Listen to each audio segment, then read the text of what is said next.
unfiltered view of the before, during, and after of key events, live, as it happens.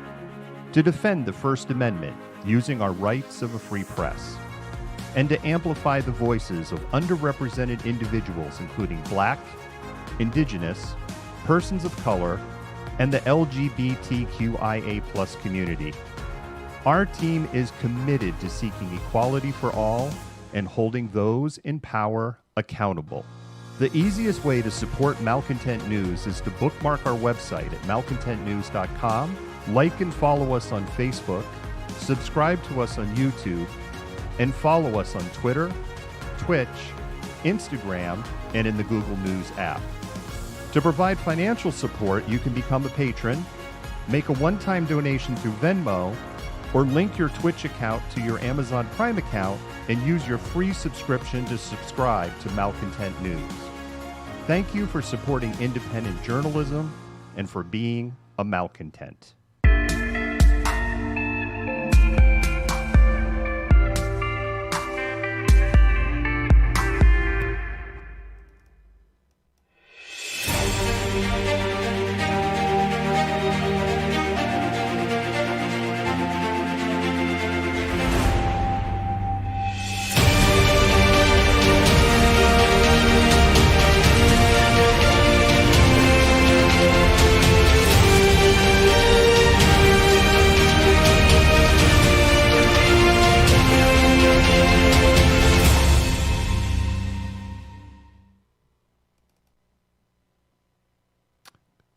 Hello, Malcontents. This is David, and I am the Malcontent. Today is Tuesday, February 9th, 2021, and the impeachment hearings have started. We're off to a little bit of a late start, and in the interest of full disclosures, because I needed a COVID test this morning. I am feeling generally okay. Sore throat, a little bit of a cough, but the trigger for all of this is I've lost my sense of smell. So anyway, we're off to just a little bit of a late start. The Senate hearings have started, and we are going to go ahead and unmute that channel and just dive right into it.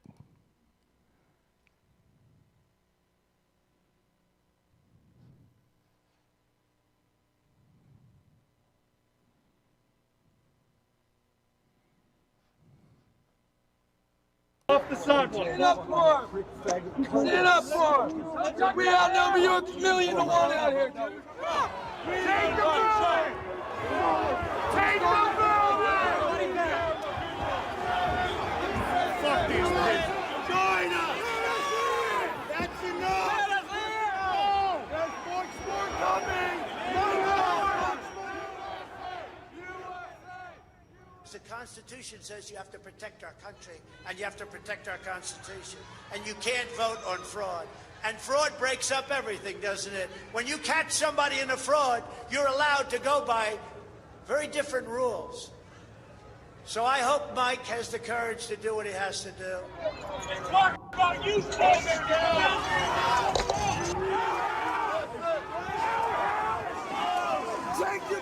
And we fight. We fight like hell. And if you don't fight like hell, you're not going to have a country anymore. Fuck you, police! Fuck you,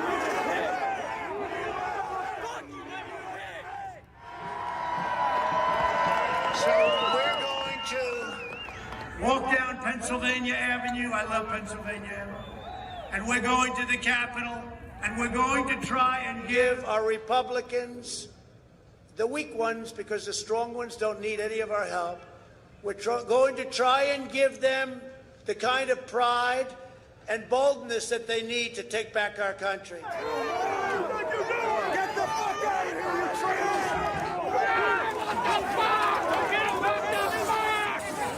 Majority Leader. We're debating a step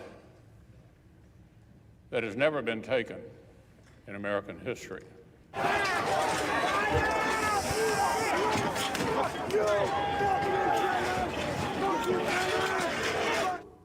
President Trump claims the election was stolen. The assertions range from specific local allegations to constitutional arguments to sweeping conspiracy theories.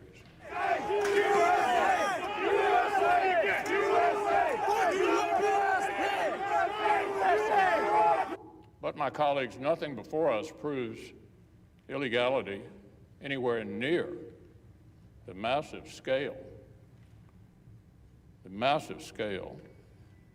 that would have tipped the entire election.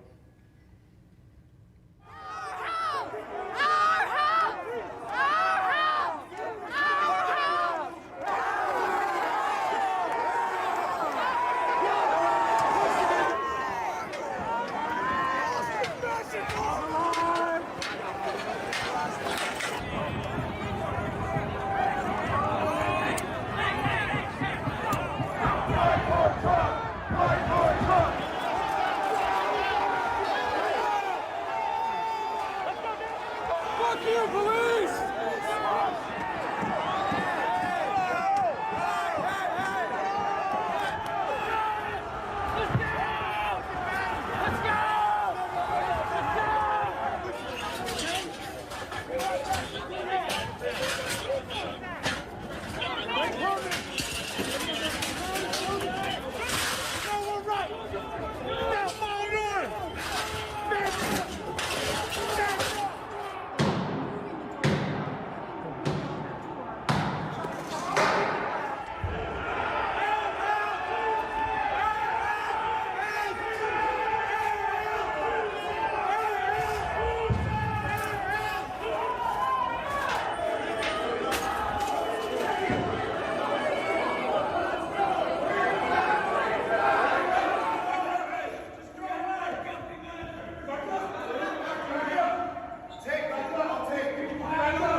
Second floor!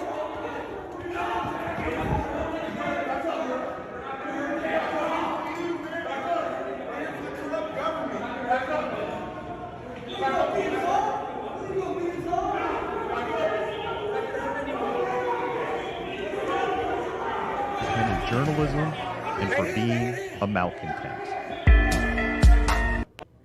My challenge today is not about the good people of Arizona. And it will stand in recess until the call of the chair. We'll pause. Protesters are in the building. Thank you.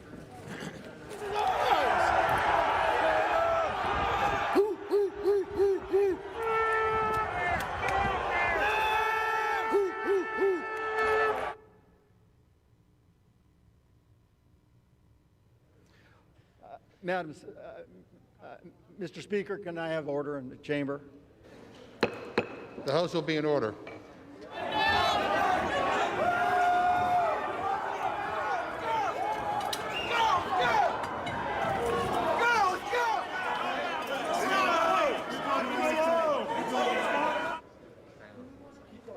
The House will be in order. Okay.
I just want to alert our viewers that we don't know what they're going to show, but I'm going to go ahead and just issue a warning. I'm pretty sure they're going to show the shooting of Ashley Babbitt.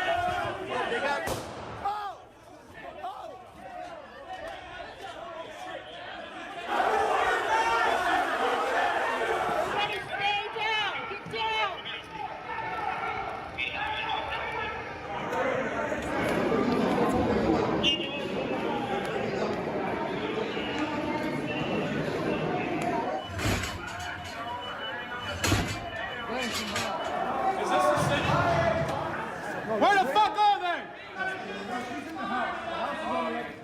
There's gotta be something in here we can fucking use against these scumbags. That's what we fucking need to have 30,000 guns up here. That's true. That's what we need. Let's go! Let's go! Take it! Take it out!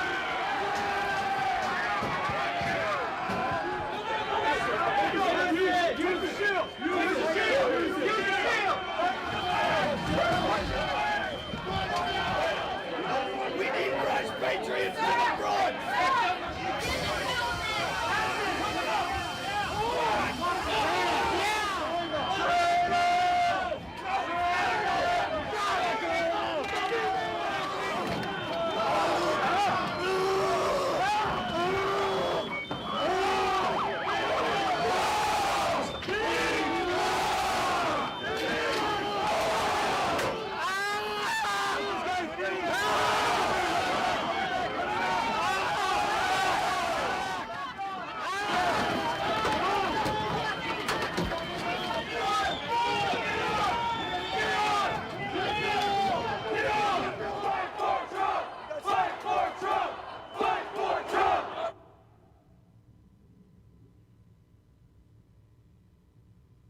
There's never been a time like this where such a thing happened, where they could take it away from all of us, from me, from you, from our country. This was a fraudulent election, but we can't play into the hands of these people. We have to have peace. So go home. We love you. You're very special. You've seen what happens. You see the way others are treated that are so bad and so evil. I know how you feel, but go home and go home in peace.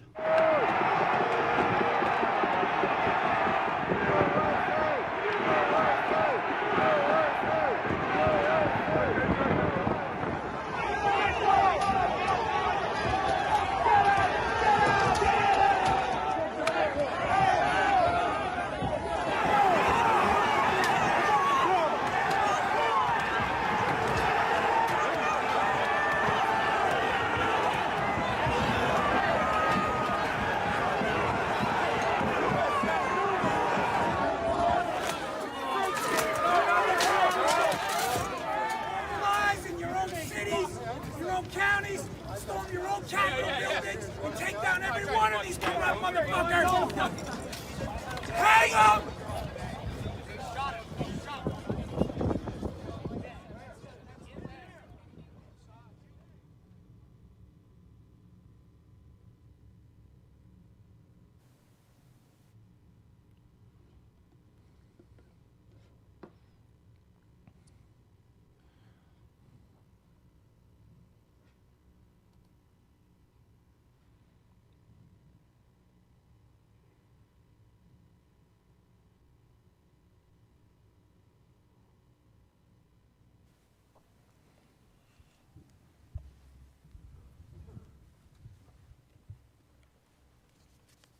Senators, the president was impeached by the U.S. House of Representatives on January 13th for doing that.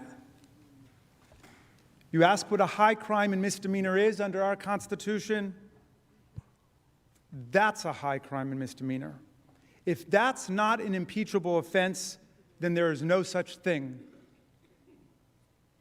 And if the president's arguments for a January exception are upheld, then even if everyone agrees that he's culpable for these events, even if the evidence proves, as we think it definitively does, that the president incited a violent insurrection on the day Congress met to finalize the presidential election, he would have you believe there is absolutely nothing the Senate can do about it. No trial, no facts.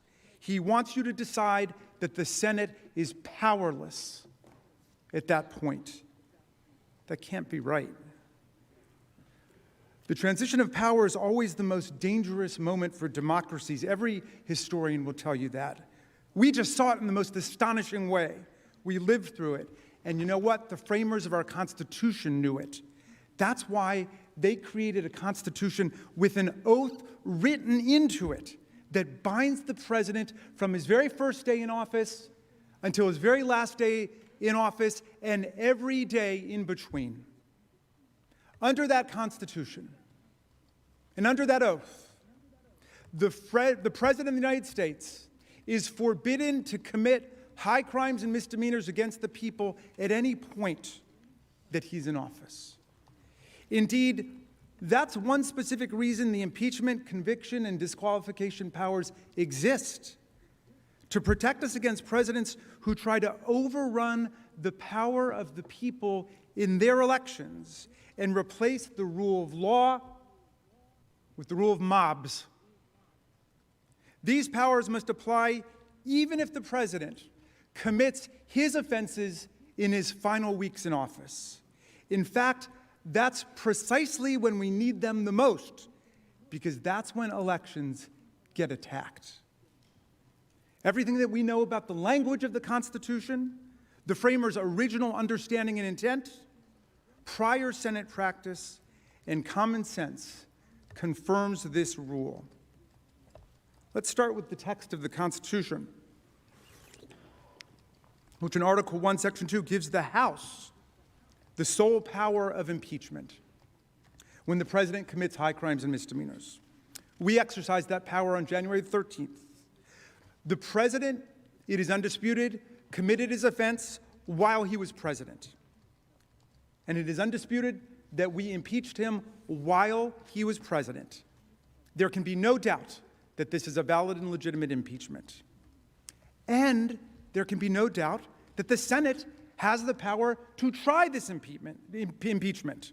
We know this because Article 1, Section 3 gives the Senate the sole power to try all impeachments. The Senate has the power, the sole power, to try all impeachments. All means all, and there are no exceptions to the rule. Because the Senate has jurisdiction to try all impeachments, it most certainly has jurisdiction to try this one. It's really that simple. The vast majority of constitutional scholars who studied the question and weighed in on the proposition being advanced by the president, this January exception, heretofore unknown, agree with us.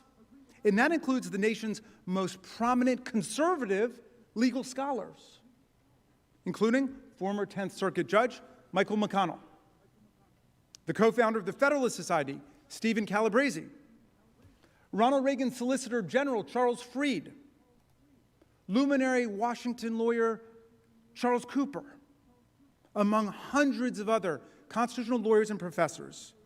I commend the people I named, their recent writings to you in the newspapers over the last several days. And all of the key precedents, along with detailed explanation of the constitutional history and textual analysis, appear in the trial brief we filed last week and the reply brief that we filed very early this morning.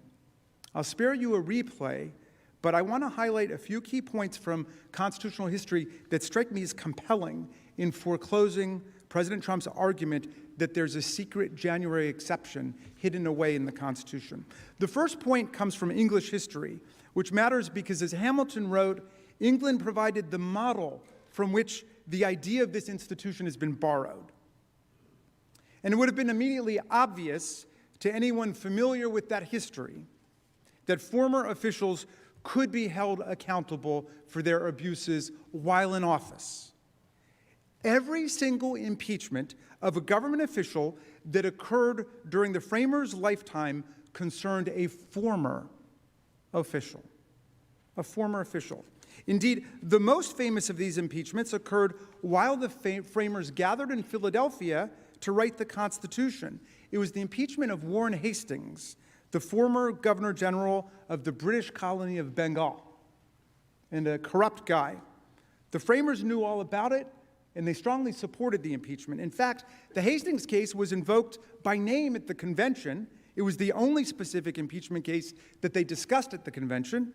It played a key role in their adoption of the high crimes and misdemeanors standard. And even though everyone there surely knew that Hastings had left office 2 years before his impeachment trial began, not a single framer, not one, raised a concern when Virginian George Mason held up the Hastings impeachment as a model for us in the writing of our Constitution. The early state constitutions supported the idea too. Every single state constitution in the 1780s either specifically said that former officials could be impeached or were entirely consistent with the idea. In contrast, not a single state constitution prohibited trials of former officials. As a result, there was an overwhelming presumption in favor of allowing legislatures to hold former officials accountable in this way. Any departure from that norm would have been a big deal, and yet there's no sign anywhere that that ever happened. Some states, including Delaware, even confined impeachment only to officials who had already left office.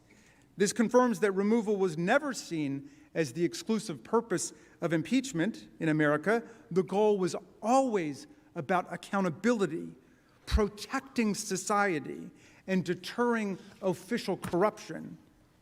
Delaware matters for another reason. Writing about impeachment in the Federalist Papers, Hamilton explained that the President of America would stand upon no better ground than a governor of New York and upon worse ground than the governors of Maryland and Delaware. He thus emphasized that the president is even more accountable than officials in Delaware, where, as I noted, the Constitution clearly allowed impeachment of former officials. And nobody involved in the convention ever said that the framers meant to reject this widely accepted, deeply rooted understanding of the word impeachment when they wrote it into our Constitution. The convention debates instead confirm this interpretation. There, while discussing impeachment, the framers repeatedly returned to the threat of presidential corruption aimed directly at elections, the heart of self-government. Almost perfectly anticipating President Trump, William Davey of North Carolina explained impeachment was for a president who spared, quote, no effort or means whatever to get himself reelected. Hamilton in Federalist I said the greatest danger to republics and the liberties of the people comes from political opportunists who begin as demagogues and end as tyrants, and the people who are encouraged to follow them. President Trump may not know a lot about the framers, but they certainly knew a lot about him. Given the framers' intense focus on danger to elections and the peaceful transfer of power, it is inconceivable that they designed impeachment to be a dead letter in the president's final days in office, when opportunities to interfere with the peaceful transfer of power would be most tempting and most dangerous, as we just saw. Thus, as a matter of history and original understanding, there is no merit to President Trump's claim that he can incite an insurrection and then insist weeks later that the Senate lacks the power to even hear evidence at a trial, to even hold a trial. The true rule was stated by former President John Quincy Adams when he categorically declared, I hold myself, so long as I have the breath of life in my body, amenable to impeachment by the House for everything I did during the time I held any public office. When he comes up in a minute, my colleague, Mr. Neguse of Colorado, will further pursue the relevant Senate precedents and explain why this body's practice has been supported by the text of the Constitution. And Mr. Cicilline of Rhode Island will then respond to the fallacies presented by the President's counsel. And after these gentlemen speak, I will return to discuss the fundamental importance of the Senate rejecting President Trump's argument for the preservation of democratic self-government and the rule of law in the United States of America. I now will turn it over to my colleague, Mr. Neguse of Colorado. Do I have to recognize him? No.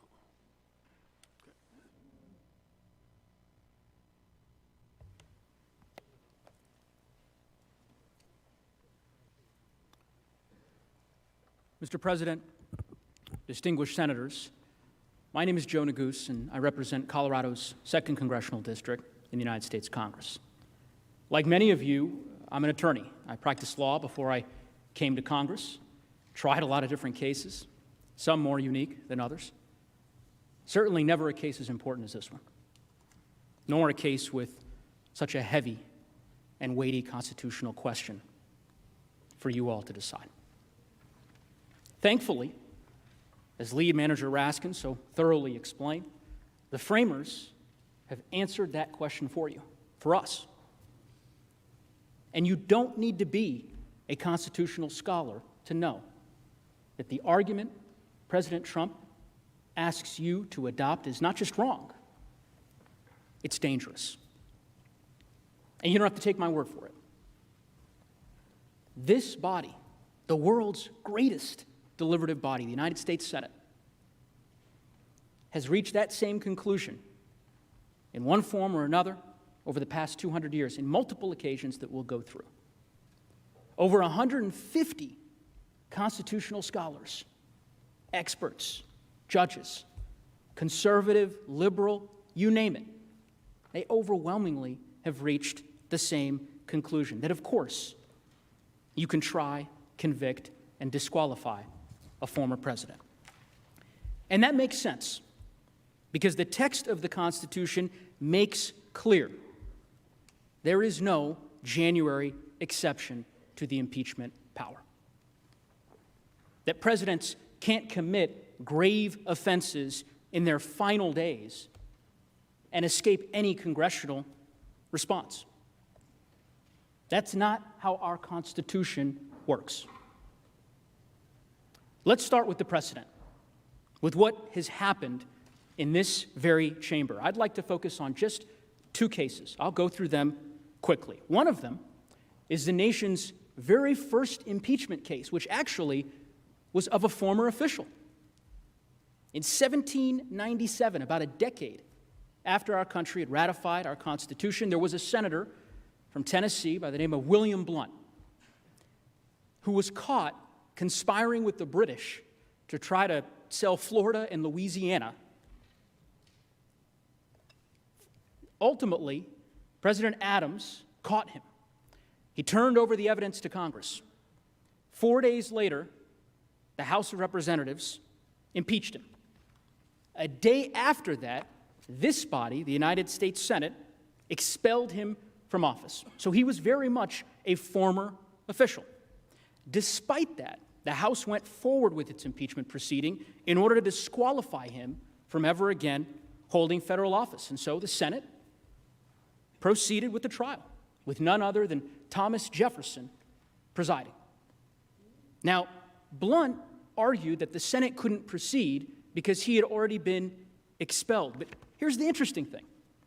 He expressly disavowed any claim that former officials can't ever be impeached. I mean, unlike President Trump, he was very clear that he respected and understood that he could not even try to argue that ridiculous position. Even impeached Senator Blount recognized the inherent absurdity of that view. Here's what he said.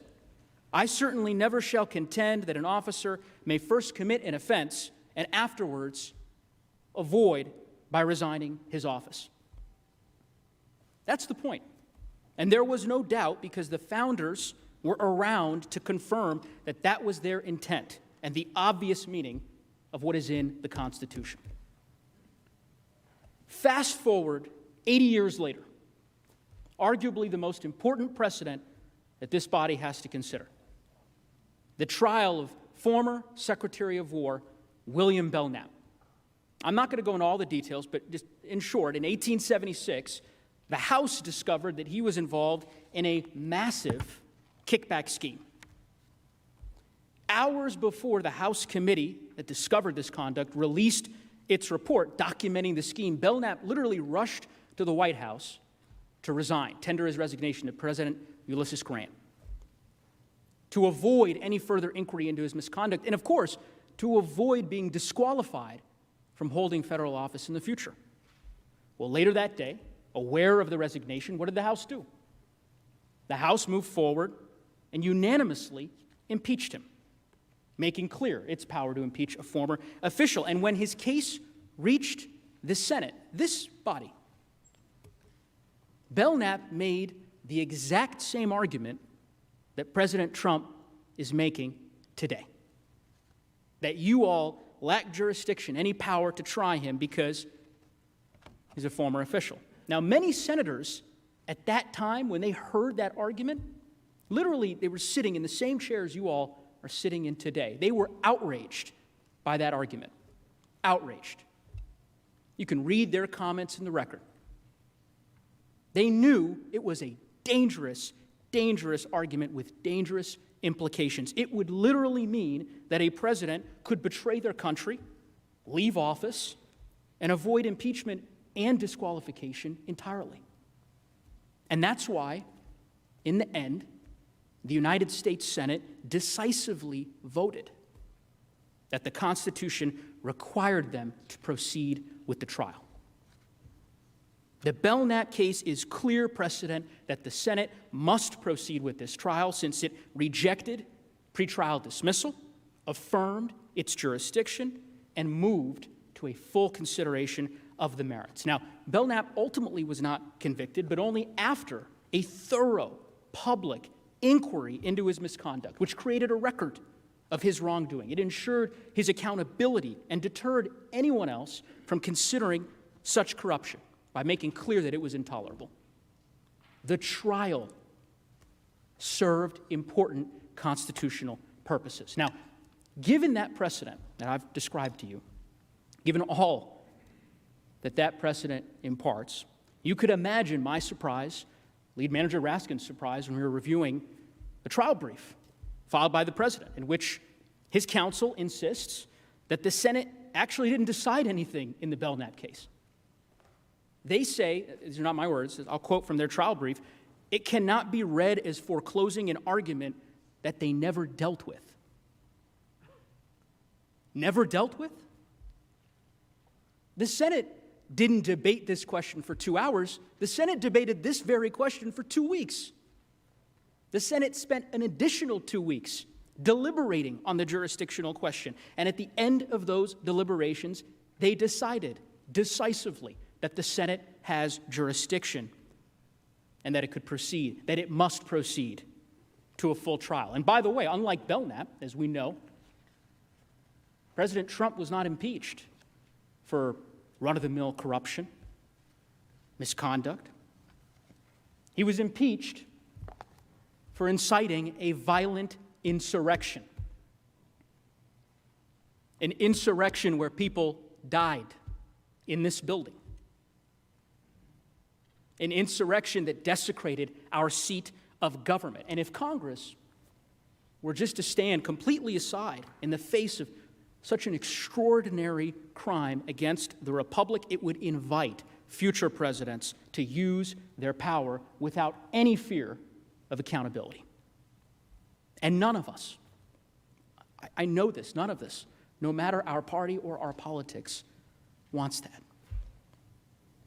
Now, we've gone through the highlights of the precedent, and I think it's important that you know, as Lead Manager Raskin mentioned, that scholars overwhelmingly who have reviewed this same precedent have all come to the same conclusion, that the Senate must hear this case. Let's go through just a few short examples. To start, all of us, I know, are familiar with the Federalist Society.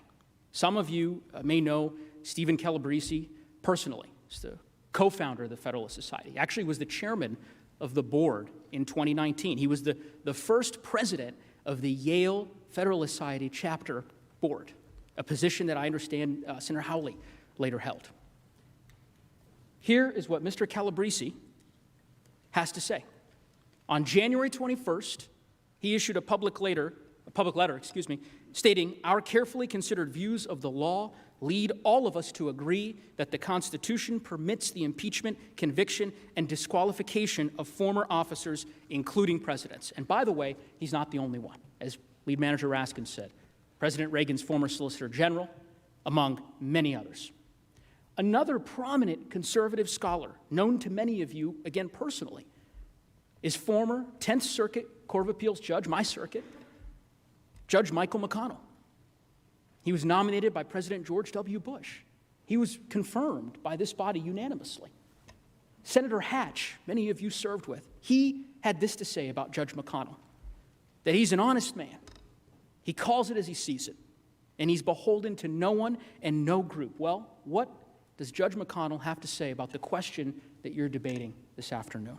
He said the following: "Given the impeachment of Mr. Trump was legitimate, the text makes clear that the Senate has power to try that impeachment." You heard Lead Manager Raskin mention another lawyer, Chuck Cooper. He's a prominent conservative lawyer here in Washington, has represented former Attorney General Jeff Sessions, House Minority Leader Kevin McCarthy. He issued an editorial just 2 days ago, very powerful, observing that scholarship in this question has matured substantially, and that ultimately the arguments that President Trump is championing are beset by serious weaknesses. Finally, we've gone through a lot of scholars. I'll finish on this one. There's another scholar that I know some of you know, and some of you have actually spoken with recently. Up until just a few weeks ago, he was a recognized champion of the view that the Constitution authorizes the impeachment of former officials, and that is Professor Jonathan Turley. Let me show you what I mean. These are his words. First, in a very detailed study, thorough study, he explained that, quote, "The resignation from office does not prevent trial on articles of impeachment." That's Professor Turley's words. Same piece, he celebrated the Belknap trial. He described it as a corrective measure that helped the system regain legitimacy. He wrote another article. He's written several on this topic. This one is actually, it's a 146-page study, very detailed. And in that study, he said, quote, that the decision in Belknap was correct in its view that impeachment historically had extended to former officials, such as Warren Hastings, who you heard Lead Manager Raskin describe. In fact, as you can see, Professor Turley argued that the House could have impeached and the Senate could have tried Richard Nixon after he resigned. His quote on this, very telling, quote, "Future presidents could not assume that mere resignation would avoid a trial of their conduct in the United States Senate." Finally, last quote from Professor Turley, that no man in no circumstance can escape the account which he owes to the laws of his country. Not my words, not Lead Manager Raskin's words, Professor Jonathan Turley's words. I agree with him because he's exactly right. Now, a question one might reasonably ask after going through all those quotes from such noted jurists and scholars is, why is there such agreement on this topic? Well, the reason's pretty simple. Because it's what the Constitution says. I want to walk you through 3 provisions of the Constitution that make clear that the Senate must try this case. First, let's start with what the Constitution says about Congress's power in Article 1. You heard Lead Manager Raskin make this point, but it's worth underscoring. Article 1, Section 2 gives the House the sole power of impeachment. Article 1, Section 3 gives the Senate the sole power to try all impeachments. Now, based on President Trump's argument, one would think that language includes caveats, exceptions, but it doesn't. It doesn't say impeachment of current civil officers. It doesn't say impeachment of those still in office. The framers didn't mince words. They provided express, absolute, unqualified grants of jurisdictional power to the House to impeach and to the Senate to try all impeachments. Not some, all. Former Judge McConnell, judge that we talked about earlier, he provides a very effective textual analysis of this provision. You can see it up here on the slide. And I'll just give you the highlight. He says, and I'll quote, this is Judge McConnell, "Given that the impeachment of Mr. Trump was legitimate, the text makes clear that the Senate has power to try that impeachment." Now, again, here is what is pretty interesting, me at least. When we presented this argument in our trial brief, which we filed over a week ago, well, we laid it out, again, step by step, so that you could consider it and so that opposing counsel could consider it as well. We received President Trump's response yesterday, and the trial brief offers no rebuttal to this point. None. And in fairness, I can't think of any convincing response. I mean, the Constitution is just exceptionally clear on this point. Now, perhaps they will have something to say today about it, but they did not yesterday. There's another provision worth mentioning here because there's been a lot of confusion about it, and I'm going to try to clear this up. This is the provision on removal and disqualification. Now, we all know the Senate imposes a judgment only when it convicts. Up on the screen, you'll see Article 1, Section 3, Clause 7. So with that in mind, the language says that the Senate convicts, the judgment shall not extend further than removal and disqualification. That's it. The meaning is clear. The Senate has the power to impose removal, which only applies to current officials, and separately, it has the power to impose disqualification, which obviously applies to both current and former officers, but it doesn't have the power to go any further than that. Now, as I understand President Trump's argument, they believe that this language somehow says that disqualification can only follow removal of a current officer. But it doesn't. That interpretation essentially rewrites the Constitution. It adds words that aren't there. I mean, after all, the Constitution does not say removal from office and then disqualification. It doesn't say removal from office followed by disqualification. It simply says the Senate can't do more than two possible sentences: removal and disqualification.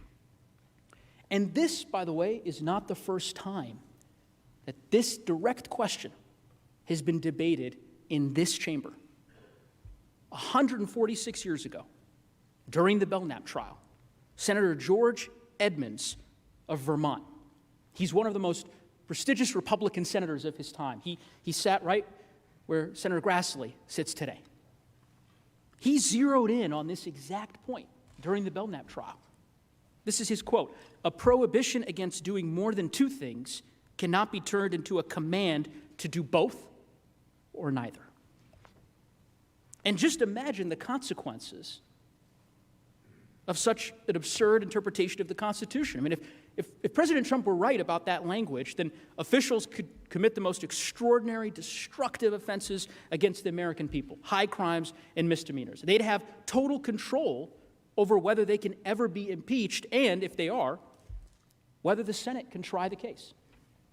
If they want to escape any public inquiry into their misconduct or the risk of disqualification from future office, then it's pretty simple. They could just resign 1 minute before the House impeaches, or even 1 minute before the Senate trial, or they could resign during the Senate trial if it's not looking so well. That would effectively erase disqualification from the Constitution. It would put wrongdoers in charge of whether the Senate can try them. Third and final reason why President Trump must stand trial: provision of Article 1 of the Constitution. You'll see here on the screen that the Constitution twice describes the accused in an impeachment trial. Here's what I want you to focus on. The interesting thing is, notice the words. It refers to a person and a party being impeached. Now, again, we know that the framers gave a lot of thought to the words that they chose. They even had a style committee during the Constitutional Convention. They could have written civil officers here. I mean, they did that elsewhere in the Constitution.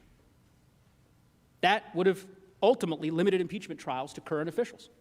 But instead, they used broader language to describe who could be tried by the United States Senate. So who could be put on trial for impeachment other than civil officers? Who else could a person or a party be? Well, really, there's only one possible answer: former officers. And again, that actually might explain why, during the Belknap trial, Senator Thomas Bayard of Delaware, he later became the Secretary of State of the United States. He sat right where Senator Carper is sitting now. He found this point so compelling that he felt compelled to speak out on it. And during the trial, he concluded that the Constitution must allow the impeachment and trial of people and parties who are not civil officers. And the only group that could possibly encompass was former officials like Belknap, and of course, here, like President Trump. And just so we're clear, in full disclosure, this is another argument that was not addressed by President Trump in his rebuttal. And we know why they didn't. Because their argument doesn't square with the plain text of the Constitution. There is one provision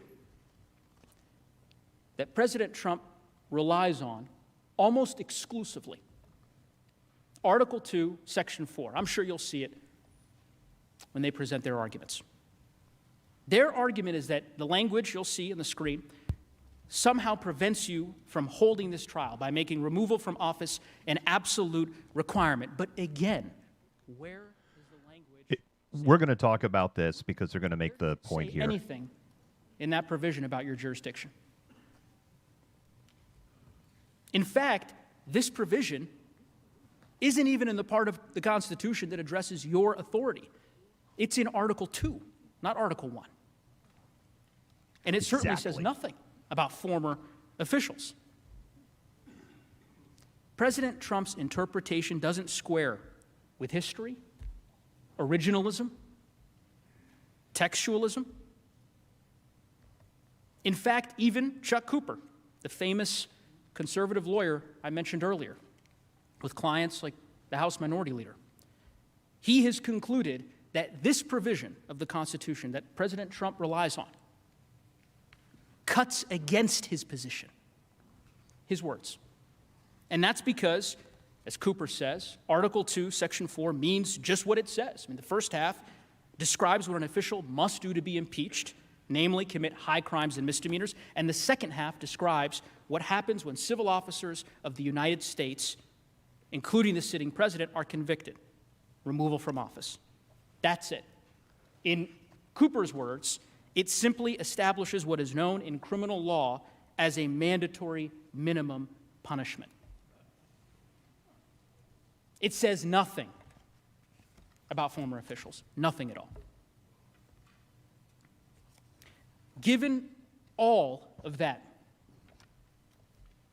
it is not surprising that in President Trump's legal trial brief, 75-page brief, they struggled to find any professors to support their position. They did cite one professor, though. Professor Kalt is an expert in this field, who they claimed agreed with them that the only purpose of impeachment is removal. Professor Kalt's position, which they had to have known because it's in the article that they cite in the brief, is that removal is, quote, not the sole end of impeachment. Actually, in that same article, he describes the view advocated by President Trump's lawyers as having deep flaws. And again, you do not have to take my word for it. You can take Professor Kalt's word for it, the professor they cited in their brief filed yesterday, because he tweeted about it. And on the screen here, correct, this is what he had to say. I'm not going to read through it in great detail. I'll just simply give you the highlights. President Trump's brief cites my 2001 article on late impeachment a lot, but in several places, they misrepresent what I wrote quite badly. There are multiple examples of such flat-out misrepresentations. They didn't have to be disingenuous and misleading like this. this key constitutional scholar, relied on by President Trump, said it just right. I have explained in great detail the many reasons why the argument that President Trump advocates for here today is wrong. I just want to close with a note about why it's dangerous. Lead manager Raskin explained that impeachment exists to protect the American people from officials who abuse their power, who betray them.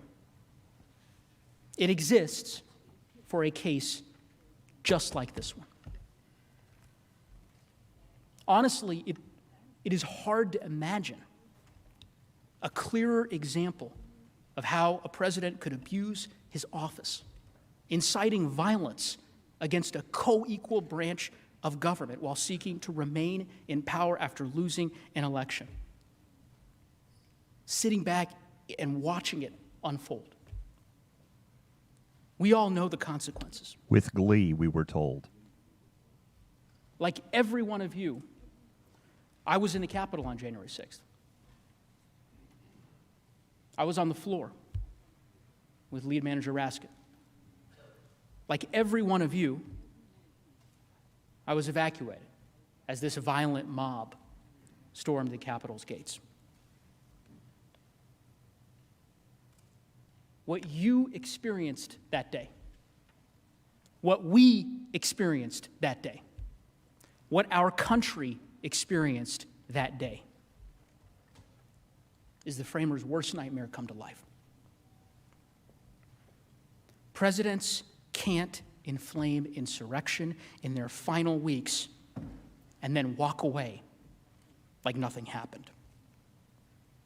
And yet that is the rule that President Trump asks you to adopt.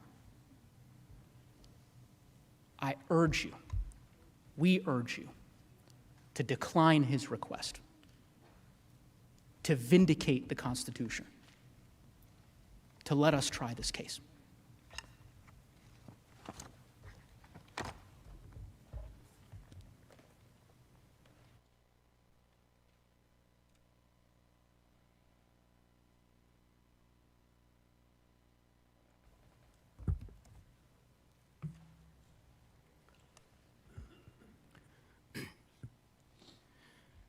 Mr. President, distinguished senators, my name is David Cicilline. I have the honor of representing the 1st Congressional District of Rhode Island. As I hope is now clear from the arguments of Mr. Raskin and Mr. Neguse, impeachment is not merely about removing someone from office. Fundamentally, impeachment exists to protect our constitutional system, to keep each of us safe, to uphold our freedom, to safeguard our democracy. It achieves that by deterring abuse of the extraordinary power that we entrust to our presidents, from the very first day in office to the very last day. It also ensures accountability for presidents who harm us or our government. In the aftermath of a tragedy, it allows us an opportunity to come together and to heal by working through what happened and reaffirming our constitutional principles. And it authorizes this body, and this body alone, to disqualify from our political system anybody whose conduct in office proves that they present a danger to the republic. But impeachment would fail to achieve these purposes if you created, for the first time ever, despite the words of the framers and the Constitution, a January exception, as Mr. Raskin explained. Now, I was a former defense lawyer for many years, and I can understand why President Trump and his lawyers don't want you to hear this case, why they don't want you to see the evidence. But the argument that you lack jurisdiction rests on a purely fictional loophole, purely fictional, designed to allow the former president to escape all accountability for conduct that is truly indefensible under our Constitution. You saw the consequences of his actions on the video that we played earlier. I'd like to emphasize in still greater detail the extraordinary constitutional offense that the former president thinks you have no power whatsoever to adjudicate. While spreading lies about the election outcome in a brazen attempt to retain power against the will of the American people, he incited an armed, angry mob to riot. And not just anywhere, but here, in the seat of our government, in the Capitol, during a joint session of Congress, when the Vice President presided, while we carried out the peaceful transfer of power, which was interrupted for the first time in our history. This was a disaster of historic proportion. It was also an unforgivable betrayal of the oath of office of President Trump, the oath he swore, an oath that he sullied and dishonored to advance his own personal interests. And make no mistake about it, as you think about that day, things could have been much worse. As one senator said, they could have killed all of us.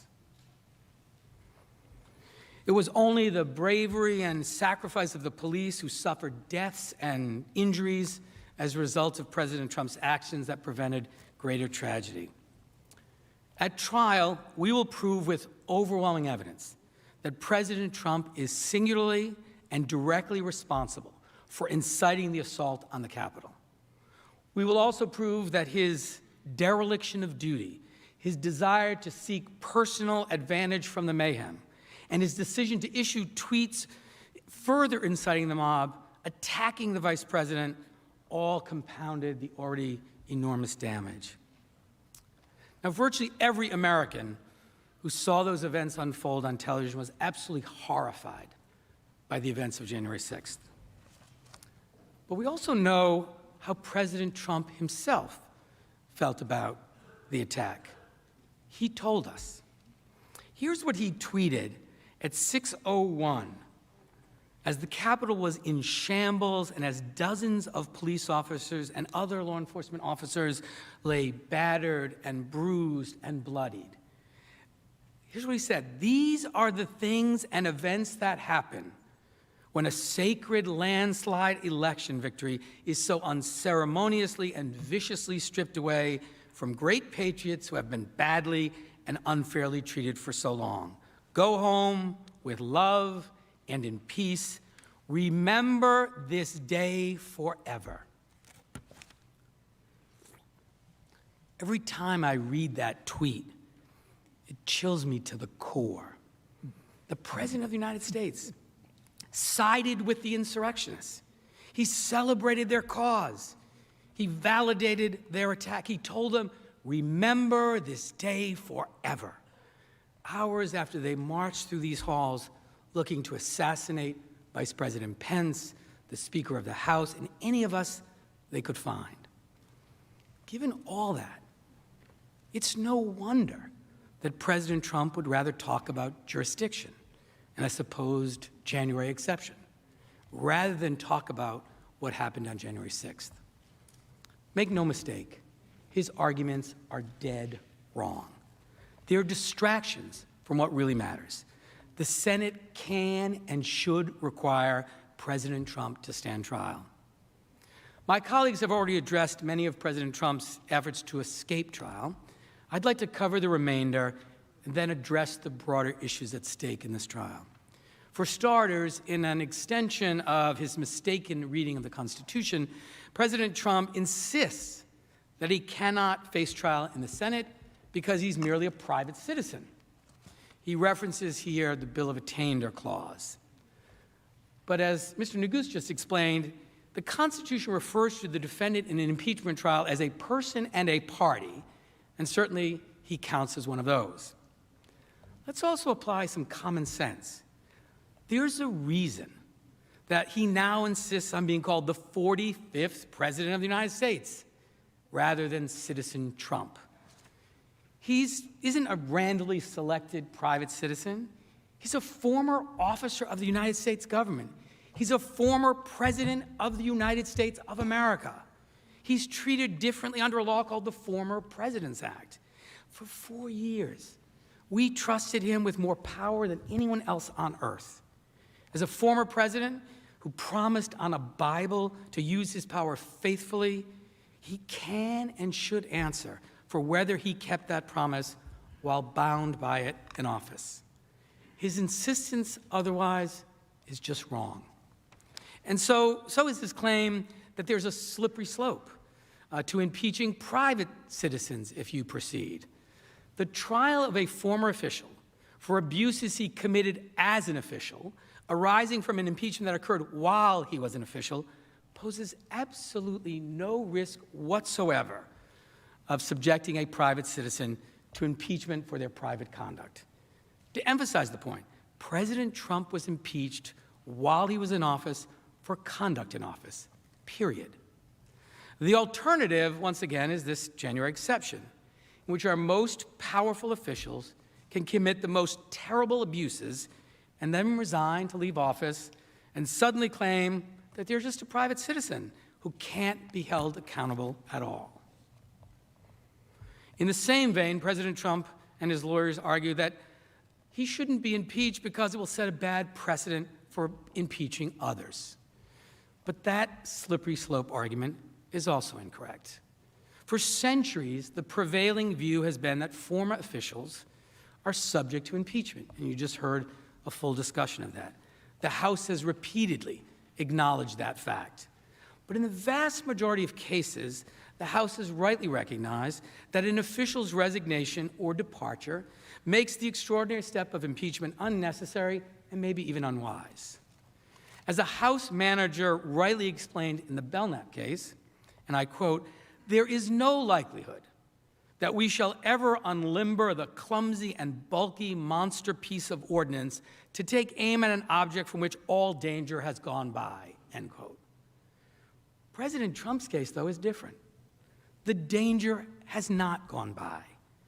His threat to democracy makes any prior abuse by any government official pale in comparison.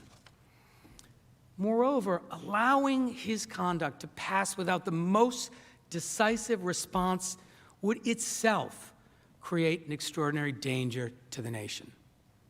Inviting further abuse of power and signaling that the Congress of the United States is unable or unwilling to respond to insurrection incited by the president. Think about that. To paraphrase Justice Robert Jackson, who said that that precedent that I just described would lie about like a loaded weapon ready for the hand of any future president who decided in his final months to make a play for unlimited power. Think of the danger. Here is the rare case in which love of the Constitution and commitment to our democracy required the House to impeach. And it's for the same reason the Senate can and must try this case. Next, President Trump will assert that it somehow is significant or it matters that the Chief Justice isn't presiding over this trial. Let me state this very plainly. It does not matter. It is not significant. Under Article 1, Section 3, when the President of the United States is tried, the Chief Justice shall preside. There is only one person who is President of the United States at a time. Right now, Joseph R. Biden, Jr. is the 46th President of the United States. As a result, the requirement that the Chief Justice preside isn't triggered. Instead, the normal rules of any impeachment of anyone other than the sitting president apply. And under those rules, the President pro tem, Senator Leahy, can preside. And of course, this makes perfect sense. The Chief Justice presides because when the current president is on trial, if Chief Justice doesn't preside, the Vice President could preside. And it would be a conflict for someone to preside over a trial that would become president if there was a conviction.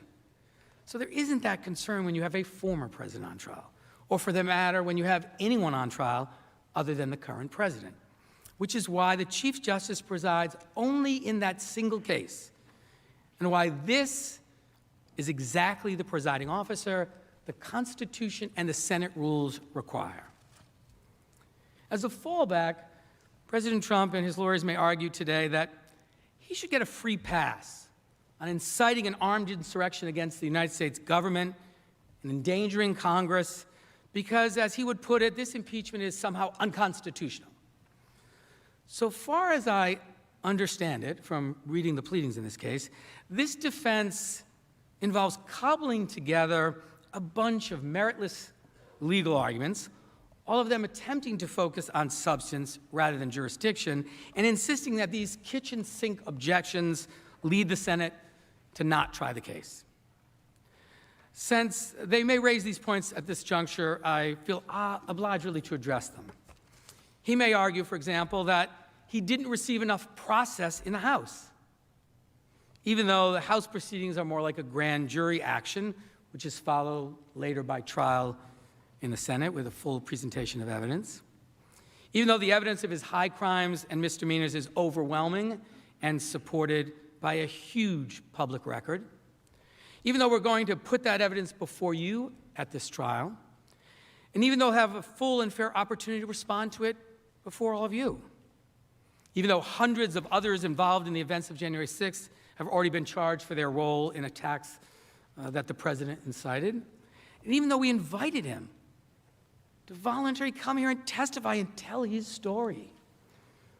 A request, as you know, that his lawyers immediately refused, presumably because they understood what would happen if he were to testify under oath.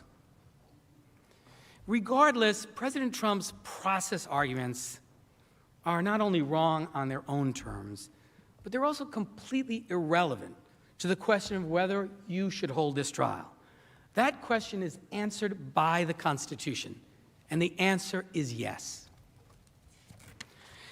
In addition, separate from his due process complaints, President Trump and his counsel, particularly his counsel, have boasted on TV that to counter the undisputed evidence of what actually happened in this case, you'll see video clips. They'll show video clips of other politicians, including Democratic politicians, using what they consider incendiary language.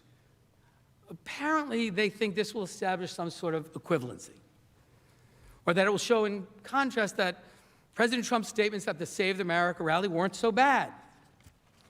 Like so much of what President Trump's lawyers might say today, that's a gimmick. It's a parlor game meant to inflame partisan hostility and play on our divisions. So let me be crystal clear. President Trump was not impeached because the words he used, viewed in isolation, without context, were beyond the pale. Plenty of other politicians have used strong language. But Donald J. Trump was President of the United States. He sought to overturn a presidential election that had been upheld by every single court to consider it. He spent months insisting to his base that the only way he could lose was a dangerous, wide-ranging conspiracy against them and America itself. He relentlessly attempted to persuade his followers that the peaceful transfer of power that was taking place in the Capitol was an abomination that had to be stopped at all costs. He flirted with groups like the Proud Boys, telling them to stand back and stand by, while endorsing violence and sparking death threats to his opponents. He summoned an armed, angry, and dangerous crowd that wanted to keep him in power and was widely reported to be poised on a hair trigger for violence at his direction. He then made his heated statements in circumstances where it was clear, where it was foreseeable that those statements would spark extraordinary, imminent violence. He then failed to defend the Capitol, the Congress, and the Vice President during the insurrection, engaging in extraordinary dereliction of duty and desertion of duty that was only possible because of the high office he held. He issued statements during the insurrection, targeting the Vice President and reiterating the very same lies about the election that had launched the violence in the first place. And he issued a tweet 5 hours after the Capitol was sacked, in which he sided with the bad guys. We all know that context matters, that office and meaning and intent and consequences matter. Simply put, it matters when and where and how we speak. The oaths we sworn and the power we hold matter. President Trump was not impeached because he used words that the House decided are forbidden or unpopular. He was impeached for inciting armed violence against the government of the United States of America. This leads me to a few final thoughts about why it's so important for you to hear this case as authorized and as indeed required by our history and by the Constitution. President Trump's lawyers will say, I expect, that you should dismiss this case so that the country can move on. They'll assert that this impeachment is partisan and that the spirit of bipartisanship and bipartisan cooperation requires us to drop the case and march forward in unity. With all due respect, every premise and every conclusion of that argument is wrong. Just weeks ago, the President of the United States literally incited an armed attack on the Capitol, our seat of government, while seeking to retain power by subverting an election he lost, and then celebrated the attack. People died. People were brutally injured. President Trump's actions endangered every single member of Congress, his own vice president, thousands of congressional staffers, and our own Capitol Police and other law enforcement. This was a national tragedy, a disaster for America's standing in the world. And President Trump is singularly responsible for inciting it. As we will prove, the attack on the Capitol was not solely the work of extremists lurking in the shadows. Indeed, does anyone in this chamber honestly believe that but for the conduct of President Trump, that charged in the article of impeachment, that attack at the Capitol would have occurred? Does anybody believe that? And now his lawyers will come before you and insist, even as the Capitol is still surrounded with barbed wires and fences and soldiers, that we should just move on, let bygones be bygones, and allow President Trump to walk away without any accountability, any reckoning, any consequences. That cannot be right. That is not unity. That's the path to fear of what future presidents could do. So there's a good reason why this article of impeachment passed the House with bipartisan support. The principles at stake belong to all Americans from all walks of life. We have a common interest in making clear that there are lines nobody can cross, especially the President of the United States. And so we share an interest in this trial where the truth can be shown and where President Trump can be called to account for his offenses. William Faulkner famously wrote that the past is never dead. But this isn't even the past. This just happened. It's still happening. Look around you as you come to the Capitol and come to work. I really do not believe that our attention span is so short, that our sense of duty so frail, our factional loyalty so all-consuming, that the president can provoke an attack on Congress itself and get away with it just because it occurred near the end of his term. After a betrayal like this, there cannot be unity without accountability. And this is exactly what the Constitution calls for. The framers' original understanding, this chamber's own precedent, and the very words used in the Constitution all confirm unquestionably, indisputably, that President Trump must stand trial for his high crimes and misdemeanors against the American people. We cannot continue down the path of partisanship and division that has turned the Capitol into an armed fortress. Senators, it now falls to you to bring our country together by holding this trial, and once all the evidence is before you, by delivering justice. Thank you.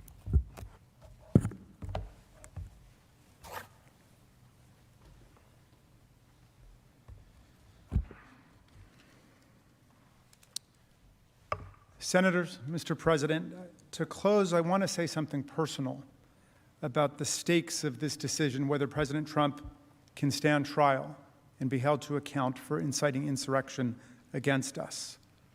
This trial is personal indeed for every senator, for every member of the House, every manager, all of our staff, the Capitol Police, the Washington, D.C. Metropolitan Police, the National Guard, maintenance and custodial crews, the print journalists and TV people who were here, and all of our families and friends.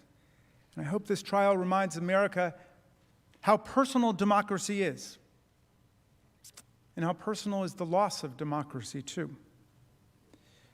Distinguished members of the Senate, my youngest daughter, Tabitha, was there with me on Wednesday, January 6th. It was the day after we buried her brother, our son Tommy, the saddest day of our lives. Also, there was my son-in-law, Hank, who's married to our oldest daughter, Hannah, and I consider him a son, too, even though he eloped with my daughter and didn't tell us what they were going to do. But it was in the middle of COVID-19. But the reason they came with me that Wednesday, January 6th, was because they wanted to be together with me in the middle of a devastating week for our family. And I told them I had to go back to work because we were counting electoral votes that day on January 6th. It was our constitutional duty. And I invited them instead to come with me to witness this historic event, the peaceful transfer of power in America. And they said they heard that President Trump was calling on his followers to come to Washington to protest, and they asked me directly, would it be safe? Would it be safe? And I told them, of course it should be safe. This is the Capitol. Steny Hoyer, our majority leader, had kindly offered me the use of his office on the House floor because I was one of the managers that day and we were going through our grief. So Tabitha and Hank were with me in Steny's office as colleagues dropped by to console us about the loss of our middle child, Tommy, our beloved Tommy. Mr. Neguse and Mr. Cicilline actually came to see me that day. Dozens of members, lots of Republicans, lots of Democrats came to see me. And I felt a sense of being lifted up from the agony. And I won't forget their tenderness. And through the tears, I was working on a speech for the floor when we would all be together in joint session. And I wanted to focus on unity when we met in the House. I quoted Abraham Lincoln's famous 1838 Lyceum speech, where he said that if division and destruction ever come to America, it won't come from abroad. It'll come from within, said Lincoln. And in that same speech, Lincoln passionately deplored mob violence. This was right after the murder of Elijah Lovejoy, the abolitionist newspaper editor. And Lincoln deplored mob violence, and he deplored mob rule, and he said it would lead to tyranny and despotism in America. That was the speech I gave that day after the House very graciously and warmly welcomed me back. And Tabitha and Hank came with me to the floor, and they watched it from the gallery. And when it was over, they went back to that office, Steny's office, off of the House floor. They didn't know that the House had been breached yet, and that an insurrection, a riot, or a coup had come to Congress. And by the time we learned about it, about what was going on, it was too late. I couldn't get out there to be with them in that office. And all around me, people were calling their wives and their husbands, their loved ones, to say goodbye. Members of Congress, in the House anyway, were removing their congressional pins so they wouldn't be identified by the mob as they tried to escape the violence. Our new chaplain got up and said a prayer for us, and we were told to put our gas masks on. And then there was a sound I will never forget, the sound of pounding on the door like a battering ram. The most haunting sound I ever heard, and I will never forget it. My chief of staff, Julie Tagan, was with Tabitha and Hank locked and barricaded in that office. The kids hiding under the desk, placing what they thought were their final texts and whispered phone calls to say their goodbyes. They thought they were going to die. My son-in-law had never even been to the Capitol before. And when they were finally rescued, over an hour later by Capitol officers, and we were together, I hugged them and I apologized, and I told my daughter Tabitha,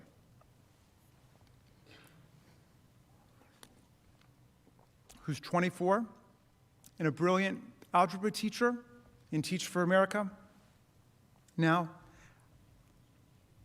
I told her how sorry I was, and I promised her that it would not be like this again the next time she came back to the Capitol with me. And you know what she said?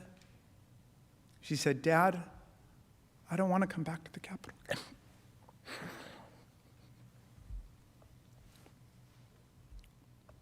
Of all the terrible, brutal things I saw and I heard on that day, and since then, that one hit me the hardest. That and watching someone use an American flagpole,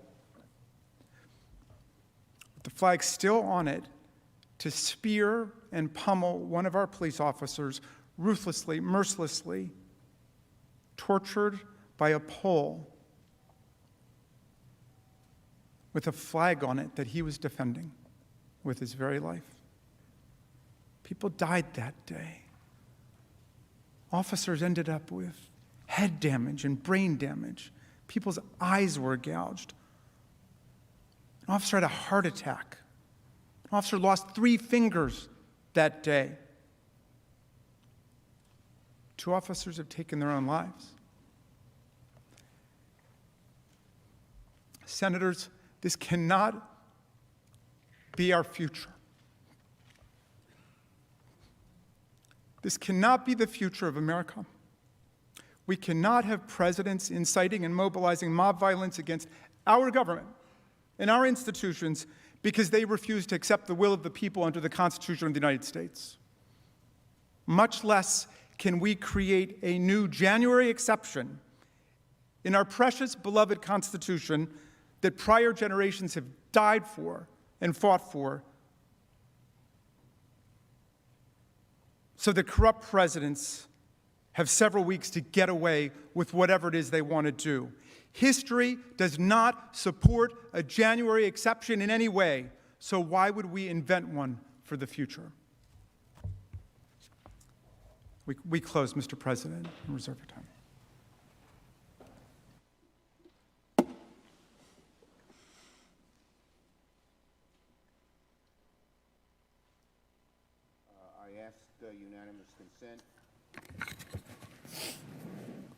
I ask unanimous consent. There now be a 10-minute break. I ask unanimous consent the Senate recess for 10 minutes. Without objection, so ordered.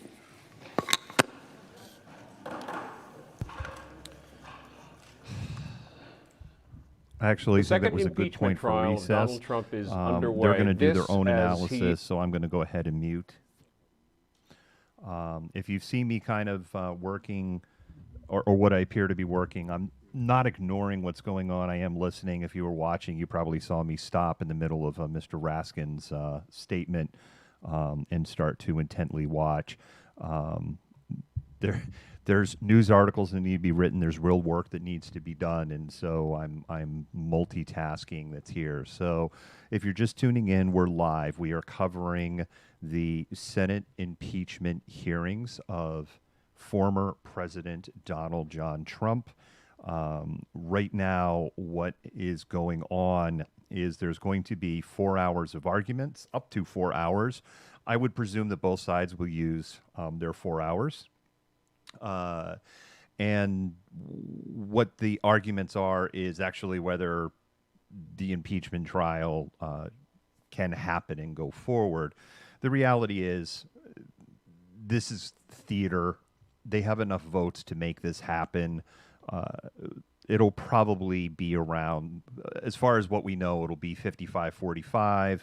What we don't know is, has anybody lost a spine or grown a spine in the Republican Party? Will the 5 that originally voted on the floor measure that Rand Paul forced, might have been Ted Cruz, forced, that's where we got this 55-45 number. We already know that there were a number of senators that said that they did not agree to even the rules of the hearing. That part of the vote was missed as we were going on air. So we can kind of look at this and go, you know, Rubio jumped out at me. Lee is another name that jumped out that vote. Hawley, of course, vote, right? These guys we know are just going to be like, acquit, don't, blah, blah, blah, blah. So I think there's 20 senators right off of the gate that are just like, it just doesn't matter. They could show video and absolute proof of Donald Trump shooting somebody in the head that day, and they would still go, give him a pass. And so we know that. It'll be very interesting to see where Mitch McConnell votes on this, because Mitch McConnell did not vote in favor of having this hearing in the first place. After, and as we saw in some of the opening statements, they used Mitch McConnell's own words against him, where, you know, he called for impeachment and he condemned everything that happened at that time. So that is where things are at the moment. They're taking a 10-minute recess. Ironically, I could use a 10-minute recess. If you're new to the channel, thank you for joining us today. It's really appreciated. We don't normally have wall-to-wall daytime coverage, but we do wall-to-wall coverage of really big stories. This is, of course, one of the biggest stories. There are these really funny videos that are on TikTok right now. Life advice.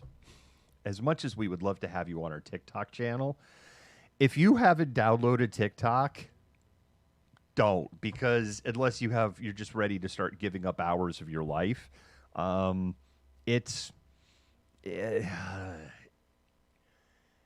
like Twitter and Instagram video had a baby, and it's just like, ooh. And all of a sudden an hour goes by in your time. But there's these videos that are going around on TikTok right now where people are doing the same statement, but they're doing their own thing, which is basically, I am sick and This is the one thing, if people were tuning in earlier, I was saying how I had a COVID test, which is why we're late on air. I have some COVID-ish symptoms, but the one thing that I'm like, oh, thank goodness, I'm sneezy. I'm not fully congested, but I'm a little sneezy, which is absolutely not a COVID symptom. So I'm hopeful that I'll get good news tomorrow. But I had enough things on the checklist to go, I need to get tested. So that's why we're a little late in getting on the air this morning. I'm not feeling 100%, but I'm not feeling non-functional. So again, fingers crossed on that. And I actually forgot where I was going with my statement. So there you go. We've seen compelling, again, the arguments that we're seeing right now are just the arguments on whether to move forward with a hearing. certainly there are compelling arguments that have been made. There's a couple of things that were made here that I think that I was like, whoa. The biggest one that made me go, ooh, this is actually a really solid argument, is that Donald Trump is still referring to himself in how he signs his documentation. We saw this in his letter that he sent to SAG-AFTRA, right? I am not former president. I am the president of the United States. I am the 45th president of the United States. His letterhead is, you have to squint to go, okay, wait a minute, that's not the Great Seal of the United States. But at first glance, it will look like the Great, excuse me, it'll look like the Great Seal of the United States. So there are a number of items that when you look at that, part of their argument is he still thinks that he's president of the United States while arguing you can't impeach me because I'm not president of the United States. But remember, he's not recognizing the peaceful transfer of power. So it is an interesting legal argument. We have a situation, if you're part of our national, if you're part of our national audience, Ethan Nordine, Rufio Panman, is the Proud Boy Sergeant of Arms at a national level.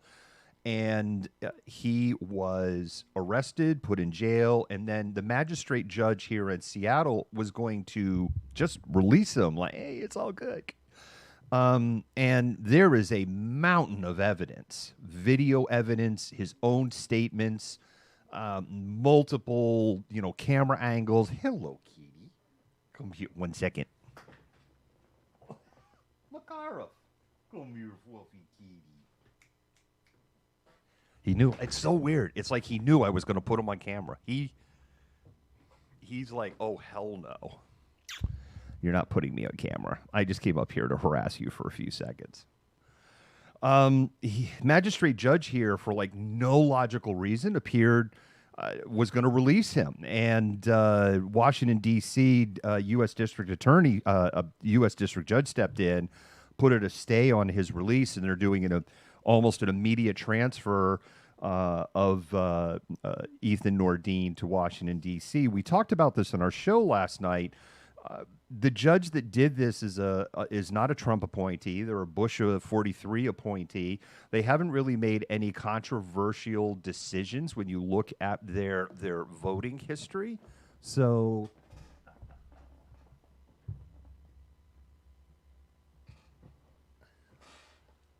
there you go. You want to say anything? Do you have anything to add at all? This is Makarov, the Russian cat. He's our communist cat. We have a Chinese pug and a communist cat. Do you have anything to say at all? Other than you regret coming into my office?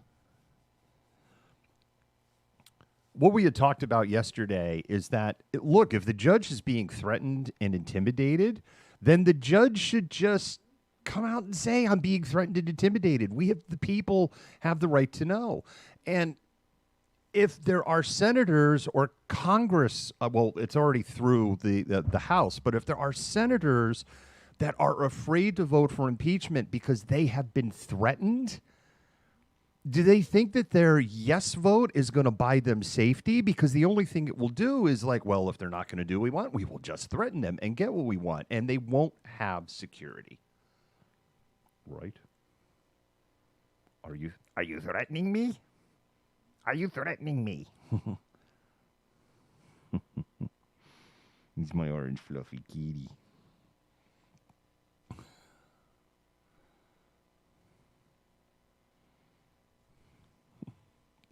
This is Makarov the cat, and of course he's just like, he's got a big part, right? He's going to jump out of my lap probably.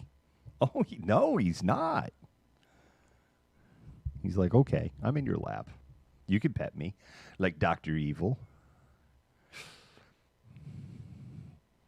Somebody throw me a frickin' bone here, okay? I think while we're doing that, let's do a little local weather update because for our local audience, this is something that is of interest to our local audience. For our national or international audience, when it snows here in Seattle, people go into absolute panic because it doesn't snow very often. It's not to say that it's unusual for it to snow here, but people just are a little irrational. And I say this as somebody who grew up in New England and learned to drive in the snow, and people are kind of irrational when it snows here. So a couple of things. We covered this yesterday. It's actually live on our YouTube channel. We've that's part of what I was editing, were these videos from last night. King County has asked the local cities and communities within King County not to open warming centers. Starting tonight, we are going to get colder, and then Wednesday it'll be a lot colder. And right now, Thursday and Friday, it looks like we're going to struggle to get to freezing. It's probably not going to be as cold. We're probably not going to kind of see these teens or or like 20 degrees at night, but we're still going to get in the 20s. It's going to be cold. So warming centers are actually really critical, and there's people that have been making very, very good arguments on what's going to happen is the unhomed are going to call ambulances. They're going to try to get into emergency rooms, which ironically, right, because we don't want to open warming centers because of COVID, but you're going to have unhomed people trying to get into emergency rooms just so they can get out of the cold when this happens. And then you're going to have people just breaking into cars and breaking into homes, and it's just going to make things worse. And there's some people that were making silly arguments last night. It's like, restaurants are open, bars are open, hell, bowling alleys are open. So it's okay to bowl, but because like we think COVID is like whatever. But on the flip side, we can't open warming centers for the unhomed. The other part of this story is snow, and I'm actually feeling a little more confident, and probably when all of this is done, I am going to kind of make my first snow forecast. Now, a lot of people listening are like, who cares? People like Kirkland, Bellevue, and Bothell, Woodinville that have followed this page for years are like, oh, cool. This is where this whole page started. We started with weather forecasts. I've actually had people pinging me like, hey, like business owners, I want to talk to you about the snow forecast, which hasn't happened in a while because we haven't had a forecast window where you're looking and you go, wow, extended period of snow. Let me go over it real quick.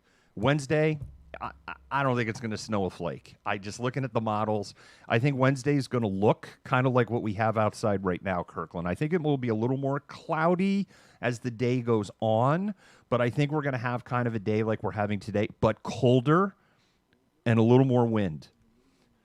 Thursday, my confidence is pretty high we're going to see snow. I think it will be the further south you go, the more snow you're going to get. And I think Southwest Washington and Portland is going to get pummeled.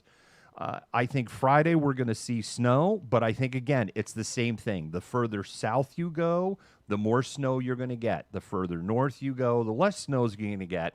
People around here know there's always this wild card with snow forecast, the convergence zone. If we get a convergence zone that forms, that thin strip where it decides to park is going to get dumped on. So if we get a convergence zone, say on the King-Snohomish line, then Bothell, Woodinville could get buried, maybe the north end of Kirkland and over into Kenmore, and you could be in Bellevue going, what snow? Likewise, if it forms further north, you could have, say, Everett or Marysville getting buried, and then people in those areas that I just mentioned, Bothell, Woodinville, Kenmore, going, what snow? So Thursday, that's a possibility. Friday, that's a possibility. And Saturday, that's a possibility. Of those 3 days, if somebody's going to make me bet, Thursday looks like it's going to be the snowiest day. If I combine Thursday, Friday, Saturday, I'm still feeling pretty confident on my initial forecast of 4 to 8 inches over the period.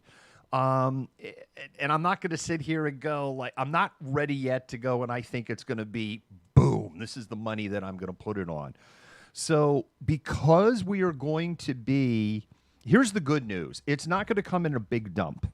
So for arterials in the highway, SDOT, local management, or local cities and towns and counties should be able to manage the roads pretty well. It looks like they've restarted. With the president, whether the president, the man chiefly responsible for feeding the mob with the lies that motivated their behavior, who told them to come to D.C., directed them at the Capitol, is guilty of inciting the violence. Senator Schumer there, the majority leader, talking a good deal about the evidence. Just keep in mind. Okay, they didn't restart. So I still think we're going to probably get about 4 to 8 inches of snow. The bad news is one of the reasons people freak out when we get snow here is that for the most part, the snow removal plan, if you're not on an arterial or it's not a highway, is the sun comes up, it gets warmer, and the snow melts, or it turns to rain and the snow washes away. I'm not seeing anything in the crystal ball that says we see that kind of warm up until Monday. So anything that falls on Thursday and Friday in particular, anything that falls on Thursday or Friday, I don't see a lot of melting. So right now, we already said we're under a French toast watch. The joke, inside joke, I know when you have to explain it, it's not a joke, but it's an inside joke. We have this system we call the French toast warning because here in Puget Sound, whenever there's a snow forecast, if you don't get to the store in enough time, milk, eggs, bread have disappeared. 3 key ingredients for making French toast. So that's why we call it a French toast alert. We're under a French toast watch. Wednesday, I'm really confident I'll be moving it to a French toast warning. And right now, again, if you made me pick, I think we're going to probably be like a 5 out of 10. So we'll see what happens because the models are all over the place. There are still some models that say we're going to get buried. There's some models I'm betting against that saying we're going to get snow tomorrow, and I'm just not feeling that when I look at the models that I trust. So there we go. We've just talked about the weather. If you're just tuning in, you're like, what the heck's going on? I see the C-SPAN thing. I see this asshole talking. I see a chat going, like, what the hell is this? We are covering this just as it said. We are covering the Senate hearings. Right now, they are in a 10-minute potty break. And probably Republicans going, yeah, these friggin' idiots, we're going to kick their ass. And Democrats are going, yeah, we got it. And, the Democrats are probably wrong. The Republicans are probably right.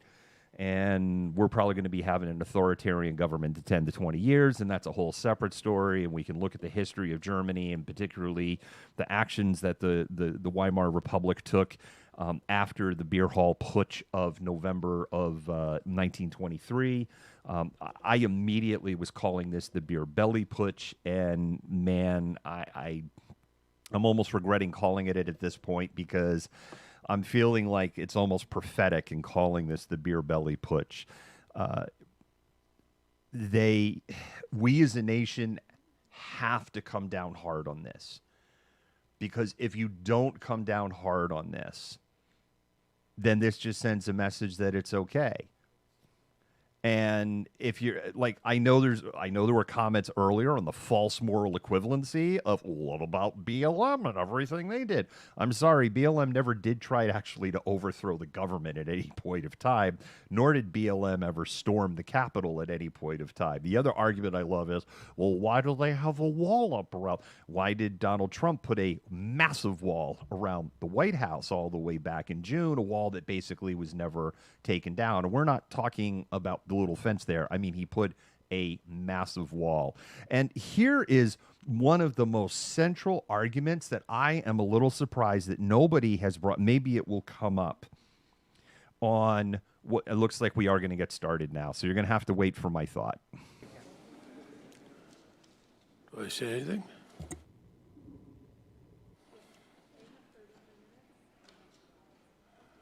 Why was Donald Trump never put in a bunker while the Capitol was being stormed, and the next 3 people in the line of secession were in the Senate will Capitol? come to order. Mr. Castro has 2 hours, and Ms. Rasker has 33 minutes. May I proceed, Mr. President? You may.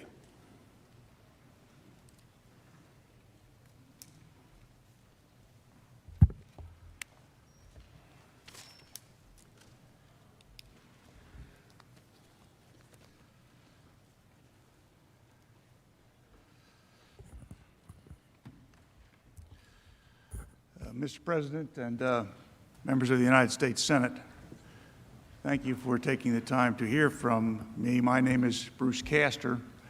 I am the lead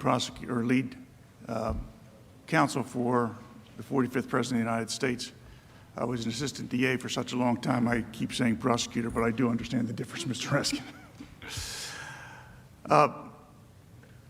Before I begin, I want to comment on the outstanding presentation from our opponents and the emotion that certainly welled up in Congressman Raskin about his family being here during that terrible day. And you will not hear any member of the team representing former President Trump say anything but in the strongest possible way denounce the violence of the rioters and those that breached the Capitol, the very citadel of our democracy, literally the symbol that flashes on television whenever you're trying to explain that we're talking about the United States.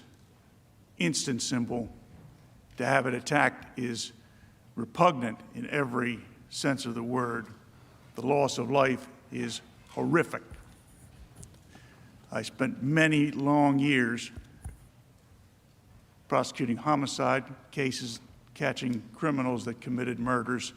I have quite an extensive experience in dealing with the aftermath of those things. Certainly, as a FOP member and a member of many police organizations myself, we mourn the loss of the Capitol Police officer, who I understand is laying not too far away from here. And you know, many of you in this room, over your careers before they reached this summit here in the Senate, would have had times where you represented your local communities as assistant district attorneys, assistant Commonwealth attorneys, assistant state attorneys. And you know this to be true, that when a horrific event occurred in your county or in your jurisdiction, if it was a state jurisdiction, you know that there was a terrible outcry, and the public immediately reacts with a desire that someone pay because something really bad happened. And that is a natural reaction of human beings. It's a natural reaction of human beings because we are generally a social people. We enjoy being around one another, even in D.C. We recognize that people all the world over, and especially Americans who share that special bond with one another, love the freedoms that this country gives us.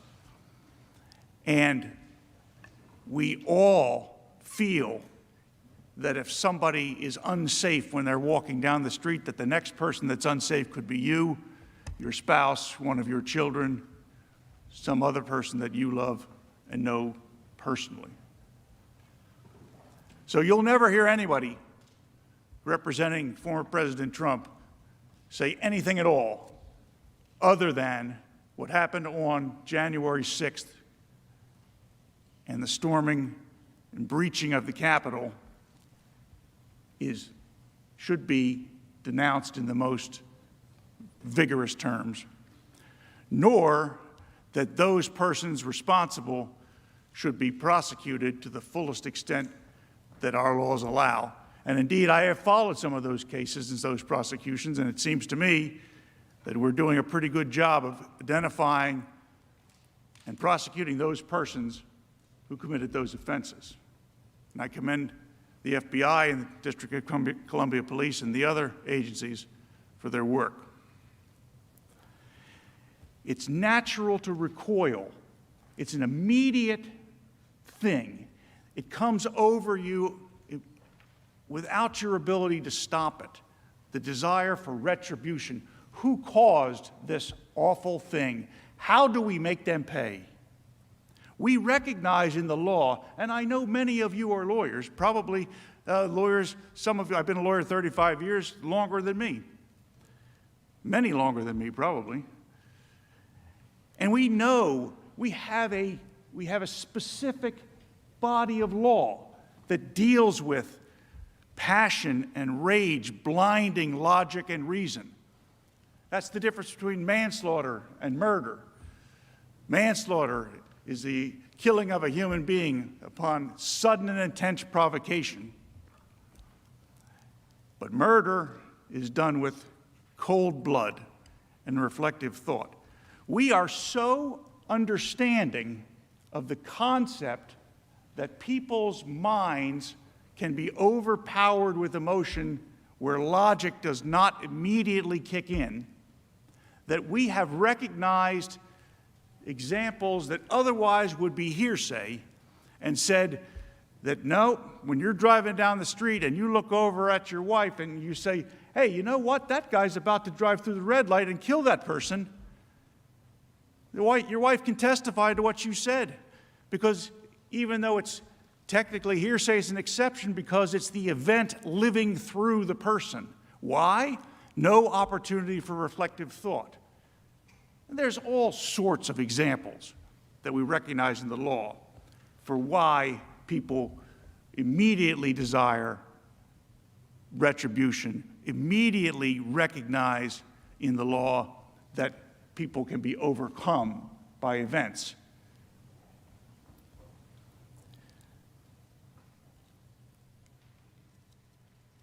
And you know, senators of the United States, they're not ordinary people. They're extraordinary people, in the technical sense, extraordinary people. When I was growing up in suburban Philadelphia, my parents were big fans of Senator Everett Dirksen from Illinois. And Senator Dirksen recorded a series of lectures that my parents had on a record. And we still know what records are, right? On the thing you put the needle down on and you play it. And here's little Bruce, 8, 9, 10 years old, listening to this back in the late 60s. And I would be listening to that voice. If you ever heard Everett Dirksen's voice, it's the most commanding, gravelly voice that just oozes belief and sincerity. Must have been a phenomenal United States senator.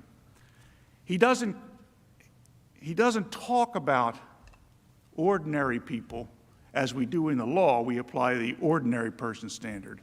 He talks about extraordinary people. He talks about gallant men, is the name of the album. And now, of course, in the sign of the times, gallant men and women. And I would watch television, and I would watch Senator Goldwater or Senator Byrd or Senator Mansfield, Senator Dole, and I would be fascinated by these great men.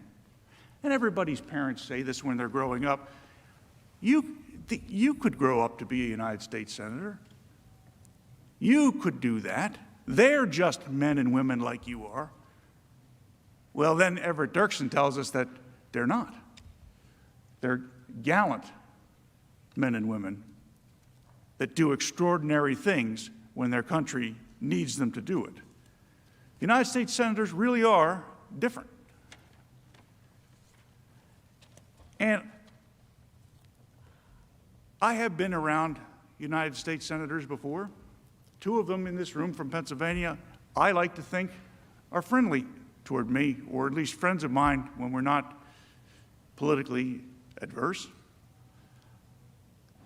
And I have been around their predecessors.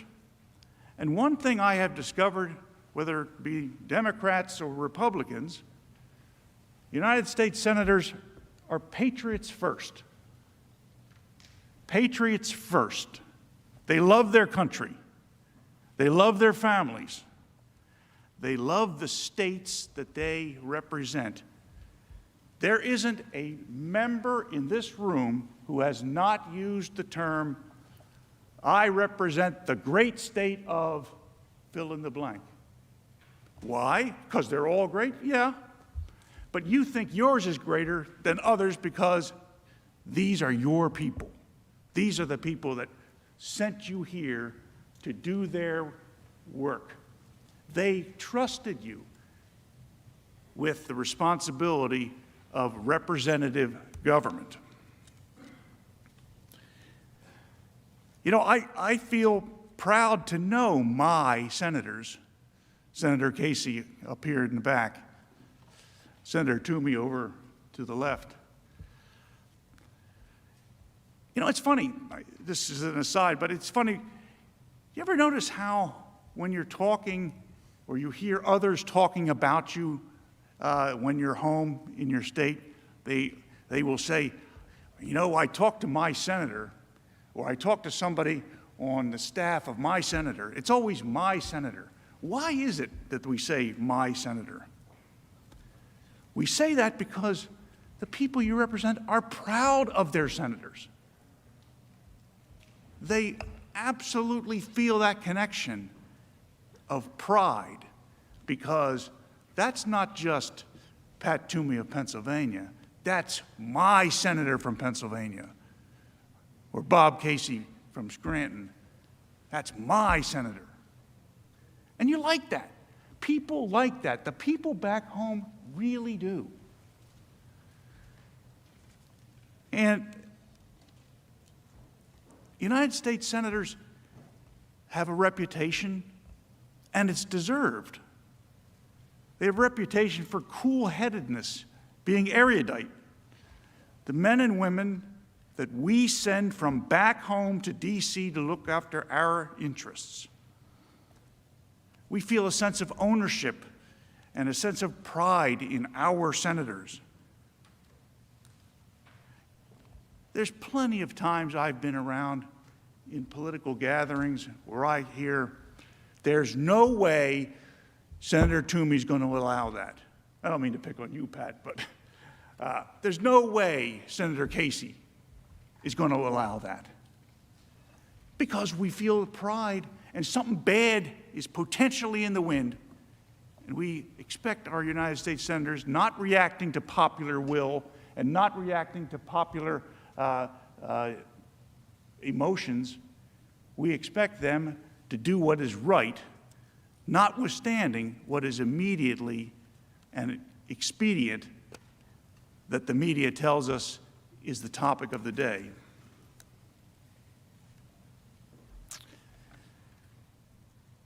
So senators are patriots. Senators are family men and women. They're fierce advocates for the great state in which they represent. And somewhere far down that list of attributes, way below patriot, and way below love of family and country, and way below fierce advocates for their states, far down, at least that's what I thought, anyway, and I still think that. Somewhere far down that list, senators have some obligation to be partisans, to represent a group of beliefs that are similar to beliefs shared by other United States senators. I understand that. And in fact, I have no problem with that system. It helps us debate and decide what is best for America, the robust debate of different points of view. And I dare say that Senator Schumer and Senator McConnell represent those things in this body and make sure that everything is talked out and robustly debated in this room before United States senators make a decision of extreme importance to the people they represent. I know you aren't allowed to talk, but I don't see either one of them jumping up and saying I'm wrong about that, because I think that that's what happens. I think United States senators try to listen to each other's views. I think United States senators try to do what is right for the country. And far down is partisanship. In our system of government, and if you read the Federalist Papers, we're very fortunate because the Federalist Papers were authored as an explanation for why it is the states, the original states, should adopt the Constitution. These were persuasive documents about why the Constitution is a good thing. Because if the individual state legislatures didn't adopt the Constitution, we would not have it. So Mr. Jay and Mr. Madison and Mr. Hamilton, they had an incentive to explain what they were thinking when they wrote it, because they are explaining to other erudite people who represent individual states why it is that they feel that this is the right thing to do. And in fact, as many of you well know, Madison had to promise that there would be a Bill of Rights immediately upon adoption, or we wouldn't have a Constitution. Even then, there was a horse trading going on in the legislative body of the United States.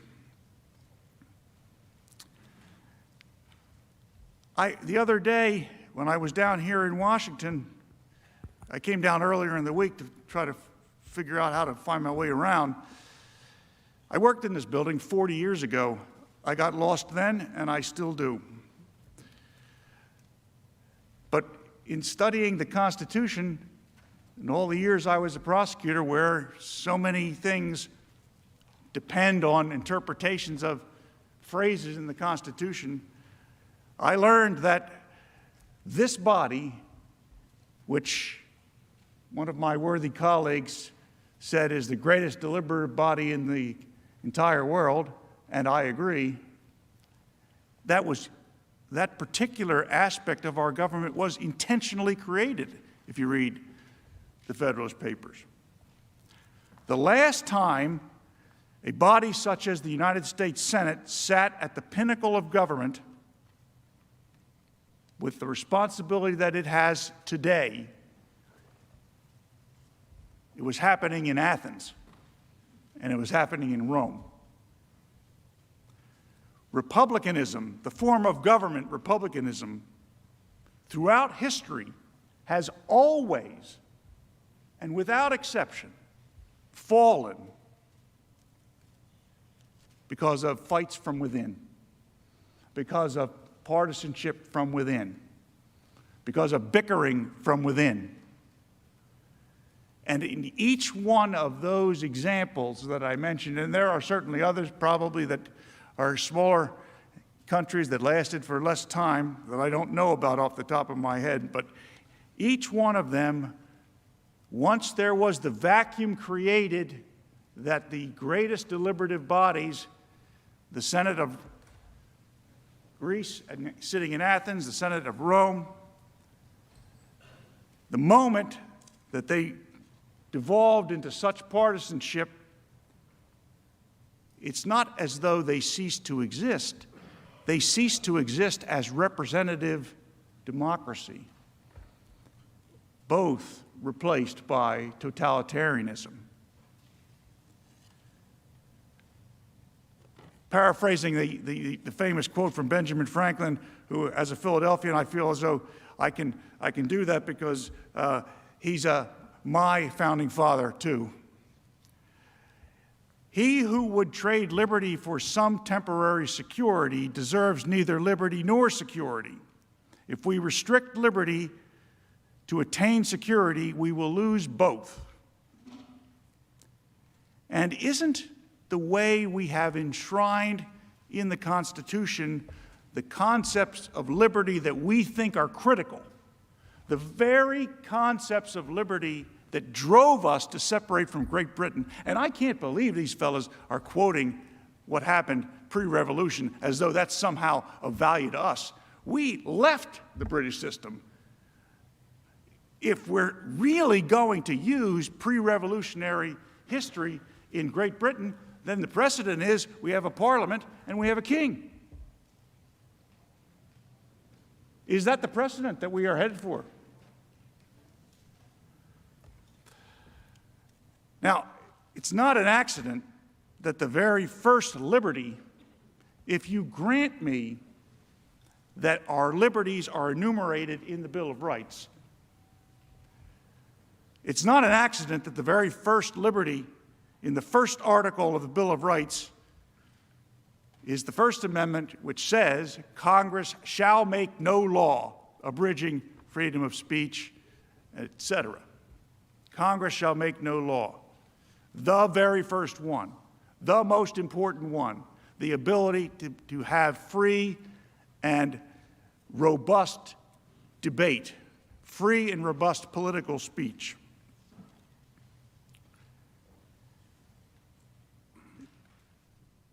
Something that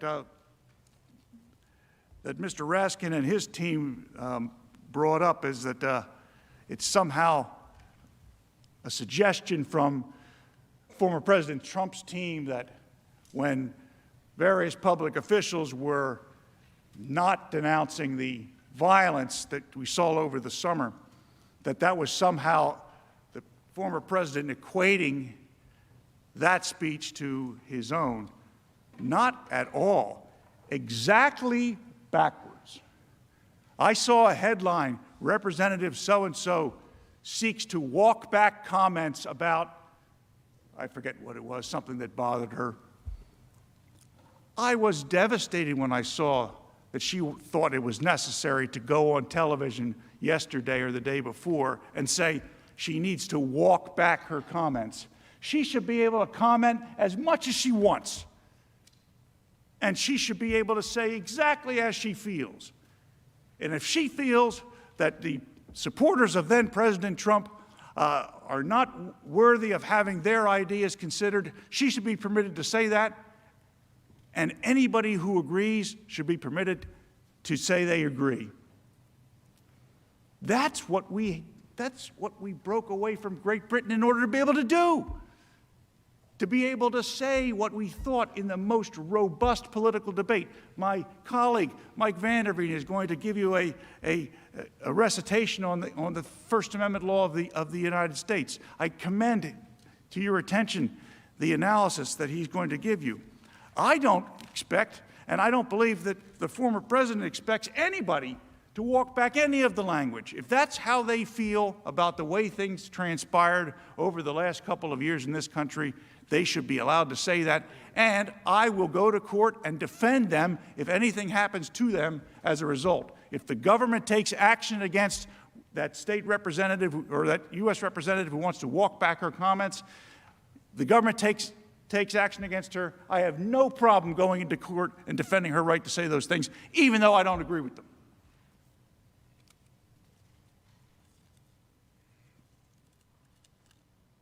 This trial is not about trading liberty for security. It's about suggesting that it is a good idea that we give up those liberties that we have so long fought for. We have sent armies to other parts of the world to convince those governments to implement the freedoms that we enjoy. This trial is about trading liberty for the security from the mob? Honestly, no, it can't be. We can't be thinking about that. We can't possibly be suggesting that we punish people for political speech in this country. And if people go and commit lawless acts as a result of their beliefs and they cross the line, they should be locked up. And in fact, I've seen quite a number of the complaints that were filed against the people who breached the Capitol. Some of them charged conspiracy. Not a single one of them I noticed charges conspiracy with the 45th President of the United States. Probably because prosecutors have an ethical requirement that they are not allowed to charge people with criminal offenses without probable cause. You might consider that. And if we go down the road that my very worthy adversary here, Mr. Raskin, asks you to go down, the floodgates will open. I was going to say it will, instead of floodgates, I was going to say originally it will release the whirlwind, which is a biblical reference. But I subsequently learned since I got here that that particular phrase has already been taken, so I figured I better change it to floodgates. But the political pendulum will shift one day. This chamber and the chamber across the way will change one day. And partisan impeachments will become commonplace. You know, until the impeachment of Bill Clinton, no one alive had ever lived through a presidential impeachment. Not unless some of you are 150 years old. Not a single person alive had lived through a presidential impeachment. Now most of us have lived through 3 of them. This is supposed to be the ultimate safety valve, the last thing that happens, the most rare treatment. And a session where this body is sitting as a court of impeachment among the most rare things it does. So the slippery slope principle will have taken hold if we continue to go forward with what is happening today and scheduled to happen later this week. And after we are long done here, and after there has been a shift in the political winds, and after there is a change in the makeup of the United States House of Representatives and maybe a change in the makeup of the United States Senate, the pressure from those folks back home, especially for members of the House, is going to be tremendous. Because remember, the founders recognized that the argument that I started with, that political pressure is driven by the need for immediate action because something under contemporary community standards really horrific happened, and the people represented by the members of the United States House of Representatives become incensed. And what do you do if a federal issue, if you're back in suburban Philadelphia and something happens that makes the people who live there incensed? You call your congressman, and your congressman, elected every 2 years with their pulse on the people of their district, 750,000 people, they respond. And boy, do they respond. The congressman calls you back, a staffer calls you back, you get all the information that they have on the issue. Sometimes you even get invited to submit a language that would improve whatever the issue is. Well, when the pendulum swings, perhaps the next person that gets impeached and is sent here for you to consider is Eric Holder during Fast and Furious, the Attorney General of the United States, or any other person that the other party considers to be a political danger to them down the road because of their avowed abilities and being articulate and having a resume that shows that they're capable. I picked Eric simply because I think he has he's had a tremendous career, and he might be somebody that some Republicans somewhere might be worried about. So maybe the next person they go after is Eric Holder. And, you know, the Republicans might regain the House in 2 years. History does tend to suggest that the party out of power in the White House does well in the midterm elections. And certainly the 2020 elections, the House gained, the House majority narrowed, and there was a gain of Republicans. So the members of the House, they have to worry about these consequences, because if they don't react to whatever the problem of the day is, somebody in that jurisdiction there, somebody is going to say, if you make me the congressman, I'll react to that. And that means that the sitting member has to worry about it because their terms are short. And it's not just members of the House of Representatives with their short terms. I saw on television the last couple of days the honorable gentleman from Nebraska, Mr. Sass.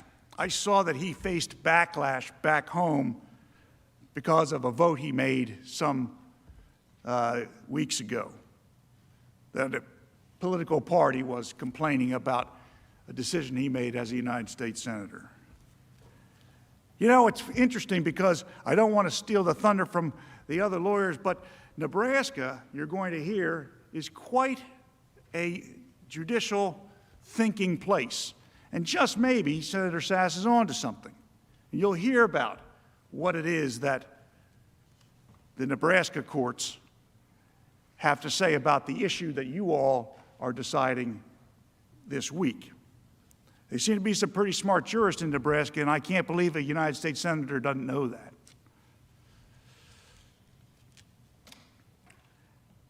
A senator like the gentleman from Nebraska, whose Supreme Court history is ever present in his mind, and rightfully so, he faces the whirlwind, even though he knows what the judiciary in his state thinks. People back home will demand their House members continue the cycle as political fortunes rise and fall. The only entity that stands between the bitter infighting that led to the downfall of the Greek Republic and the Roman Republic and the American Republic is the Senate of the United States. Shall the business of the Senate, and thus the nation, come to a halt, not just for the current weeks while a new president is trying to fill out his administration, but shall the business of the Senate and the nation come to a halt because impeachment becomes the rule rather than the rare exception? I know you can see this as a possibility because not a single one of you ever thought you would be doing a second impeachment inside of 13 months.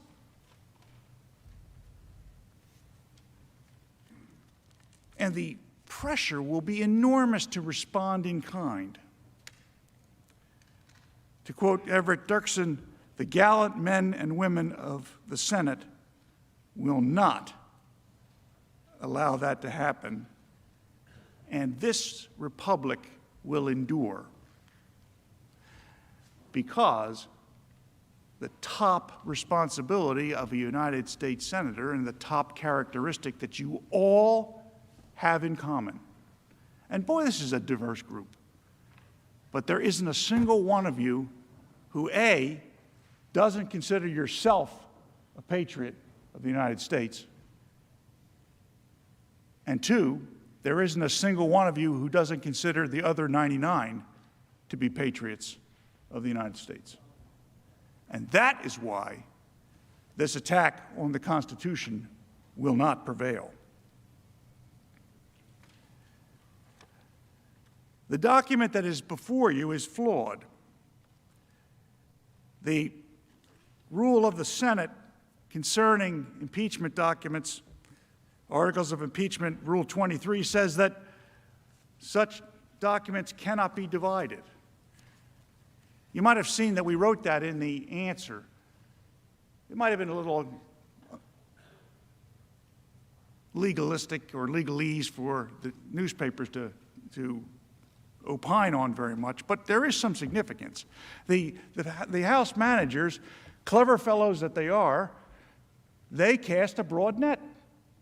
They need to get 67 of you to agree they're right. And that's a good strategy.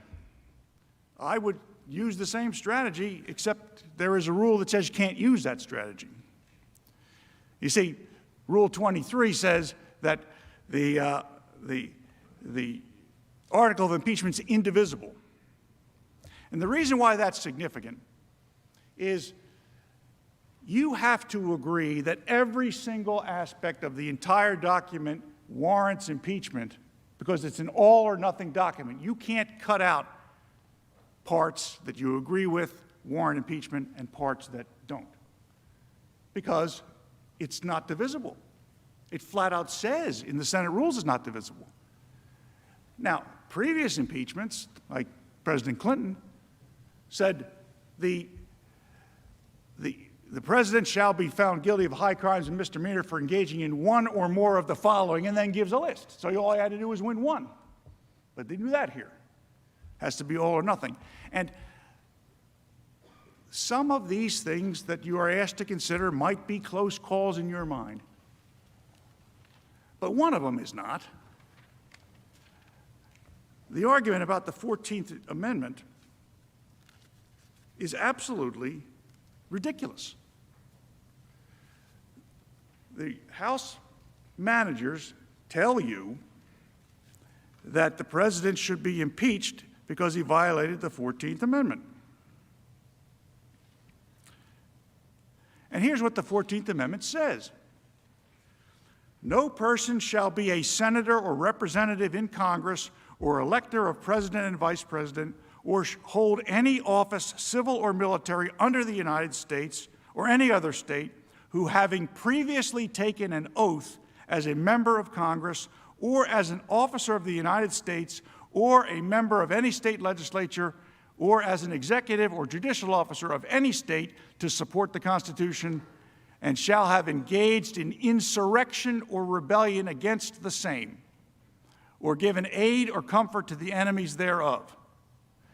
But Congress may vote by 2/3 of each house to remove such disability. Now, it doesn't take a constitutional scholar to recognize that that's written for people who fought for the Confederacy, who were previous military officers or were in the government of the Confederacy, and it doesn't take a constitutional scholar to require that they be convicted first in a court with due process of law. So that question can never be ripe until those things have happened. Now, if you agree with those arguments, and I know you all get your constitutions out and you'll read it, and if you agree with those arguments, the suggestion that the 14th Amendment applies here is ridiculous. And if you come to that conclusion, then because the managers have not separated out the any counts within the article of impeachment, the whole thing falls. I didn't write that. They are married to that.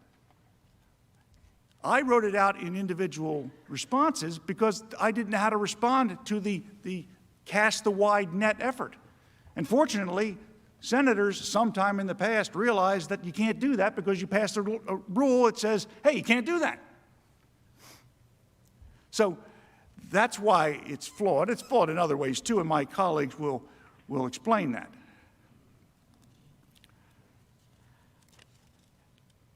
I was struck. I thought the House managers who spoke earlier were brilliant speakers. And I made some notes, and they'll hear about what I think about some of the things they said later when I'm closing the case. But I thought they were brilliant speakers, and I loved listening to them. And they were smart fellows. But why are the House managers afraid, and why is the majority of the House of Representatives afraid of the American people? I mean, let's understand why we are really here. We are really here because the majority in the House of Representatives does not want to face Donald Trump as a political rival in the future. That's the real reason we're here. And that's why they have to get over the jurisdictional hurdle, which they can't get over. But that's why they have to get over that in order to get to the part of the Constitution that allows removal.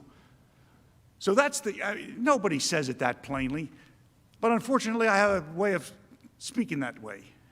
And the reason that I am having trouble with the argument is the American people just spoke, and they just changed administrations. So in the light most favorable to my colleagues on the other side of the aisle here, their system works. The people are smart enough, in the light most favorable to them, they're smart enough to pick a new administration if they don't like the old one. And they just did. And he's down there Pennsylvania Avenue now, probably wondering, how come none of my stuff is happening up at the Capitol?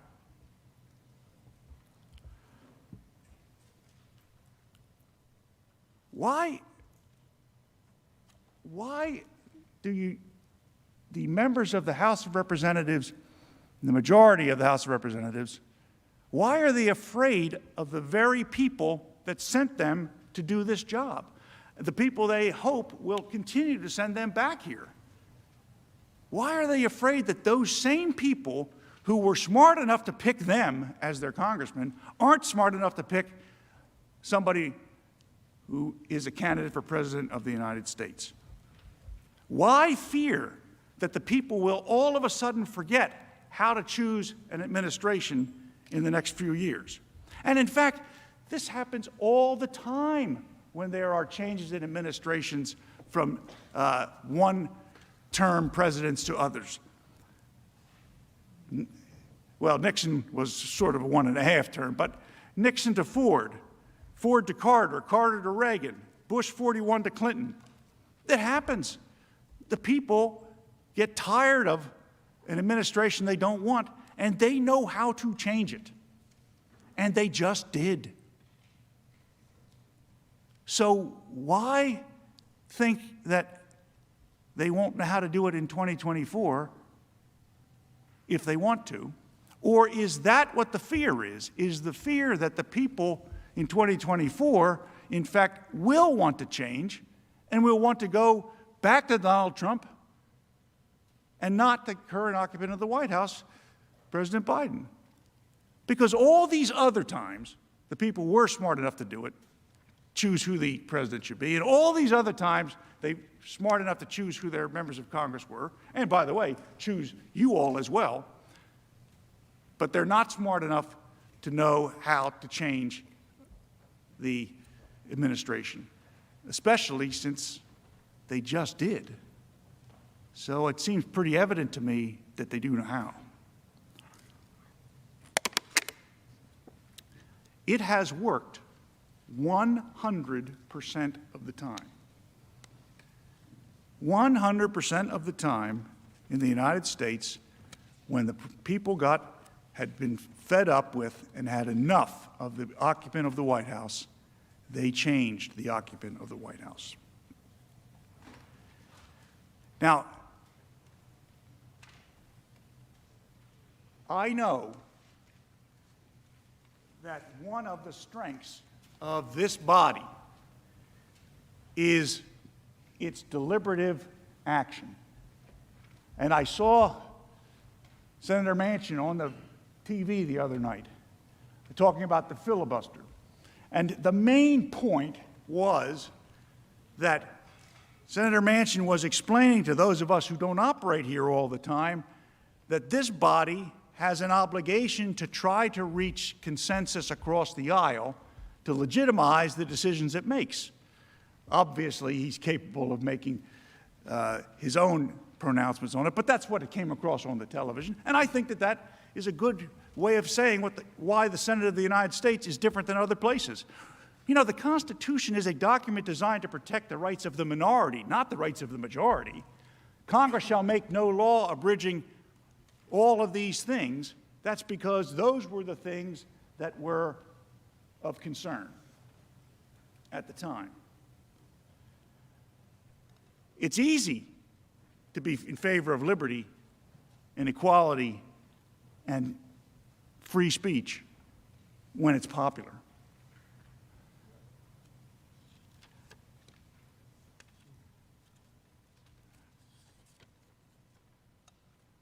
I think that I want to give my colleague, Mr. Sean, an opportunity to explain to all of us the legal analysis on jurisdiction. I'll be quite frank with you.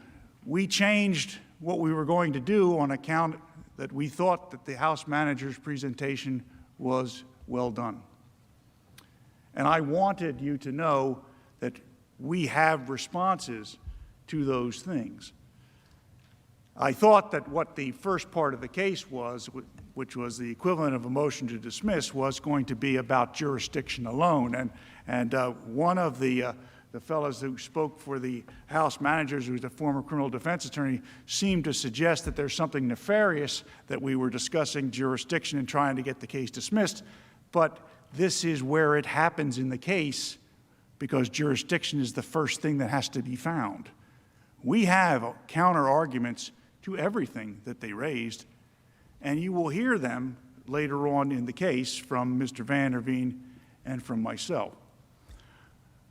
But on the issue of jurisdiction, the scholarly issue of jurisdiction, I'll leave you with this before I invite David to come up and give you the erudite explanation. Some of this was shown on the screen, but Article 1, Section 3 says, judgments in cases of impeachment shall not extend further than to removal from office and disqualification to hold any office of honor, trust, profit under the United States, but the party convicted shall nevertheless be liable and subject to indictment, trial, judgment, and punishment according to law. So this idea of a January amnesty is nonsense. If my colleagues on this side of the chamber actually think that President Trump committed a criminal offense, and let's understand, a high crime is a felony and a misdemeanor is a misdemeanor. The words haven't changed that much over the time. After he's out of office, you go and arrest him. So there is no opportunity where the President of the United States can run rampant in January, at the end of his term, and just go away scot-free. The Department of Justice does know what to do with such people. And so far, I haven't seen any activity in that direction. And not only that, the people who stormed this building and breached it were not accused of conspiring with the President. But the section I read, judgment, in other words, the bad thing that can happen, the judgment, in cases of impeachment, i.e. what we are doing, shall not extend further than removal from office. What is so hard about that? Which of those words are unclear? Shall not extend further than removal from office. President Trump no longer is in office. The object of the Constitution has been achieved. He was removed by the voters. Mr. Schoen, are you ready? Now that I've taken all of his time,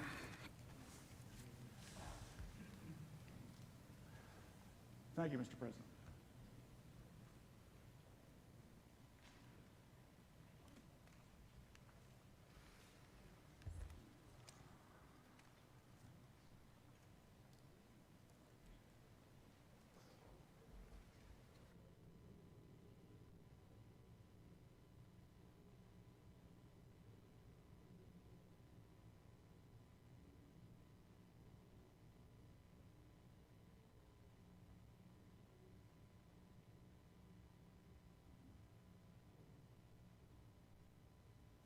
President, leaders,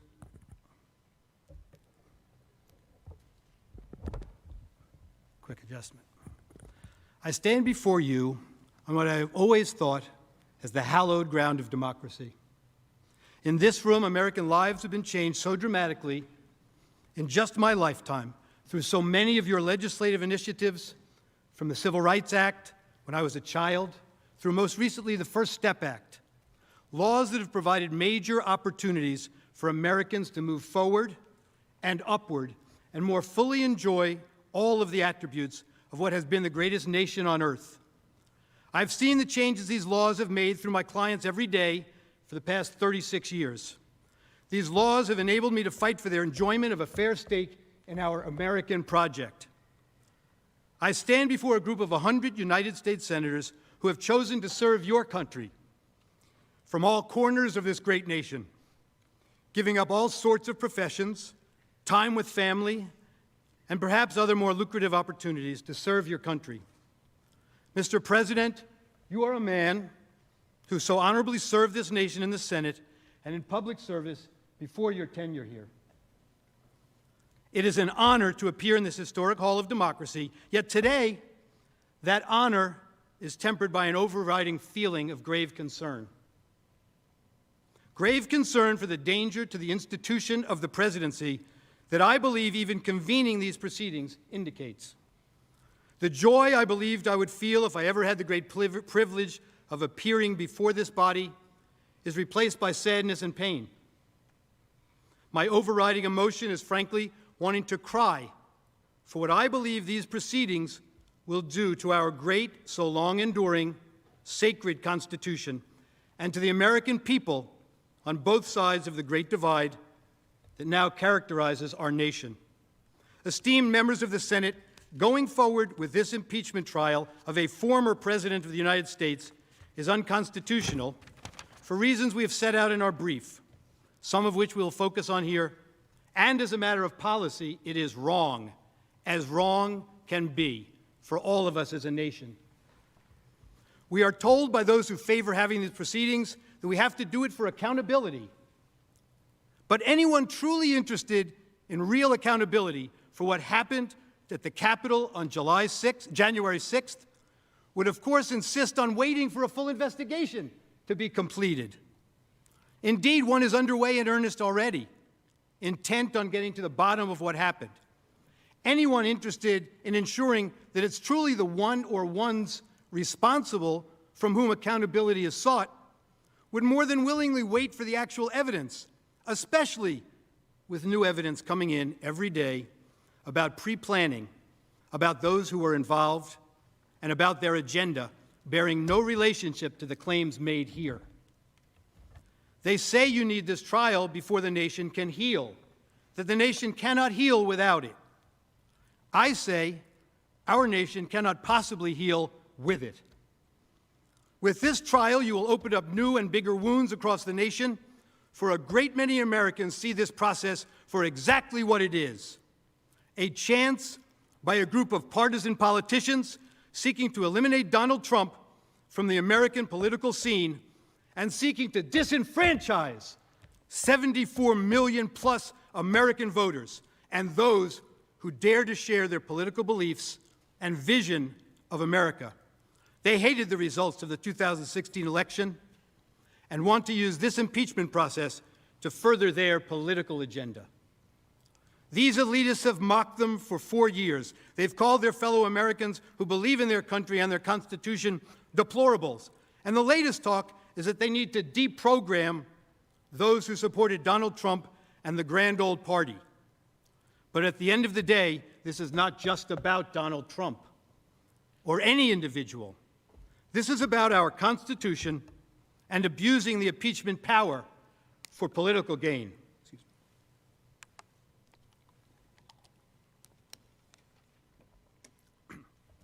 Excuse me. They tell us that we have to have this impeachment trial, such as it is, to bring about unity.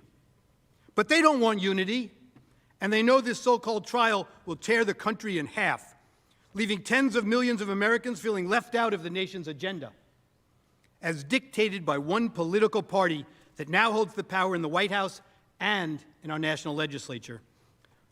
But they're proud Americans who never quit getting back up when they're down, and they don't take dictates from another party based on partisan force-feeding. This trial will tear this country apart, perhaps like we have only seen once before in our history. And to help the nation heal, we now learn that the House managers, in their wisdom, have hired a movie company and a large law firm to create, manufacture, and splice for you a package designed by experts to chill and horrify you and our fellow Americans. They want to put you through a 16-hour presentation over 2 days, focusing on this as if it were some sort of blood sport. And to what end? For healing? For unity? For accountability? Not for any of those. For surely there are much better ways to achieve each. It is again for pure, raw, misguided partisanship that makes them believe playing to our worst instincts somehow is good. They don't need to show you movies to show you that the riot happened here. We will stipulate that it happened, and you know all about it. This is a process fueled irresponsibly by base hatred by these House managers and those who gave them their charge, and they are willing to sacrifice our national character to advance their hatred and their fear that one day they might not be the party in power. They have a very different view of democracy and freedom from Justice Jackson, who once wrote, "But freedom to differ is not limited to things that do not matter much. That would be a mere shadow of freedom. The test of its substance is the right to differ as to things that touch at the heart of the existing order." They have a very different view of democracy and freedom. This is nothing less than the political weaponization of the impeachment process. Pure, raw sport, fueled by the misguided idea of party over country, when in fact both will surely suffer. I can promise you that if these proceedings go forward, everyone will look bad. You will see and hear many members of our Congress saying and doing things they must surely regret. But perhaps far worse than a moment of personal shame in a world in which history passes from our memories in a moment, our great country, a model for all the world, will be far more divided, and our standing around the world will be badly broken. Our arch enemies who pray each and every day for our downfall will watch with glee, glowing in the moment as they see you at your worst and our country in internal divide. Let's be perfectly clear. If you vote to proceed with this impeachment trial, future senators will recognize that you bought into a radical constitutional theory that departs clearly from the language of the Constitution itself and holds, and this is in their brief, that any civil officer who ever dares to want to serve his or her country must know that they will be subject to impeachment long after their service in office has ended, subject only to the political and cultural landscape of the day that is in operation at any future time. This is exactly the position taken by the House managers at page 65 of their brief. Unprecedented, radical position. They unabashedly say so. Imagine the potential consequences for civil officers you know and who you believed served so honorably, but who in the view of a future Congress might one day be deemed to be impeachment worthy. Imagine it now, because your imagination is the only limitation. The House managers tell you a correct reading of the impeachment power under the Constitution is that it has no temporal limit and can reach back in time without limitation to target anyone who dared to serve our nation as a civil officer. Now add that to their demand that you members put your imprimatur on the snap impeachment they returned in this case, and can do again in the future if you endorse it by going forward with this impeachment trial. This is an untenable combination that literally puts the institution of the presidency directly at risk, nothing less. And it does much more. Under their unsupportable constitutional theory and tortured reading of the text, every civil officer who has served is at risk of impeachment if any given group elected to the House decides that what was thought to be important service to the country when they served now deserves to be canceled. They've made clear in public statements that what they really want to accomplish here in the name of the Constitution is to bar Donald Trump from ever running for political office again. But this is an affront to the Constitution, no matter who they target today. It means nothing less than the denial of the right to vote and the independent right for a candidate to run for elective political office, guaranteed by the First and 14th Amendments to the United States Constitution, under the guise of impeachment as a tool to disenfranchise. Perhaps my friend put the situation simply and sharply into focus last week on his radio show. My friend is a distinguished lawyer who served as an ambassador to former President Obama and has friends among you. He described himself to his listeners as a dyed-in-the-wool, lifelong Democrat. But, he said, the idea of 100 people in these circumstances deciding that tens of millions of American voters cannot cast their vote for their candidate for president ever again is unthinkable, and it truly should be. I will discuss today several reasons this matter should not and must not proceed, why the Senate lacks jurisdiction to conduct this trial of a former president, a president no longer in office and now a private citizen. Any single reason in our trial memorandum or discussed today suffices. But I want to start with a discussion of the fundamental due process lacking from the start, and that would last through the end if this goes forward, because it is this irretrievably flawed process and its product, a dangerous snap impeachment, that brings us here and that threatens to send a message into the future that we will all regret forever, and that stain this body, which up to now our founding fathers believed was uniquely suited for the most difficult task of conducting an impeachment trial, as Mr. Hamilton wrote in Federalist 65. These aren't just niceties. I make no apology for demanding in your name, in the name of the Constitution, that the rights to due process guaranteed under the Constitution are adhered to in a process as serious as this in our national lives. The denial of due process in this case, of course, starts with the House of Representatives. In this unprecedented snap impeachment process, the House of Representatives denied every attribute of fundamental constitutional due process that Americans correctly have come to believe is part of what makes this country so great. How and why did that happen? It is a function of the insatiable lust for impeachment in the House for the past 4 years. Consider this. I want to say this for Donald Trump, who I may well be voting to impeach. Donald Trump has already done a number of things which legitimately raise the question of impeachment. I don't respect this president, and I will fight every day until he is impeached. That is grounds to start impeachment proceedings. Those are grounds to start impeachment. Those are grounds to start impeachment proceedings. Yes, I think that's grounds to start impeachment proceedings. I rise today, Mr. Speaker, to call for the impeachment of the President of the United States of America. I continue to say, impeach him! Impeach 45! Impeach 45! So we're calling upon the House to begin impeachment hearings immediately. On the impeachment of Donald Trump, would you vote yes or no? I would vote yes. I would vote to impeach. Because we're going to go in there, we're going to impeach the mother. But the fact is, I introduced articles of impeachment in July of 2017. If we don't impeach this president, he will get reelected. My oath requires me to be for impeachment, have an impeachment hearing, and he's the scarlet eye on his chest. The representatives should begin impeachment proceedings against this president. It is time to bring impeachment charges against him. Bring impeachment charges. My personal view is that he richly deserves impeachment. I'm here at an impeachment rally, and we are ready to impeach the...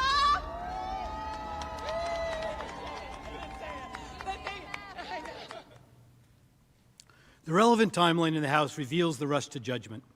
On the day following the January 6th riot, the House leadership cynically sensed a political opportunity to score points against the outgoing then-President Trump, and the Speaker demanded that Vice President Pence invoke the 25th Amendment, threatening immediate impeachment for the President if Mr. Pence did not comply with this extraordinary and extraordinarily wrong demand. 4 days later, on January 11th, 2021, the instant article of impeachment was introduced in the House. Speaker Pelosi then gave the Vice President another ultimatum, threatening to begin impeachment proceedings within 24 hours if he did not comply. Vice President Pence rejected Speaker Pelosi's demand, favoring instead adherence to the Constitution and the best interests of the nation over a politically motivated threat. On January 12th, Speaker Pelosi announced who the 9 impeachment managers would be. And on January 13th, 2021, just days after holding a press conference to announce the launching of an inquiry, the House adopted the article of impeachment, completing the fastest impeachment inquiry in history and according President Trump no due process at all, over strong opposition based in large part on the complete lack of due process. To say there was a rush to judgment by the House would be a grave understatement. It is not as if the House members who voted to impeach were not mightily warned about the dangers to the institution of the presidency and about our system of due process.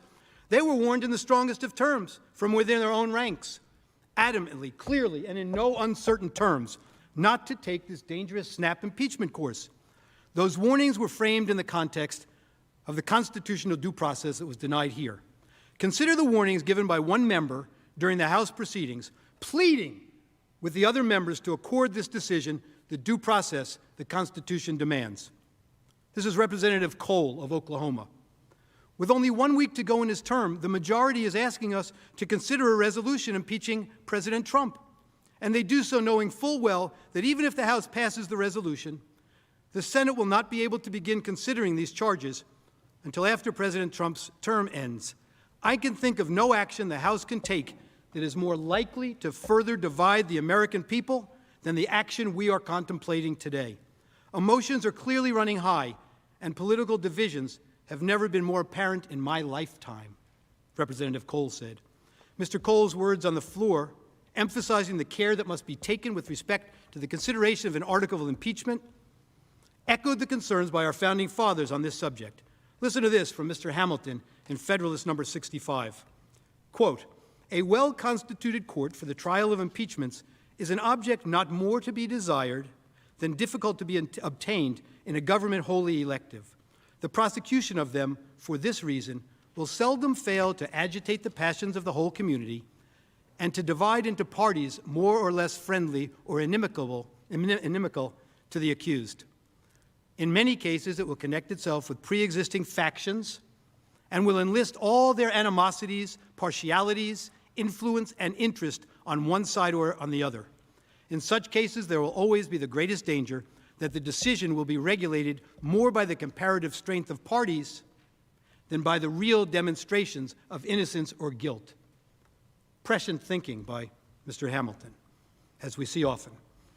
And what I say to you is a proof of the need for due process based on the critically serious nature of the singular role the impeachment process has in our government. Mr. Hamilton characterized the consideration of an impeachment in these terms: the delicacy and magnitude of a trust which so deeply concerns the political reputation and existence of every man engaged in the administration of public affairs speak for themselves. This, too, in Federalist 65. Now back to the House and the warnings against this rush judgment in this case. Mr. Cole of Oklahoma again. In the name of healing, a path forward, he said, our people so desperately need, he warned that, quote, "The House is moving forward erratically with a truncated process that does not comport with the modern practice and that will give members no time to contemplate the serious nature of action before us." Mr. Cole emphasized to his colleagues that such care must be taken with the consideration of an article of impeachment, quote, "in order to ensure that the American people have confidence in the procedures the House is following, and because the presidency itself demands due process in the impeachment proceedings." Congressman Cole continued, "Unfortunately," this is a quote, "the majority has chosen to race to the floor with a new article of impeachment, foregoing any investigation, any committee process, or any chance for members to fully contemplate this course of action before proceeding." Mr. Cole complained that the majority is failing to provide the House with an opportunity to review all the facts which are still coming to light, to discuss all the evidence, to listen to scholars, to examine the witnesses, and to consider precedents. He noted further, this is not the type of robust process we have followed for every modern impeachment, and the failure to do so does a great disservice to this institution and to this country, Mr. Cole said. Mr. Cole complained right on the House floor that rather than following the appropriate processes, he said the House has used in every modern impeachment, the majority is rushing to the floor, tripping all over themselves in their rush to impeach the president a second time. And in Mr. Cole's words, it was doing so to, quote, "settle scores." And he warned that this snap impeachment approach would cause great division as the country looks ahead to the start of a new administration. He said to them, in a matter as grave and consequential as impeachment, shouldn't we follow the same process we've used in every modern impeachment rather than rushing to the floor? And he implored them, on behalf of generations of Americans to come, we need to think more clearly about the consequences of our action today. And Mr. Cole then reached across the aisle and credited a member of this body, Senator Manchin, with having voiced similar sentiments about how ill-advised this rushed process was, suggesting that the underlying events were a matter for the judicial system to investigate, not one for a rushed political process. Finally, Mr. Cole admonished his fellow House members, telling them, we need to recognize that we are following a flawed process. The alarm Mr. Cole sounded went unheeded. Now let us consider the process in the House that actually was due. The House managers assert in the memorandum that the House serves as a grand jury and prosecutor under the Constitution. They told you that again today. If this is accurate, then they highlight the complete failure to adhere to due process. One should not diminish the significance of impeachment's legal aspects, particularly as they relate to the formalities of the criminal justice process. It is a hybrid of the political and legal, a political process moderated by legal formalities. This is a quote, Richard Broughton. The Fifth Amendment to the United States Constitution provides, in relevant part, that no person shall be deprived of life, liberty, or property without due process of law. The Supreme Court long ago recognized in Matthews versus Eldridge that at its core, due process is about what we all want, what we all have the right to demand, fundamental fairness.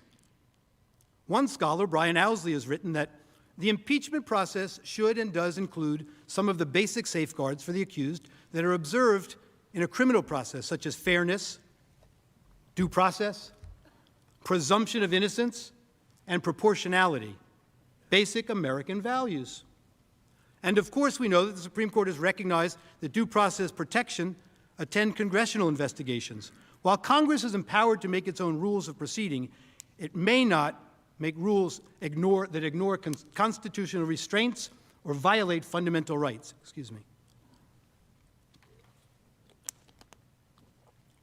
While the case law is limited in terms of spelling out what due process looks like in impeachment hearings, and of course in the Nixon case, Walter, not Richard, we know that there's a great deal of leeway afforded Congress with respect to its impeachment rules. It is clear that the fundamental principles that underlie our understanding of what due process must always look like apply. In Hastings versus United States, D.C. court case, vacated on different grounds, they address the matter, clearly concluding that the Due Process Clause applies to impeachment proceedings and that it imposes an independent constitutional constraint on how the Senate exercises its sole power to try all impeachments under Article 1, Section 3, Clause 6. Court wrote in Hastings, impeachment is an extraordinary remedy. As an essential element of our constitutional system of checks and balances, impeachment must be invoked and carried out with solemn respect and scrupulous attention to fairness. Fairness and due process must be the watchword whenever a branch of the United States government conducts a trial, whether it be in a criminal case, a civil case, or a case of impeachment. A 1974 Department of Justice memo suggested the same view, opining that, quote, whether or not capable of judicial enforcement, due process standards would seem to be relevant to the manner of conducting an impeachment proceeding. More specifically, as the Hastings Court described it, one of the key principles that lies at the heart of our constitutional democracy. Again, fairness. The Supreme Court's precedents establish the general rule that individuals must receive notice and an opportunity to be heard before the government deprives them of a constitutionally protected interest. It is also true that in any proceeding that may lead to deprivation of a protected interest, it requires fair procedures commensurate with the interests at stake. Impeachment proceedings plainly involve deprivations of property and liberty interests protected by the Due Process Clause.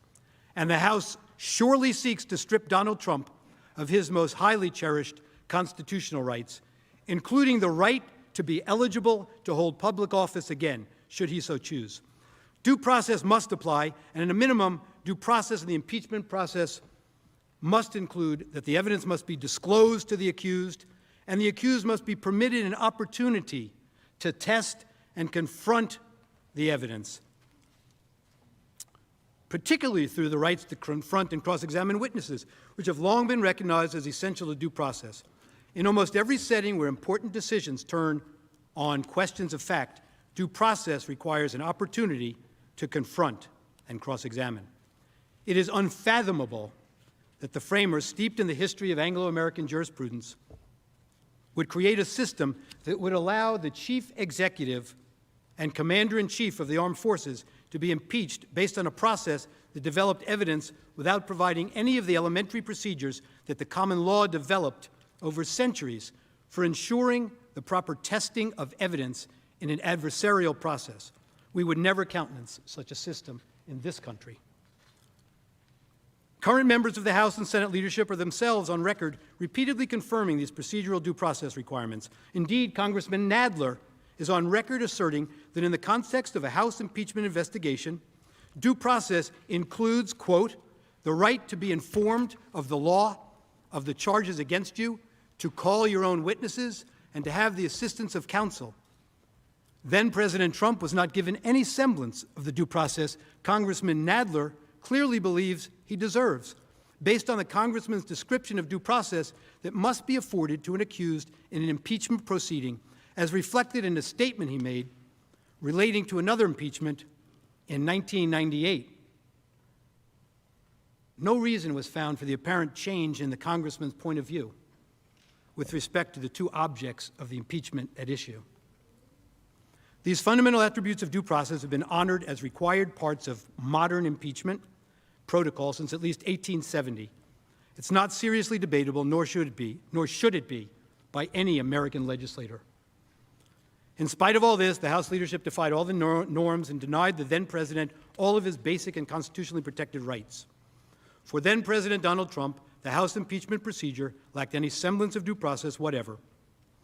It simply cannot be credibly argued to the country, and we do not make special rules for different targets.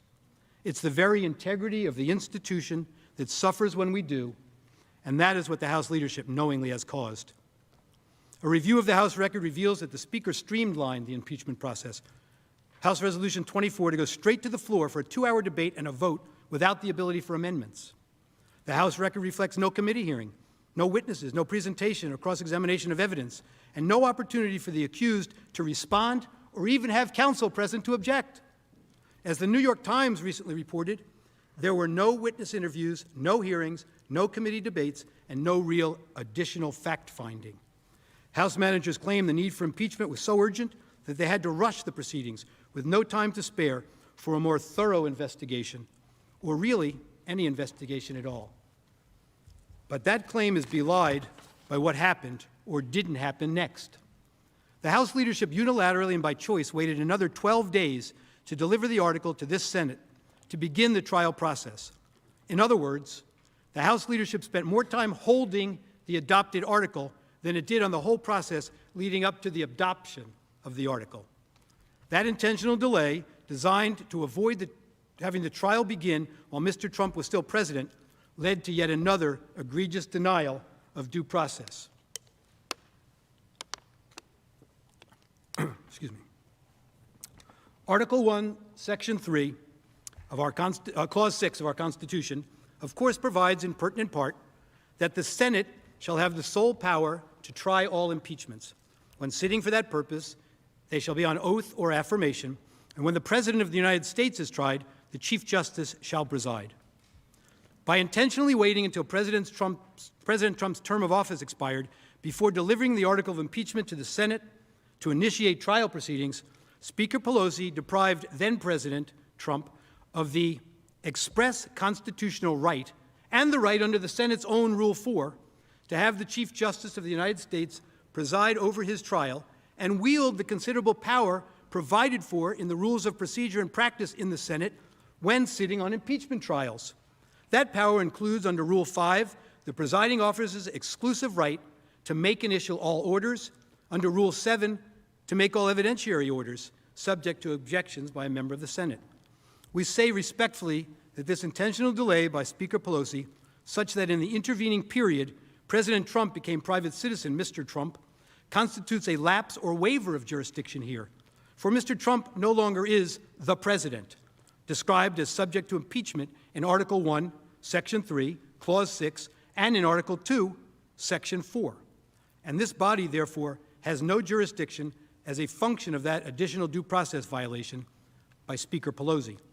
Moreover, with all due respect, then President Trump suffered a tangible detriment from Speaker Pelosi's actions, which violates not only his rights to due process of law, but also his express constitutional right to have the Chief Justice preside. That tangible detriment includes the loss of the right to a conflict-free, impartial presiding officer, with all due respect. The very purpose behind requiring the Chief Justice to preside over the President's impeachment trial, along with the other benefits of having the two branches combined, the Chief Justice from the judiciary and the Senate, for the impeachment trial of the President, reflected in Federalist 66. One of the reasons the Chief Justice was chosen for that task. Mr. Trump now faces a situation in which the presiding officer will serve as both judge, with all the powers that the rules endow him with, and juror with a vote.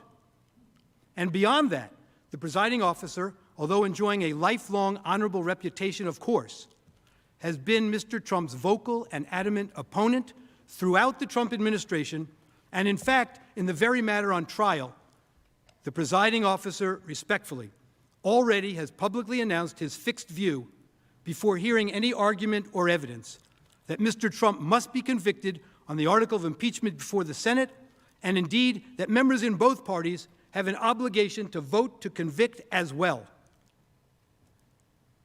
Nowhere in this great country would any American, and certainly not this honorable presiding officer, consider this scenario to be consistent with any stretch of the American concept of due process and a fair trial, and certainly not even the appearance of either. By no stretch of the imagination could any fair-minded American be confident that a trial so conducted would or could be the fair trial promised by the leader. While most procedural aspects of a Senate impeachment trial may be non-justiciable political questions, this is not an excuse to ignore what law and precedent clearly require. The present situation either presents a violation of the constitutional text found in the articles mentioned above that require the Chief Justice to preside when the President is on trial, or it is a clear denial of due process and fair trial rights for private citizen Trump to face an impeachment trial so conducted by the Senate. The impeachment article should be treated as a nullity and dismissed based on the total lack of due process in the House. It should be dismissed because of Speaker Pelosi's intentional abandonment or waiver of jurisdiction, if the House ever acquired jurisdiction. And the article should be dismissed because the trial in the Senate of a private citizen is not permitted, let alone with the conflicts just described that attend this proceeding. Finally, on the subject of due process in this matter, I say the following.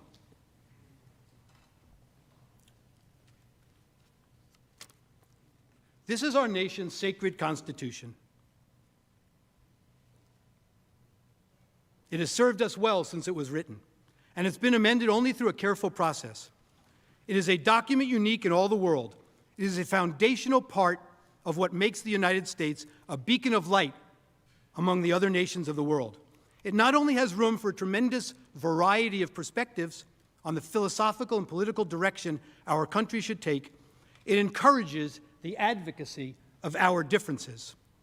But we have long held that fundamental to its health and well-being, and therefore to ours as a nation, is its insistence on due process for every citizen. The emphasis on the right to due process long ago was recognized as its life breath, a primary guarantor of its eternal viability as our political, civic, and national guiding light. We all well know that there are many systems in other countries around the world that do not offer any semblance of the safeguards our constitutional concept of due process provides. Some of them have chosen their own handbooks, which direct their citizens' conduct on penalty of death. This is one of them. There can be no room for due process in such a system as this, or the system would be lost. Snap decisions are required in a system like this to maintain power for one political philosophy over all others in those kinds of systems. But we as a nation have rejected those systems and the kind of snap decisions they demand to maintain control for one party, for one point of view, and for an imposed way of life. We choose to live freely under a constitution that guarantees our freedom. Other countries fear those freedoms and seek to ensure adherence to a party line in all civic, political, spiritual, and other affairs, and to ensure that the party line is towed in those systems have no place for due process. Snap decisions that remove political figures are the norm. Maintaining their systems depend on it. That is not our way in America and never must be. We choose in America to live by our Constitution and its amendments and the due process this document demands for every citizen among us. By putting your imprimatur on the snap judgment made in this matter to impeach the President of the United States without any semblance of due process at every step along the way, puts the office of the President of the United States at risk every single day. It is far too dangerous a proposition to countenance, and you must resoundingly reject it by sending the message now that this proceeding, lacking due process from start to finish, must end now with your vote that you lack jurisdiction to conduct an impeachment trial for a former president whose term in office has expired and who is now a private citizen. So one reason you must send this message here and now is because of the complete lack of due process that brought this article of impeachment before this body. God forbid we should ever lower our vigilance to the principle of due process. An impeachment trial of a private citizen Trump held before the Senate would be nothing more nor less than the trial of a private citizen by a legislative body. An impeachment trial by the Senate of a private citizen violates Article 1, Section 9 of the United States Constitution, which provides that no bill of attainder shall be passed. The bill of attainder, as this clause is known, prohibits Congress from enacting a law that legislatively determines guilt and inflicts punishment upon an identifiable individual without provision of the protections of a judicial trial. A bill of attainder is a legislative act which inflicts punishment without a judicial trial. A judicial trial. The distinguishing characteristic of a bill of attainder is the substitution of a legislative determination of guilt and legislative imposition of punishment for judicial finding and sentence. The Bill of Attainder clause in the separation of powers doctrine generally reflects the framers' concern that trial by a legislature lacks the safeguards necessary to prevent the abuse of power. As the Supreme Court explained in United States versus Brown, the best available evidence, the writings of the architects of our constitutional system, indicate that the Bill of Attainder clause was intended not as a narrow, technical, and therefore soon-to-be outmoded prohibition, but rather as an implementation of the separation of powers, a general safeguard against legislative exercise of the judicial function. More simply, trial by legislature. The Bill of Attainder reflected the framers' belief that the legislative branch is not so well suited as politically independent judges and juries. When the Senate undertakes an impeachment trial of a private citizen, as it clearly understands to be the case here, supported by the facts that the Chief Justice is not providing and Mr. Trump is not the president, it is acting as a judge and jury rather than a legislative body. And this is exactly the type of situation that the Bill of Attainder constitutional provision was meant to preclude. It is clear that disqualification from holding future office, the punishment the House managers intend to seek here, is a kind of punishment, like a banishment and others, that is subject to the constitutional prohibition against the passage of bills of attainder, under which general designation bills of pains and penalties are included. The cases include Cummings, Ex parte Garland, and this Brown case. The Supreme Court 3 times has struck down provisions that precluded support of the South or support of communism from holding certain jobs as being in violation of this prohibition. Thus, the impeachment of a private citizen in order to disqualify them from holding office is an unconstitutional act constituting a bill of attainder. Moreover, this is the exact type of situation in which the fear would be great that some members of the Senate might be susceptible to acting in the haste the House acted in when it rushed through the article of impeachment in less than 48 hours, acting hastily simply to appease the popular clamor of their political base, the very kind of concern expressed by Mr. Hamilton in Federalist 65.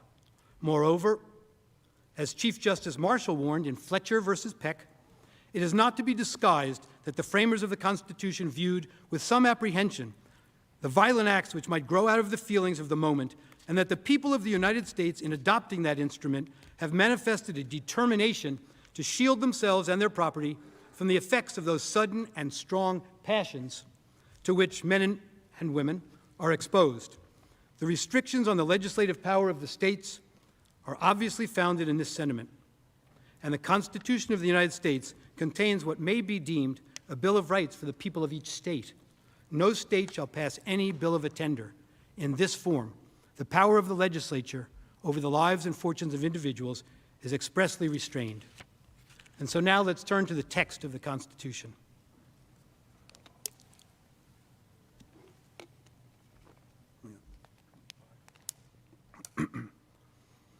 Turning to the text of the Constitution is, for many, of course, the most appropriate and the most important starting place for trying to answer a Constitution-based question.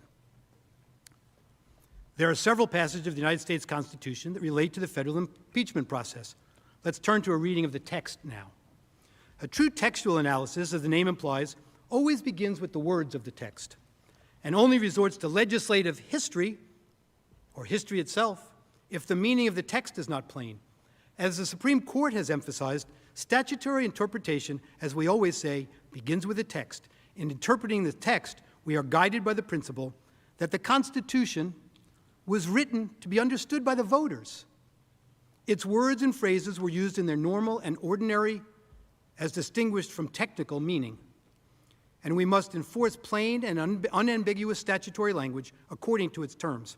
If the President is impeached, the unambiguous text of the Constitution commands that the Chief Justice of the United States shall preside, as we discussed earlier.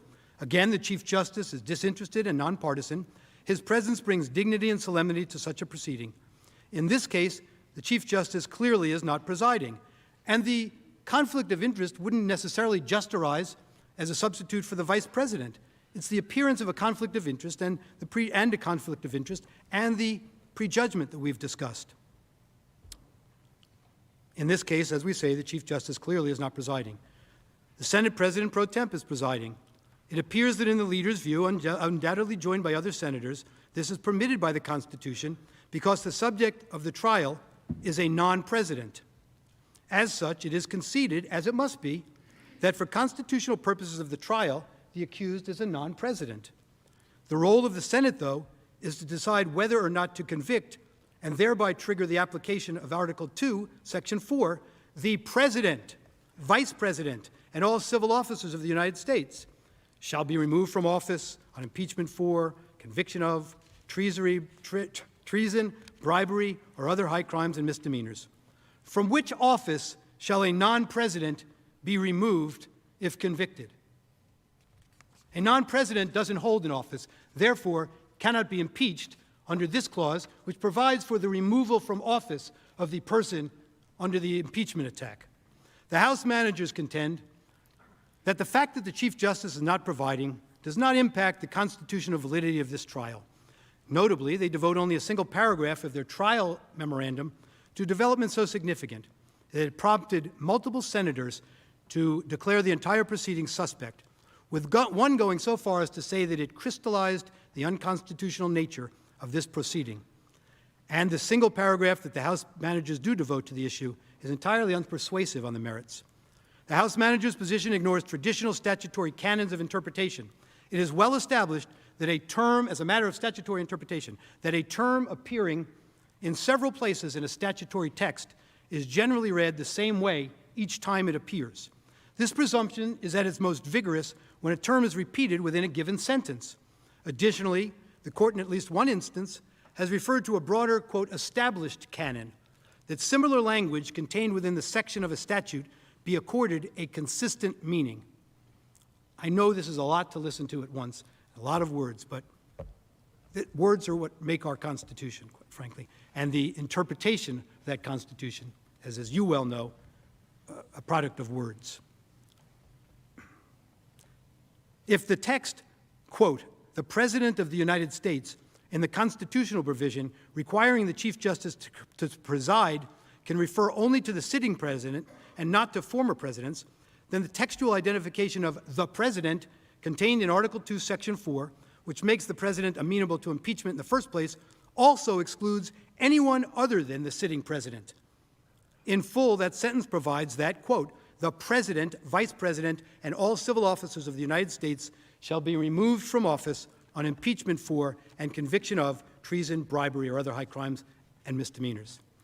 This is the substantive phrase of the Constitution vesting the conviction and removal power in the Senate, and it contains a clear jurisdictional limitation. The House managers do understand what the word president means for purposes of other constitutional provisions, and so they should understand this limitation as well. Only a sitting president is referred to as the President of the United States in the Constitution, and only a sitting president may be impeached, convicted, and removed upon a trial in the Senate. The President in Article 2, Section 4, and the President in Article 1, Section 3 identify the same person. If the accused is not the President in one, he is not the President in the other. No sound textual interpretation, I emphasize textual, no sound textual interpretation principle permits a contrary reading. In the words of the Supreme Court, it is a normal rule of statutory construction that identical words used in different parts of the same act are intended to have the same meaning.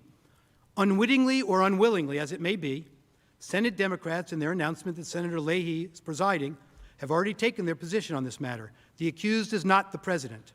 The text of the United States Constitution, therefore, does not vest the Senate with the power to try him and remove him, a factual nullity, he can't be removed, something, or disqualify him, a legal nullity, as if he were the President. House managers contend the Senate has jurisdiction over this impeachment because despite the fact that he's no longer the President, the conduct that the former President is charged occurred while he was still in office. That argument does not in any way alter the Constitution's clear textual identification of the President. House managers justify their strained argument by noting that the Constitution's impeachment provisions are properly understood by reference to this overarching constitutional plan. But with that very justification in mind, their argument fails once again. In an impeachment, it is the accused's office that permits the impeachment. Ceasing to hold that office terminates the possibility and the purpose of impeachment. Private persons may not be impeached in America. And so they asked you to look back at the British model. The Constitution, as I say, does not make private citizens subject to impeachment. The founders rejected the British model that allowed Parliament to impeach anyone except for the king. And so they limited impeachment to certain public officials, including presidents in our country. Next, on the textual front, the primary, in fact, the only required remedy of conviction is removal. Article 2, Section 4, straightforward rule. Whenever a civil officer is impeached and convicted for high crimes and misdemeanors, they shall be removed. It is undeniable that in this instance, removal is moot in every possible regard. Removal is a factual and legal impossibility. Yet the article of impeachment itself, read it in the wherefore clause, it calls for removal. This is one reason why impeachment proceedings are different from ordinary trials and why the Constitution pointedly separates the two. In ordinary criminal jurisprudence, a person convicted of public crimes while he or she was in office may still be punished even though they no longer hold that office. Not so with impeachment. In a Senate impeachment trial, conviction means and requires removal. And conviction without a removal is no conviction at all. Only upon a valid conviction and its requisite enforceable removal may the additional judgment of disqualification plausibly be entertained. Presidents are impeachable because presidents are removable. Former presidents are not because they cannot be removed. The Constitution is clear. Trial by the Senate sitting as a court of impeachment is reserved for the President of the United States, not a private citizen who used to be President of the United States.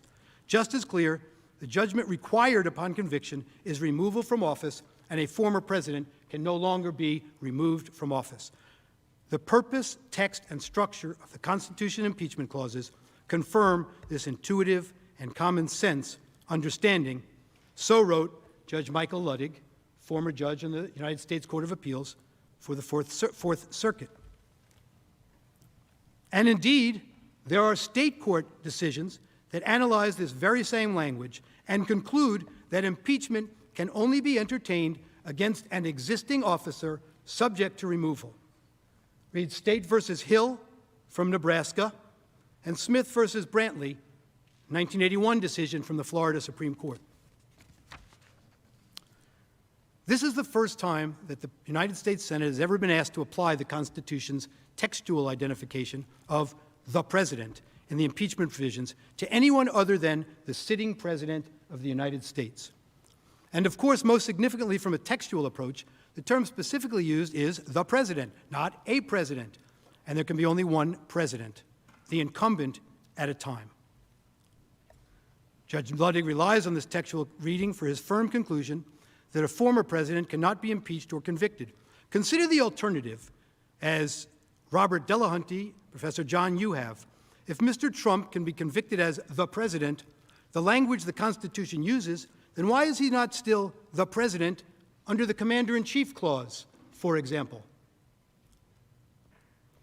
They are joined by Professor Alan Dershowitz and University of Chicago Professor Richard Epstein in their focus and conclusion.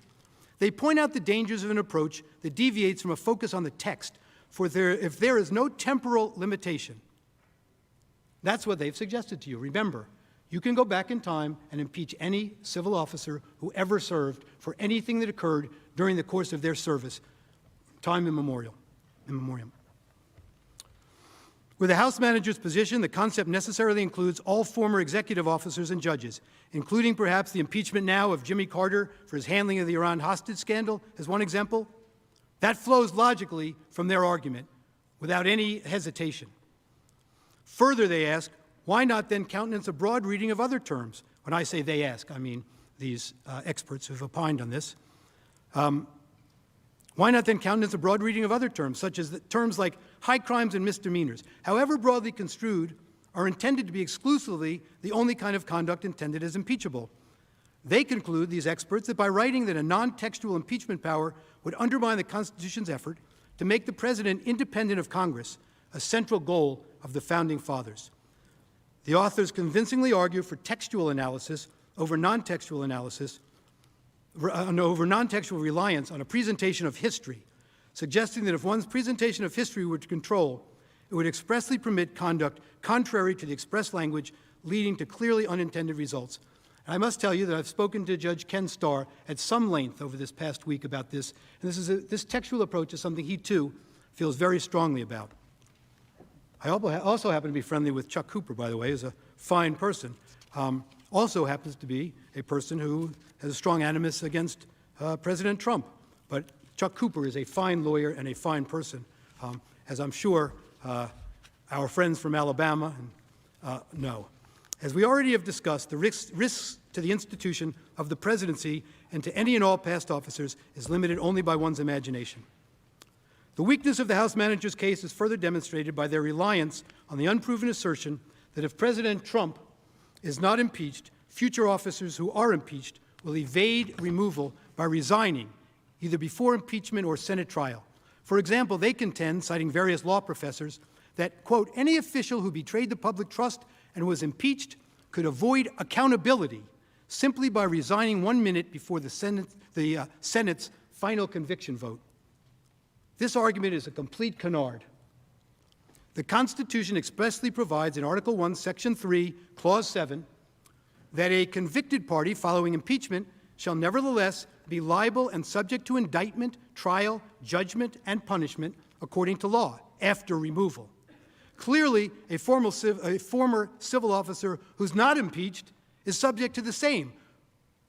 We have a judicial process in this country. We have an investigative process in this country to which no former office holder is immune. That's the process that should be running its course. That's the process the Bill of Attainder tells us is the appropriate one for investigation, prosecution, and punishment, with all of the attributes that that branch We're missing it by 2 articles here. That the Article 3 courts provide. They provide that kind of appropriate adjudication. That's accountability. There are appropriate mechanisms in place for full and meaningful accountability, not through the legislature, which does not and cannot offer the safeguards of the judicial system which every private citizen is constitutionally entitled. But more to the point here, their argument does nothing to empower a different reading of the Constitution's plain text. That is, one that reads the president in one provision to include former presidents, but reads the president in the other provision to mean only the sitting president. Second, this red herring of an argument also fails because the former president did not resign, even amid calls by his opponents that he do so. As a result, the Senate need not decide whether it possesses the power or jurisdiction to try and convict a former president who resigned, or how it might best proceed to effectuate justice in such a case. That's not this case. The plain meaning of the Constitution's text, faithfully and consistently applied, should govern whether the United States Senate is vested by the Constitution with the power to convict a private citizen of the United States. It is not. The House managers posit in their trial memorandum that despite the fact that the primary and only necessary remedy upon conviction, removal, is a legal nullity, this late impeachment trial is appropriate because the other, secondary, optional remedy that the Senate is not even required to consider and which only takes effect upon a later separate vote, disqualification from future office, can still theoretically be applied to a former president. The managers contend Article 2, Section 4 states a straightforward rule. Whenever a civil officer is impeached and convicted for high crimes and misdemeanors, they shall be removed. Absolutely nothing about this rule implies, let alone requires, that former officials who can still face disqualification are immune from impeachment and conviction. That's what they say. They told you that today. In other words, so the argument goes, a president no longer holding office does not moot the entirety of remedies afforded by impeachment. This, however, also flies in the face of both the plain meaning of the text and the canons of statutory interpretation. First of all, the managers once again simply choose to ignore the text. Even in the passage that the managers cite, the word shall does, to put it mildly, imply a requirement. An imperative such that an impeachment in which removal would be impossible is invalid. Shall means shall. The Supreme Court has made clear that when a statute uses the word shall, Congress has imposed a mandatory duty upon the subject of the command, as in shall remove. Indeed, the mandatory shall normally creates an obligation impervious to judicial discretion. And wherever the Constitution commands, discretion terminates. Shall means mandatory, and shall be removed is not possible for a former officer no longer in office. Impeachment cannot apply. Now here's the and argument you may have heard about, read about, if you follow such things. This is another one Judge Starr is big on, and many of the textual scholars have written about. Managers critically ignore this language in Article 1, Section 3, Clause 7, which states that judgment in cases of impeachment shall not extend further than to removal from office and disqualification, from office, comma, and disqualification to hold and enjoy any office of honor, trust, or profit under the United States. Ordinarily, as in everyday English, use of the conjunctive and in a list means that all of the listed requirements must be satisfied, while use of the disjunctive or means that only one of the listed requirements needs to be satisfied. Judge Kenneth Starr subscribes strongly to this argument and understands the comma to provide further support for the reading. And Judge Michael Ludwig, again, recently argued, the Constitution links the impeachment remedy of disqualification from future office with the remedy of removal from the office that person currently occupies. The former remedy does not apply in situations where the latter is unavailable.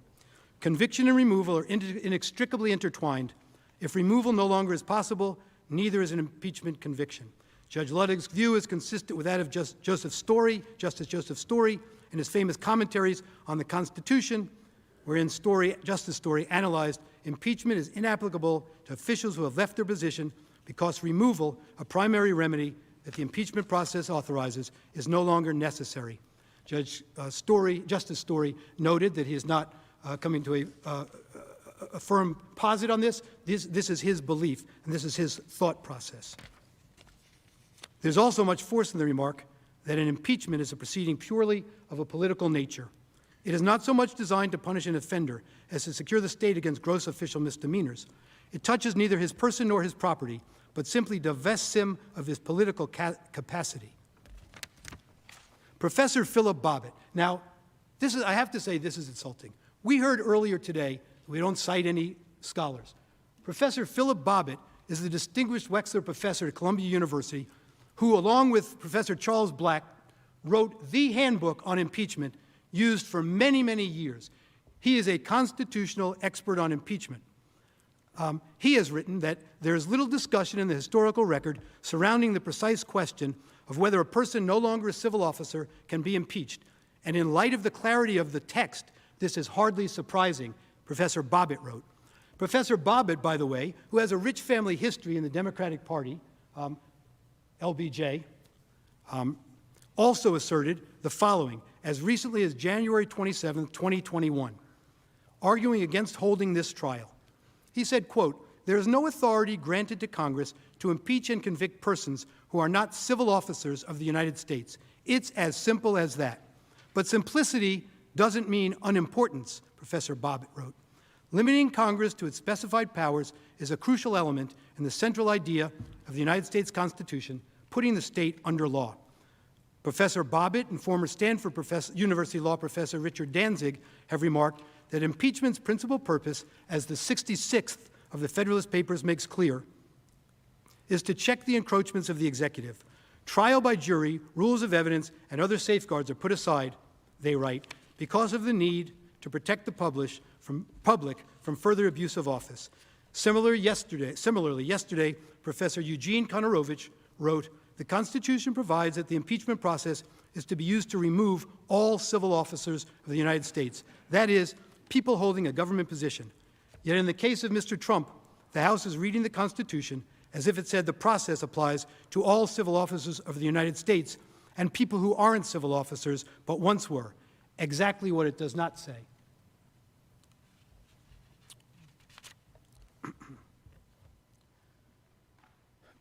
We've been told by the House managers about miscitations in our brief. I'd like to draw your attention to page 37. This is a substantive misrepresentation to you, I would respectfully suggest. And it reflects to me a very different view of democracy, a fear of democracy. They wrote on page 37 of their brief that the framers, I'm paraphrasing the first part, the framers themselves would not have hesitated to convict on these facts.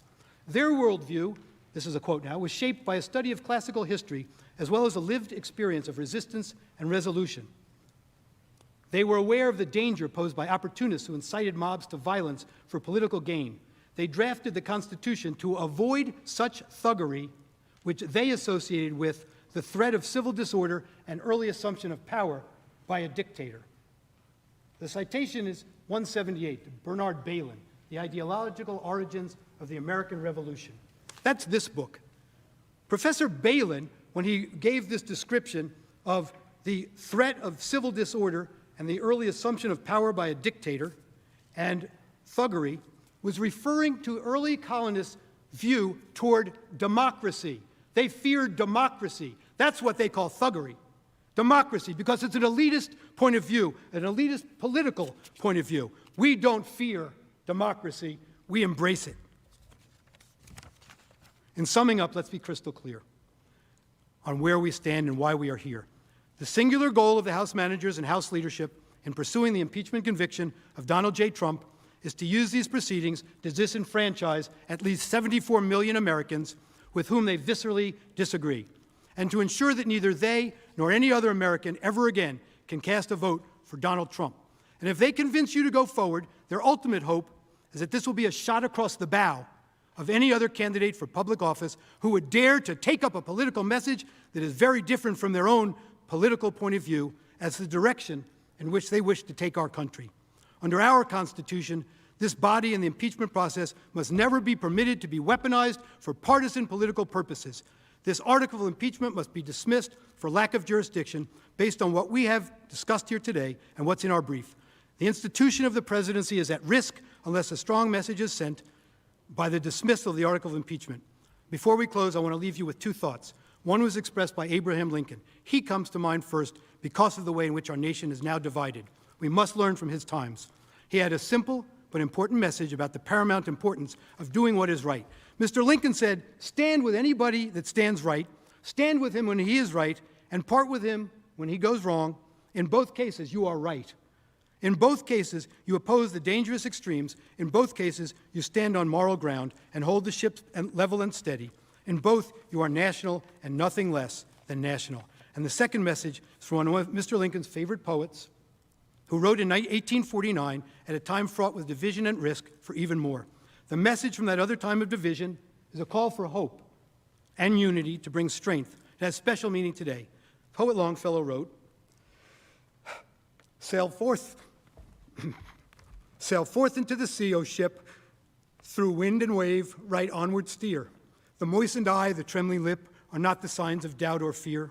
Sail forth into the sea of life, O gentle, loving, trusting wife, and safe from all adversity, upon the bosom of that sea, thy comings and thy goings be. For gentleness and love and trust prevail o'er angry wave and gust, and in the wreck of noble lives, something immortal still survives.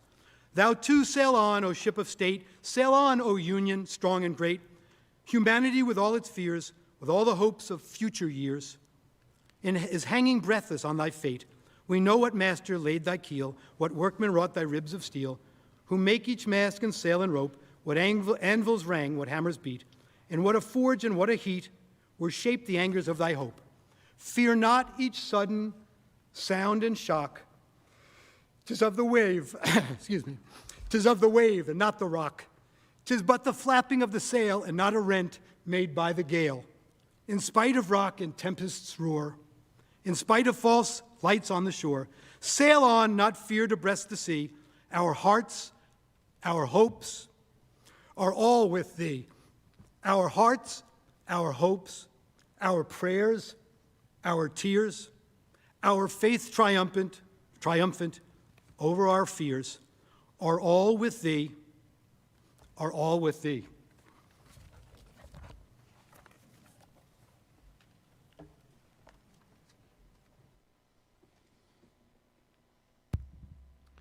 This should be bringing us up to the conclusion of arguments and probably to another break.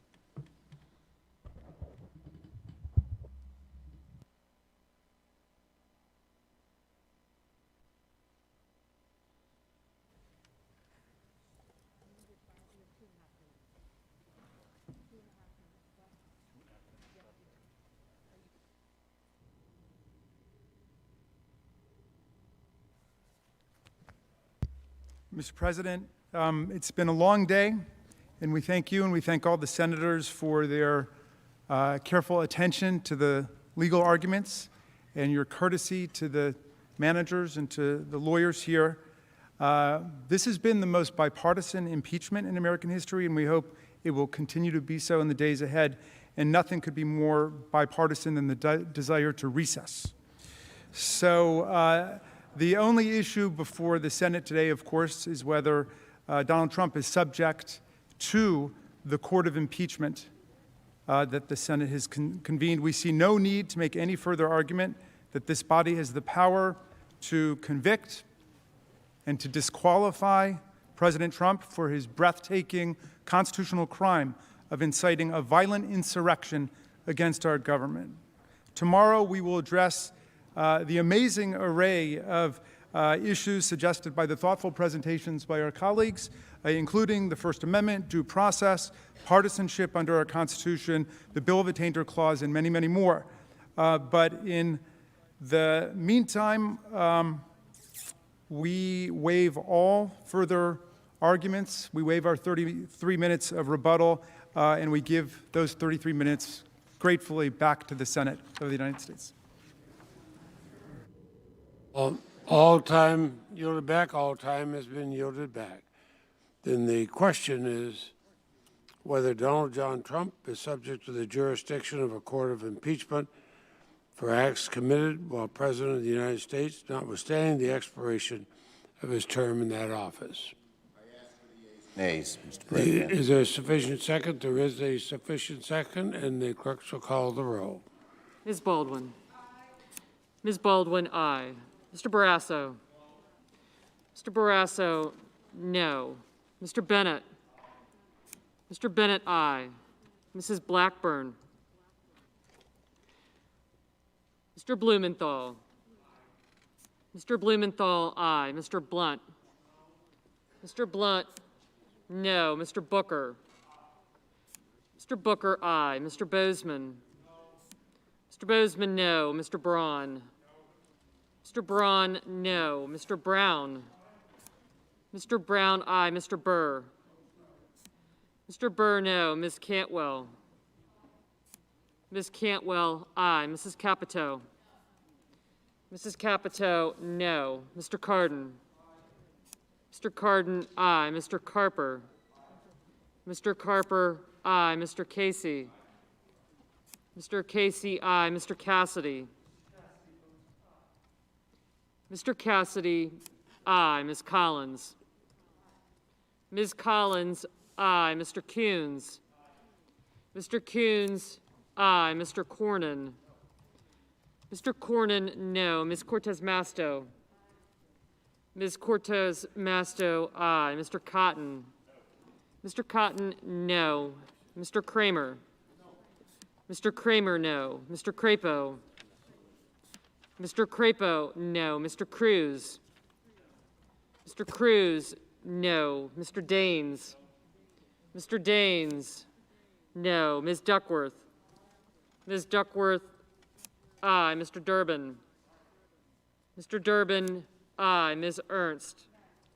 Ms. Ernst, no. Mrs. Feinstein.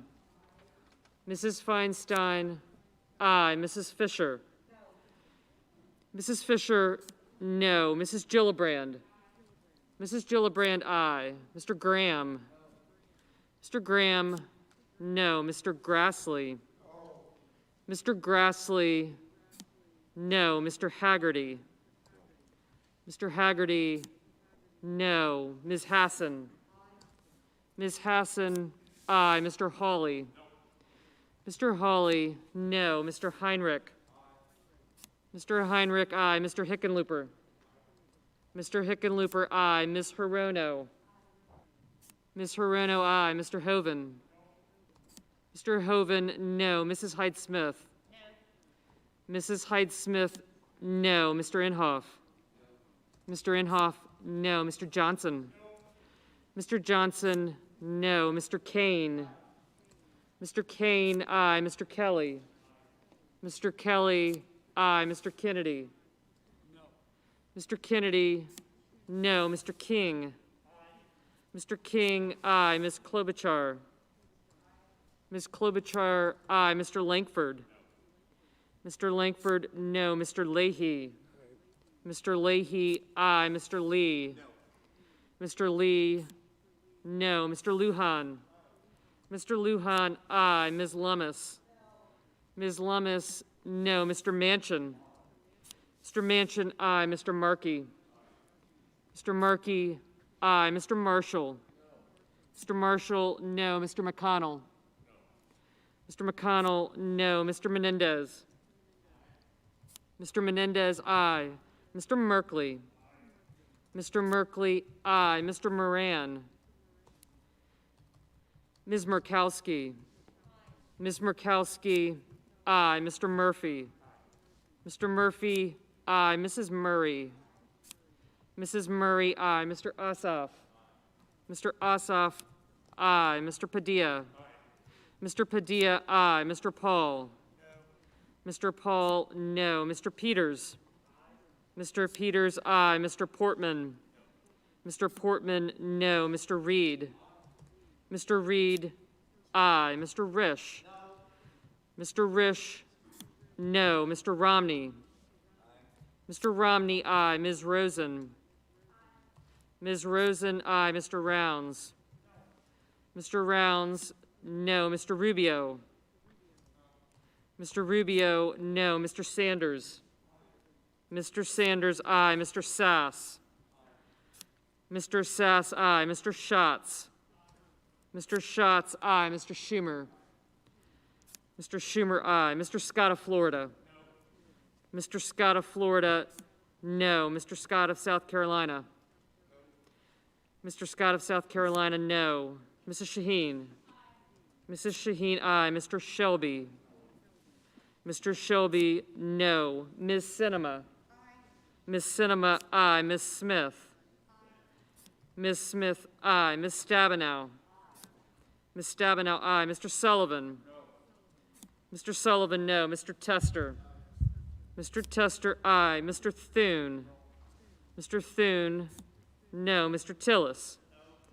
Mr. Tillis, no. Mr. Toomey. Mr. Toomey, aye. Mr. Tuberville. Mr. Tuberville, no. Mr. Van Hollen. Mr. Van Hollen, aye. Mr. Warner. Measure is Mr. Warner, carried. aye. Mr. Warnock. Mr. Warnock, aye. Ms. Warren. Ms. Warren, aye. Mr. Whitehouse. Mr. Whitehouse, aye. Mr. Wicker. Mr. Wicker, no. Mr. Wyden. Mr. Wyden, aye. Mr. Young. Mr. Young, no. Mr. Moran. Mr. Moran, no. Mrs. Blackburn. Mrs. Blackburn, no.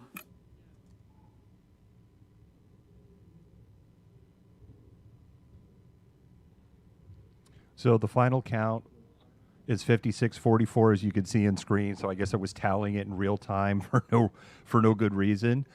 Senator Blackburn and Senator Moran held their vote to the end. Don't know why.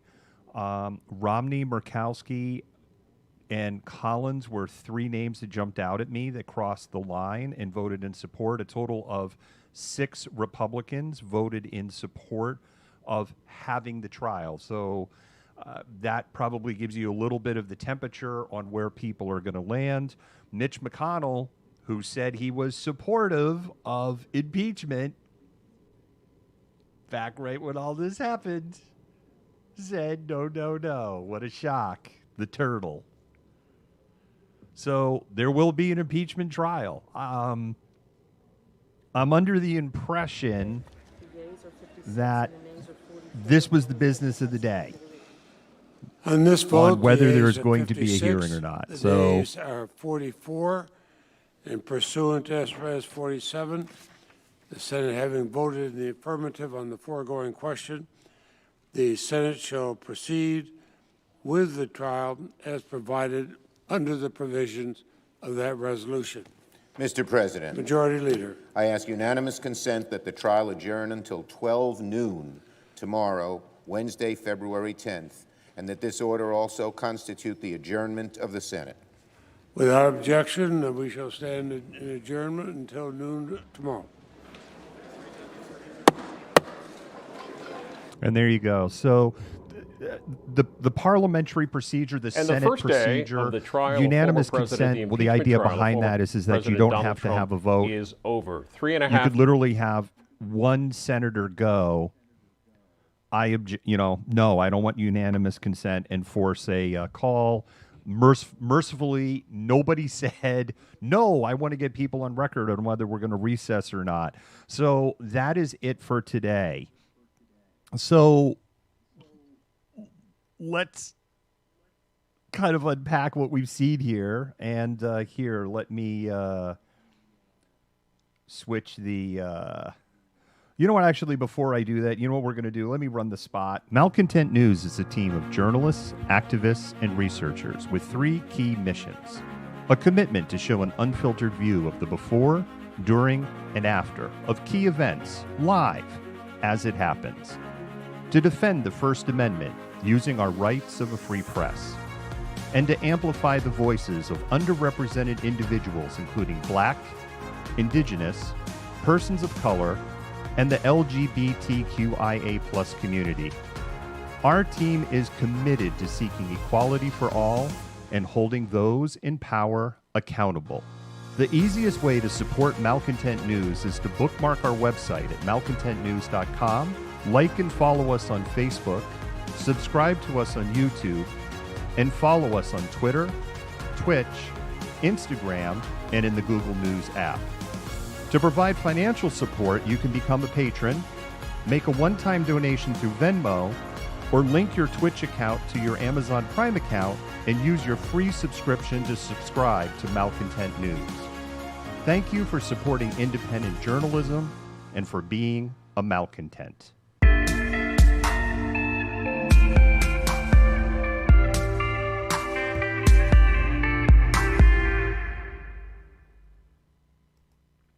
All right. Ian, thanks for the kudos. I really appreciate it. I'm glad to see you're on the chat. I was actually worried about you, my brother from another mother, because we hadn't seen you in a while. And just we were getting a little worried you were okay. So it's good to see that you're okay. So let's unpack a little bit of what we've seen as best as we can see here. So there were opening arguments that were made for having the trial, because essentially that's what this is. It's the Senate trial. The House writes up the articles of impeachment. The House then either goes yes or no, these are valid. If they are valid, they pass the House. They go to the Senate. The Senate then has a trial. They actually vote on whether they should have the trial or not. This step here was the vote on the question of the constitutionality. It's worth pointing out that we have people like Senator Tuberville who are voting on the constitutionality of impeachment when they don't even know who the three branches of government are. So, in other words, a sixth grader who has finished the civics class in junior high school probably knows more about the three branches of government than the honorable senator from Alabama. God help us. So the Democrats are, when I say the Democrats, I'm ultimately this does fall under partisan lines. The Democrats and the argument for impeachment and the legality of the impeachment essentially circled around this. There was an armed insurrection against the United States government. In that armed insurrection, there were direct, clear, and present danger to the vice president, the Speaker of the House, and members of both the Senate and the House chambers, with people there with the intent to literally murder those people. And that the people that went there were there in part because they were egged on, advocated, please come, by President Donald Trump. And in part of that, they played a video compiled. And if you weren't on earlier, if you didn't see the video, there is a ton of video that they showed that I know I have never seen before. And I know in the comments, people are going, whoa, have not seen a lot of this video. So it's really eye-opening. Claire McCaskill reported through social media that while that video was playing, there were a number of Republican senators that were like,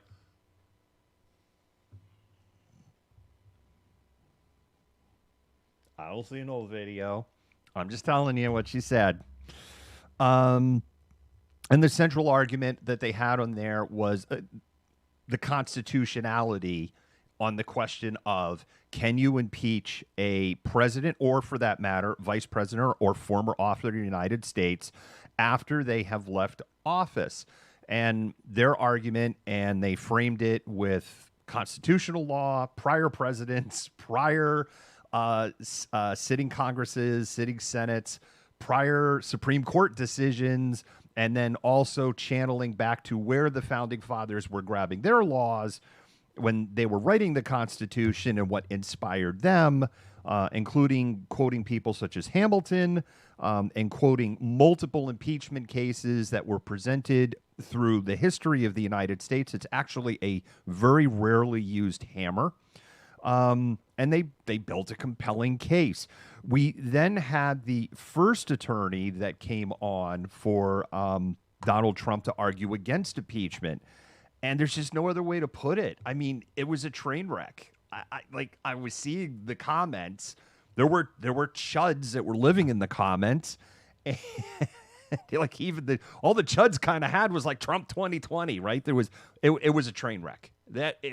And Twitter was blowing up because I went over and looked on what a train wreck things were with the statements coming from Bruce Castor. Bruce Castor, it was just a disaster. It was like he just rolled out of bed. It's like, I'm winging this. And that's really what it felt like. Schoen did a much better job, right? Look, if you're new to the channel, if this is all new to you, yeah, we lean left, freely admit that. But anybody who's watched this before knows I will give the devil an inch if the devil gets something right. And Schoen did, I think, a pretty decent job. I am not a constitutional scholar. Schoen has spent more time in college classrooms being educated in the Constitution than I have. My sum total is a business law class and a basic criminal law class that I was required to take as part of getting my business admin degree. That is the sum total of and I can't even call it a criminal law class. It's like kind of like a law class, just like law. But it had anyway, like business 101 and then like this quasi lawish 101 thing. I'm so glad I took those courses. Anyway, he knows a lot more about it. There appears to be, in my layman's eyes, some flaws in his argument. And at the end of the day, 6 Republicans crossed the line and said, yes, this hearing is legal. So 6 Republicans, which is one more. Remember, there was a vote that, should we even do this, that Rand Paul put on the table, forced this vote instead of unanimous consent.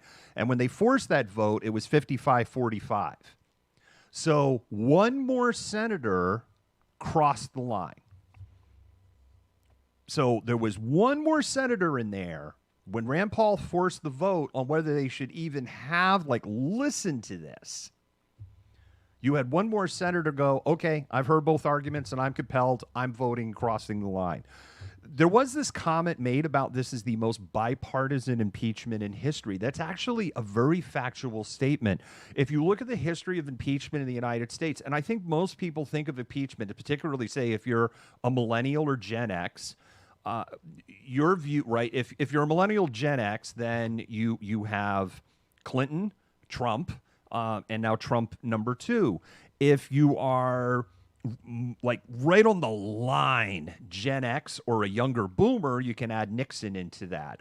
I was a real tiny, I didn't understand, but one of my first memories of just being a wee little lad was my father yelling when Nixon resigned. Now, I had no idea what the hell was going on. Dad was, sitting on the floor watching the TV. It's a very vivid memory of me. And I know we were on our house in a little tiny town in central New England. And I could see this visually in my head. It's when you're a really little, toddler and toddler or a young kid, and you have kind of those first memories, and it's they're so visceral and vivid. That's this one. And I remember Dad let out this cheer, and it startled me. I remember that. And the only thing I remember, was the words, I'm going to resign, or whatever exactly those words were. I had no friggin' idea who this guy on TV was. I had no friggin' idea what resign meant. All I know is that my dad was really happy about it. So that's the sum total of what I remember of Watergate. But if you're older than me by a few years, then you might, probably more than a few years, because you're probably not going to give a fluck if you're 10 or 11. So if you're maybe a decade older than me, then you probably have some memory of Nixon. So 4 impeachments. But impeachment can be used on the vice president. It can be used on judges. And it can be used on cabinet members. And impeachment has been used on judges and cabinet members in the past, including only several people that have been impeached. Because most of the time when the Senate goes, hey, you're going to get impeached, most people do what Nixon did. See what happened with Nixon? You had the Watergate break-in. The evidence was all kind of pouring out. There was the missing White House tapes. And the evidence was just overwhelming against Nixon and what had happened at Watergate. And his own party sat down with him and said, you have to resign or we're going to support impeachment. The end. And then Nixon resigned because he knew he was going to get impeached if he didn't. Now, I know a lot of people go, Nixon resigned because he had a deal with Ford to pardon him when Ford became president. Gerald Ford talked on the record on why he pardoned Richard Nixon. And the challenge was that at that time in the United States history, the United States just had its ass handed to it in Vietnam. You had the sexual revolution. You had a cultural revolution going on. You had counterculture going on. You had racial divide in this country where the echoes of that were starting to settle down because you had the 60s. You had Kent State in 1970. You had riots, you had cities burning down, there was an energy crisis, there were challenges in the Middle East, we were in the middle of a Cold War, we're like, Russia's going to nuke us at any second. And like, seriously, if you're a millennial or younger, you don't know the specter of Cold War. Like, I know there's still that specter, like China or Russia could just get a wild hair one day and go, we're taking you out. It was way different. Prior to like 1987-ish, it was way different. And I always tell people, look up Operation Able Archer, 1983. Look it up. It is a miracle that we are even having this discussion right now because the Soviet Union actually committed to launching their nuclear weapons against the United States because they mistaken a war game that was going on between the United States and NATO as a valid preparation for a first strike. And so Russian command and control became absolutely convinced that the United States, along with the NATO nations, were going to first strike nuclear attack. And they were like, we have to strike back. And so the Russian command and control actually ordered the release of nuclear weapons. And the only thing that saved us from nuclear annihilation is their command and control systems broke down in the metaphorical sense. Not that they had technology failures, but there were systemic failures in how they had set up their programs to launch, to release nuclear weapons, which in itself then becomes really ironic because if Able Archer had been a real strike, but I'm serious, go look it up. We were minutes from annihilation in 1983. That's what I grew up in. It's really different today. So it's just a different specter. And so the reason I explain that with Ford is that Ford's argument was that the country has been ripped apart at the seams and that there has been a decade of unrest and that they needed to kind of put a finish line on 1964 to I say 74, it's 73, but 1964 to 1974. They had to put a finish line on those 10 years of unbelievable unrest and unbelievable going on in this country. And the Nixon presidency was horrible. And, here's the other thing on the this argument. Nixon's worst crime isn't Watergate. Something that we've learned about Richard Milhous Nixon is that he and his team in 1968 torpedoed the Paris Peace Accords with North Vietnam to perpetuate the Vietnam War to help him get elected. Literally, tens of thousands of U.S. soldiers died because of Richard Milhous Nixon. Hundreds of thousands of South Vietnam, North Vietnam, Chinese soldiers died because of Richard Milhous Nixon. The killing fields in Cambodia happened because of Richard Milhous Nixon. Thailand having this weak government for decades, Richard Milhous Nixon. In history will, as the years go by, that is what will ultimately get hung around Nixon's neck. We only learned this a few years ago because the information was declassified on that. Go ahead, look it up. It's just horrible. So this has been used, but when it's been used, this is a partisan tool. This is a tool that has just been used where typically one party. So this goes to this whole long explanation. Now we're going to circle back to, well, why did they say this is bipartisan? You've actually never had a situation where this many senators and this many Congress critters in the House have crossed the line and voted over to the other side. My appeal, not that I believe for 1 second that any sitting senator or Congress critter listens to one word that I have to say, but my appeal is this. If your motivation for voting no is out of fear, either fear that you won't get reelected or fear because of direct threats to your family, because we have heard that there are people in the House and Senate saying they do want to vote for impeachment, but they are afraid because of direct threats they have received. We, the American people, deserve to know if you are facing domestic terrorist threats.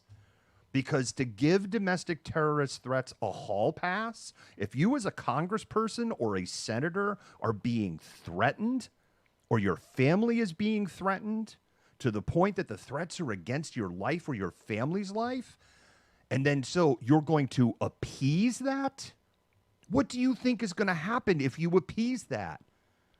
They're just going to keep threatening you, and they will keep turning the volume up. You know how you deal with a bully? That's how you deal with a bully. You punch them harder. Because when you punch a bully harder, they go, ooh, I didn't mean that. No, I'm sorry. And it's a great example when you look at what happened up on Capitol Hill. They were stunned, right? The police were hung out to dry, and there's a whole other investigation that needs to go on why it was so easy to take over the Capitol, because it's one of the biggest intelligence failures in U.S. history. It is on the same level of intelligence failure of 9/11 and the same level of intelligence failure in the bombing of Pearl Harbor. It is a stunning. And what is coming out as time goes by, it wasn't a lack of intelligence. It was ignoring the intelligence that was there. And there has to be serious answers for this. But look, as somebody who has covered these protests, I know Ian from Concrete is on here listening. You start getting peed on, you move away, bully or not. Yeah, exactly. Yeah, exactly. I love it. Ian from Concrete Reporting is on here, and I know he can testify to this. Because what I've witnessed being out in the field and filming protests, and being pepper sprayed and being, hit with batons and sucketed tear gas and getting hit with less lethal rounds and getting nailed with pepper balls. And I watched what happened in the Capitol in horror, but in the same token, I'm sitting here like, pepper sprayed me. I was like, you have to be fucking kidding me. And you call us snowflakes, and we snowflakes.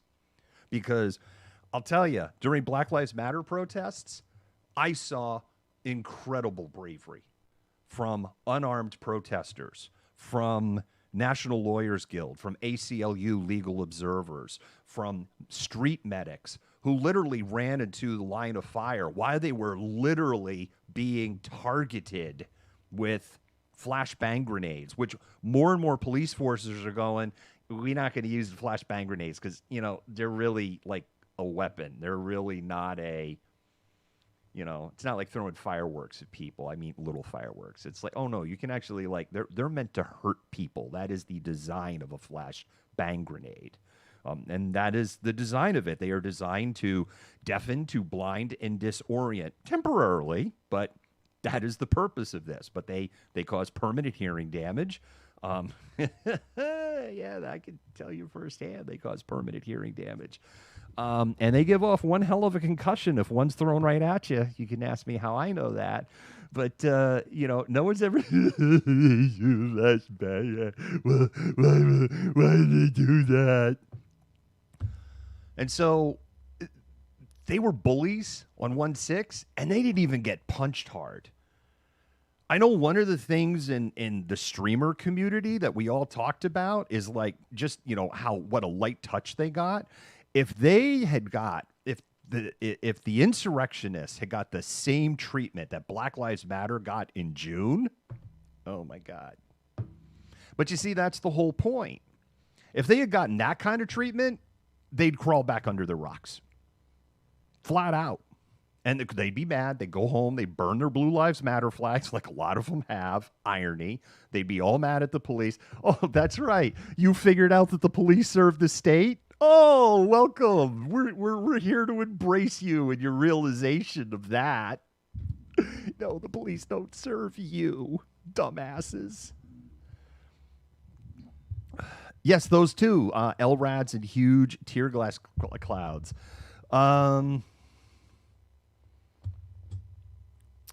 I don't know, Ian. I know Renee's lost some hearing, and Ian, I'm telling you, I'm feeling like I'm feeling in this. The camera's reversed. It's this side. I feel like I've lost a little bit over in this side. I don't have a before or after test, so I can't. It's the school of public opinion. So trial starts tomorrow, 9 a.m. We'll be here tomorrow, 9 a.m. I'll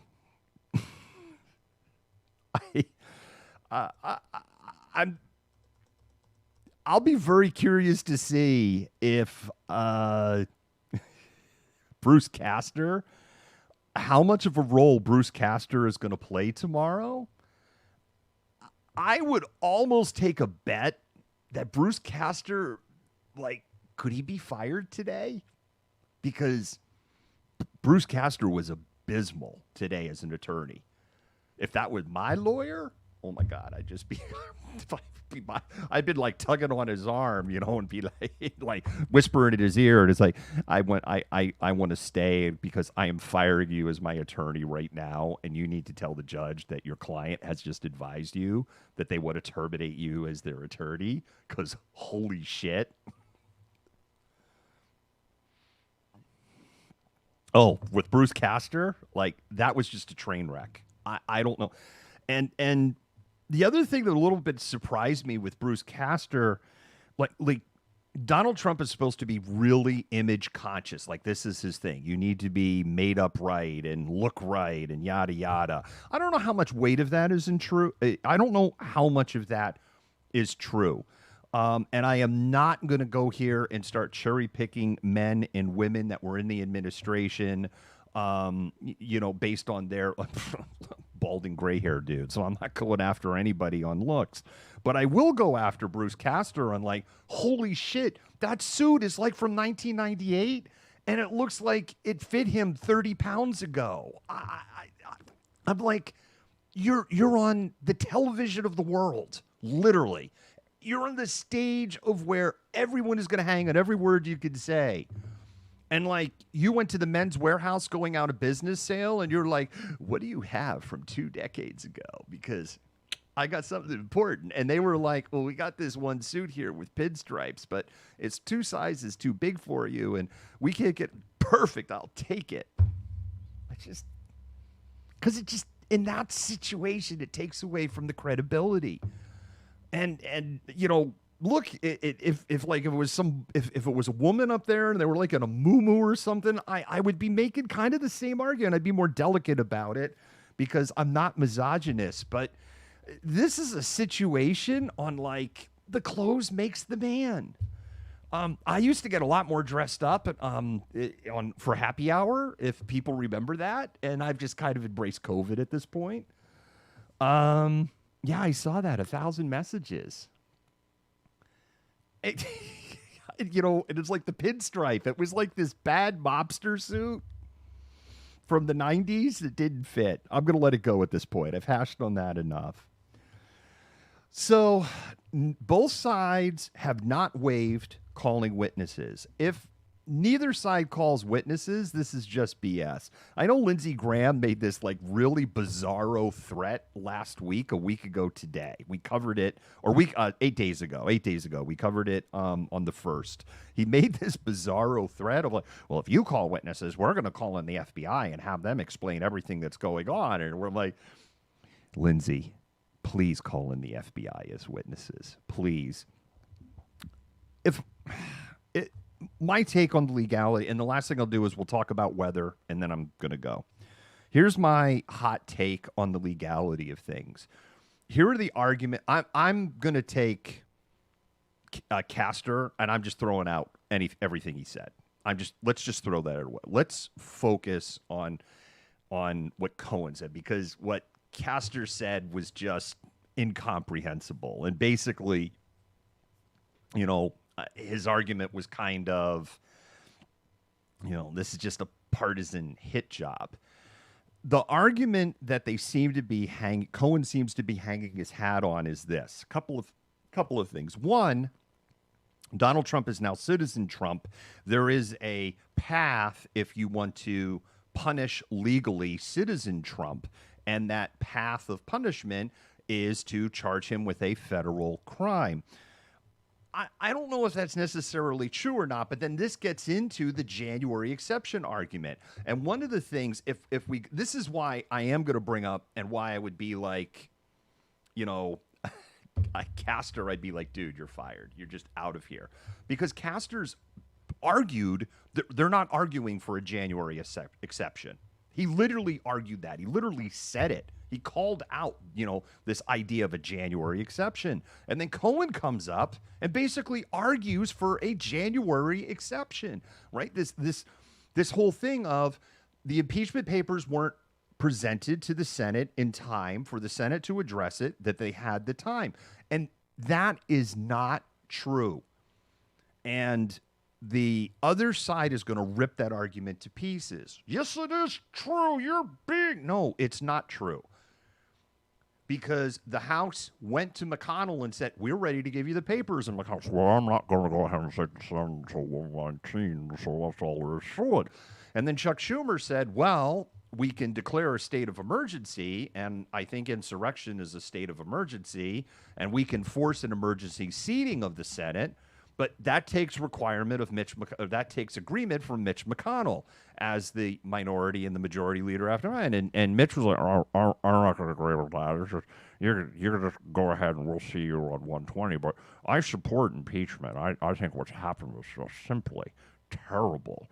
And I'm totally in support of impeachment until this isn't my problem anymore, which happens on the 20th at noon, and then I'm going to be against impeachment because it's not my problem anymore, which is exactly what Mitch did. So they wanted to present the papers, and Mitch basically said that. And then when this was the push, there was nothing to go. Then, of course, the other argument that they made is they intentionally held the papers so that they would have a partisan Congress, a partisan Senate when they take control to then be able to drive the impeachment, which also isn't true because we already know that all they needed was 3 to cross the line when Mitch was in the House to go, can we have the hearing? And we knew there were more than 3. If anything, in the heat of that moment, there was probably a lot more than 3. And they wouldn't have the hearing because they're not going to delay the seating of the new Congress because this trial is going on. They would seat the new Senate on the 20th, just as they would with the transfer of power as it's outlined in the Constitution, which all of a sudden Donald Trump, through his lawyers, cares about. So it's an easily shreddable argument. And I prefaced all this going, look, I know I don't have lawyer, I don't have Esquire next to my name. I get it. But I do think I understand it enough, like the connect the dots to go. That argument doesn't hold water. The second thing is there was all this about Article 2, Section 4. Boy, he hammered the bejesus out of Article 2, Section 4 to the point it kind of felt like, let me throw a bunch of shit at the wall about Article 2, Section 4, and let me see if something sticks. If we put the words in the chat of Article 2, Section 4 up there, there's nothing in there that says that impeachment is only for a sitting president, vice president, or officer of the United States. Officer of the United States would be a senator, a congressperson, a cabinet member, a judge. There's nothing in there that says they have to be a sitting member. It just says that the remedy for impeachment is limited to removal from office and the inability to run from office in the future. That's it. which why we get into this third argument of, well, there's another avenue. He's now Citizen Trump, so let's go ahead and just charge him through the Department of Justice. Quite frankly, I think the Department of Justice could build a very easy case on Citizen Trump. And then the remedy for that isn't, well, Citizen Trump can't run in a hold public office again. Citizen Trump could go to prison for 20 years. And Citizen Trump wouldn't be able to run for office while he's in prison. He certainly wouldn't be able to tweet or parlay or do anything else while he is sitting in prison. He would probably spend his potential 20 years in isolation, because that is the only way they could protect him as a former president in prison. It puts him at way more legal risk. And the argument, of course, is disingenuous, because what will happen if they try to, what will be the argument if they try to file papers through the Department of Justice and criminally hold him accountable as they would a ordinary citizen? Well, he was president at the time, so you can't do it. It's like, no, see, this goes back to the January exemption argument. So once again, President Trump is throwing us into a constitutional crisis, because I truly believe that our founding fathers just couldn't fathom in their heads that the American people could be this fucking stupid to elect somebody, this fucking stupid president, to just try to rip the entire fabric of this country apart. I think our founding fathers would just be, what the fuck? What are you doing? 1 second. Hello, Queen Elizabeth. I'm talking to you on this demonic device. I know this is hard to believe, but this is traitor George Washington. I know, very hard to believe. But yes, apparently here in the former colonies of the United States, they've developed time travel. They've brought me back from the past. Oh, quite yes. No, the whole wooden teeth thing is complete bullshit. They're actually slave teeth, because I was a bastard back then, yes.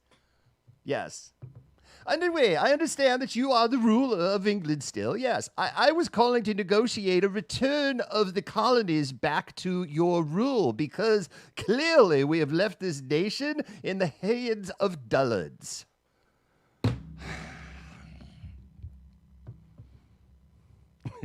Queen Elizabeth would hang up on his ass. And not because it's like, stop crank calling me. It's like, we are not amused. The other argument that jumped out at me, it's like, if you impeach this, if you go through with this, the United States will lose their standing in the world, because, the implication is, we'll be seen as like some kind of banana republic out to get each other. We crossed that bridge. We crossed that bridge like 4 years ago. You haven't been paying attention. If we don't impeach him, if there is no consequences for a reverse coup, a violent coup, where's the Blue Lives Matter assholes in all of this? It's gotten awful quiet. Oh, that's right. They burned the Blue Matters flag when they got home, because they learned that the police serve the state. They don't serve their happy asses. That's a bitter pill to swallow. Welcome. We welcome you with open arms.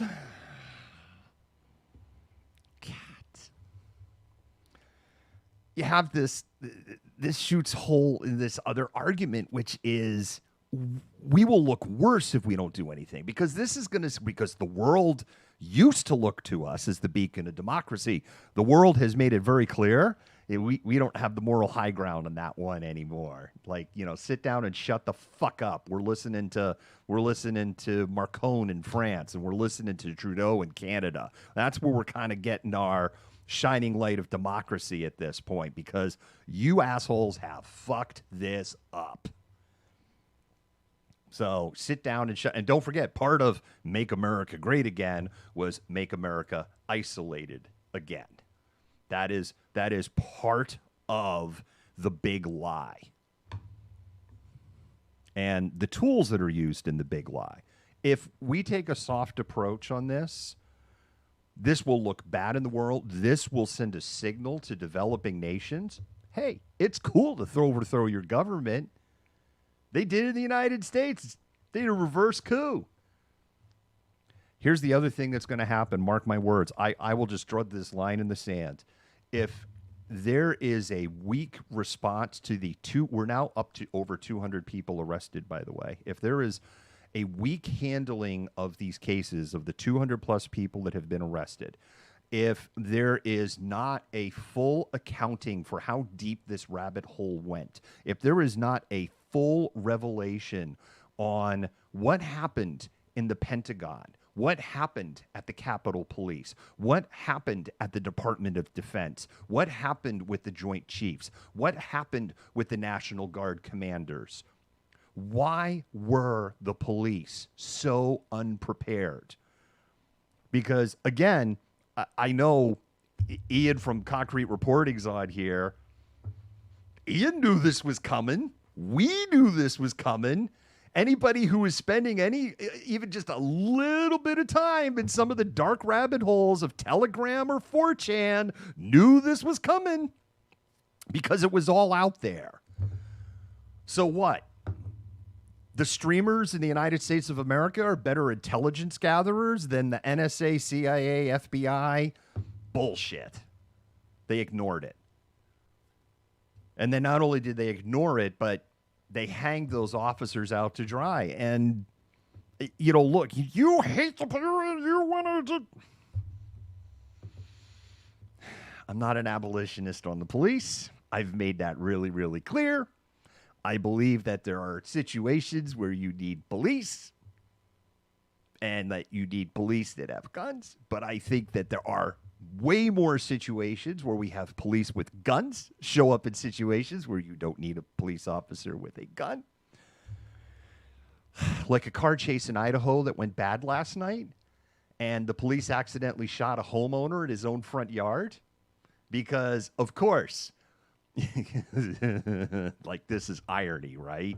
This homeowner in Idaho last night probably was like, "Oh, there's blue lights. It's like an episode of Cops Outside, and I got my gun, and this is America. Trump. I get to do what I want to do. I'm going to go outside my gun, and I'm going to go ahead and he got a cap popped in his ass because the police is like, dude with a gun, boom, over friggin' a car chase that went bad. This dude's dead. And the dude's dead that's probably a chud. It's Idaho. There's like 1.5% of the right. There's like a 99% chance this is a non-BIPOC person that was shot in Idaho. I know I don't want people to lose point or start putting words in my mouth and where I stand on the police. Those officers in the Capitol were friggin' hung out to dry. And not only were they hung out to dry, but the orders that were in place on how to handle that, it's like institutional racism at a huge scale on display for the entire world to see. Which goes back to my earlier point. If they had been, if on 1/6, if they were as ready as they were on 1/6 as they were for what was peaceful protesters outside of a church when they went through and pepper sprayed and rubber bulleted and batoned everybody so that Trump could stand in front of a church and hold the Bible upside down like we're watching friggin' Damien Omen movie. Notice he never went into the building because he might have burst into flames if he did. If they had hit him that hard, I'm telling you, they'd be back under their rocks. They were mean to us.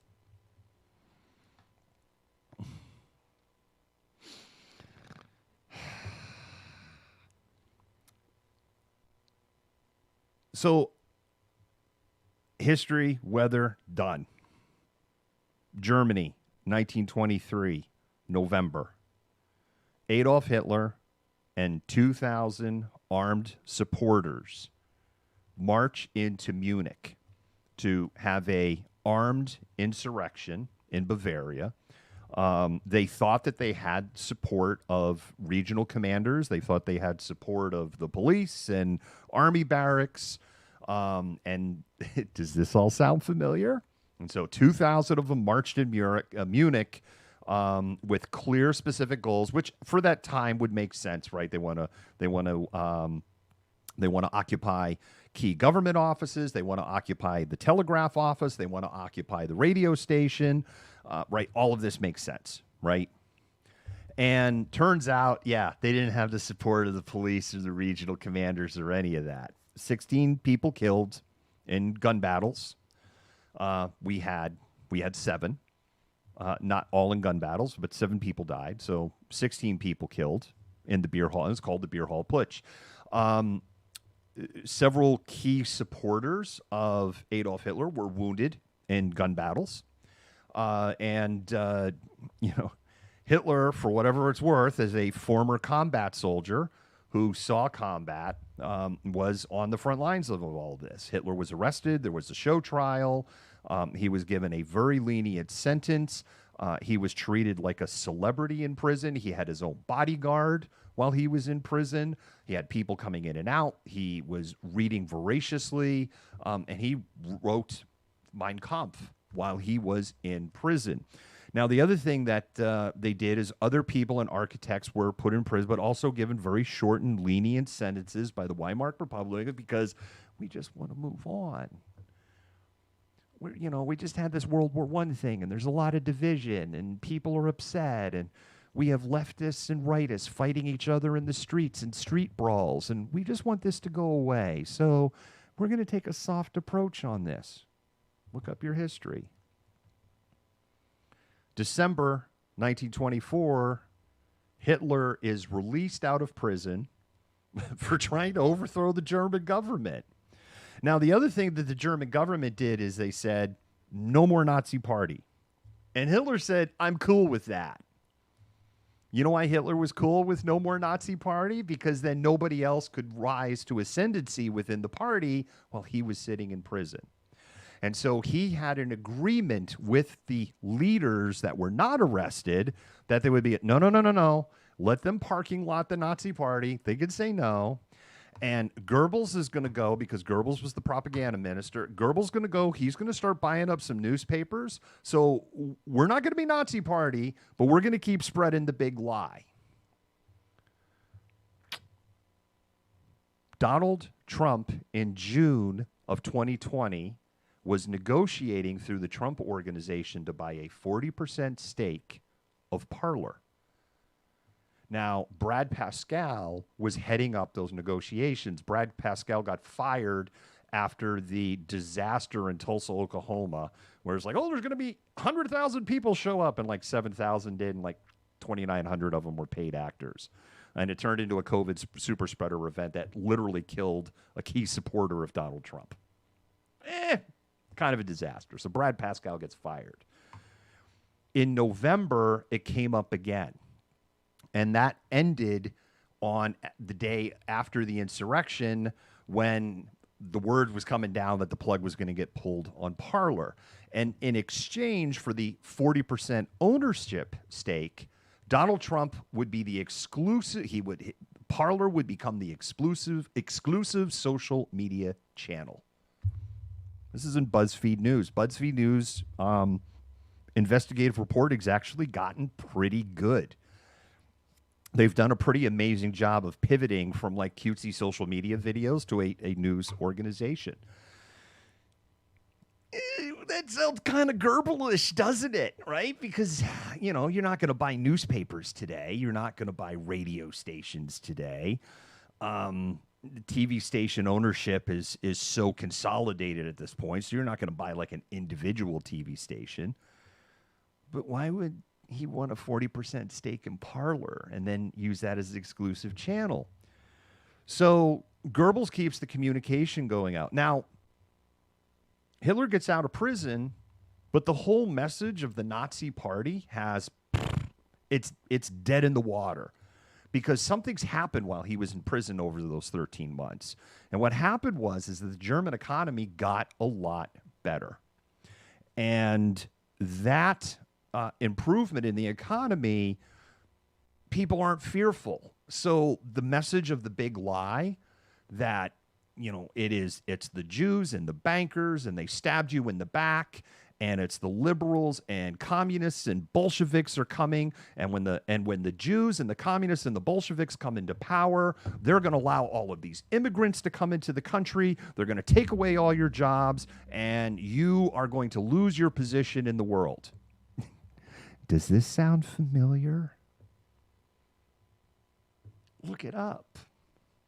I mean, it's literally almost to the year 100 years ago. It's the same playbook. So the big lie has no traction. And then there was this thing called the stock market crash in 1929 on October. U.S. stock market implodes. Now, Germany owned a shit ton of money and out of the Treaty of Versailles. And the Treaty of Versailles was a disaster because there were a number of people, including Winston Churchill, who also kind of talked like a cross between Mitch McConnell and Richard Nixon with a British accent.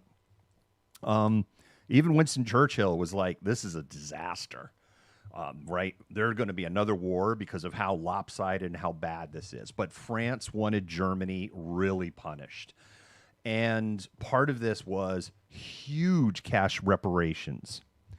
And must-run segments are gross. The world is trapped in loops. Oh, yes, I would agree. So they had to pay these massive reparations that Germany was having a hard time paying.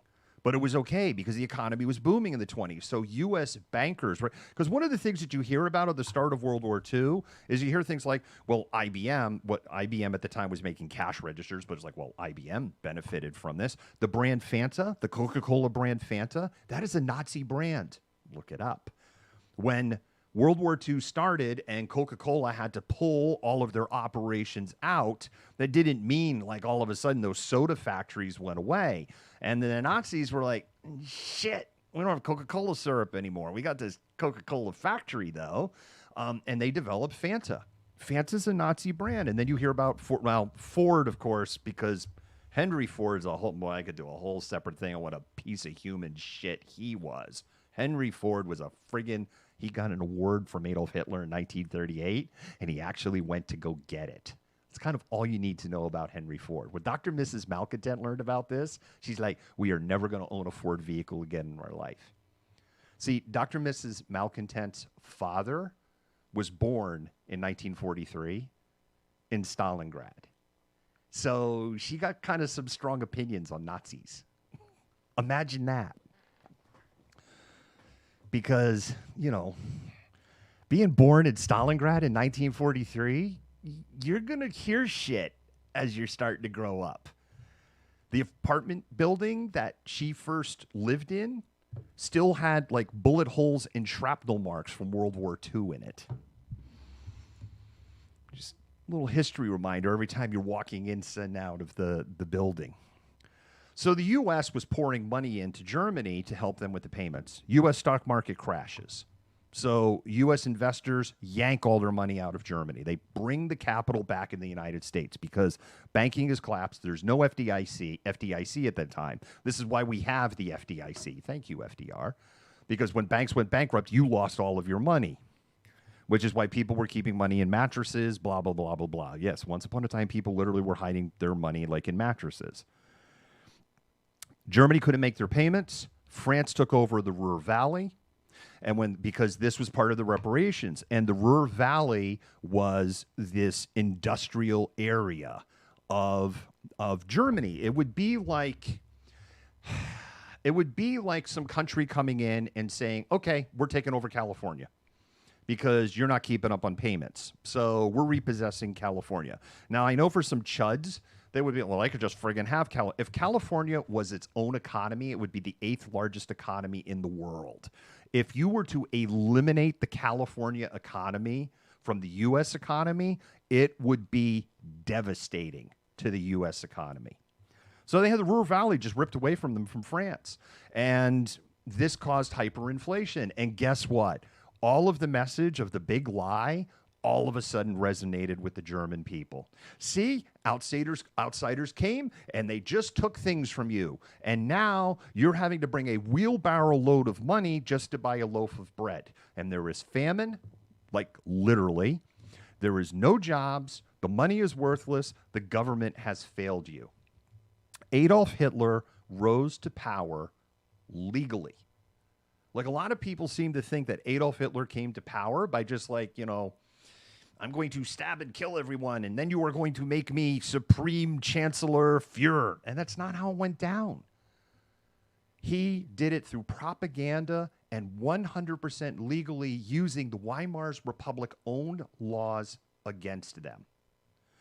And then, as part of the conditions, they passed the Enabling Acts. And the Enabling Acts basically made Hitler an emperor.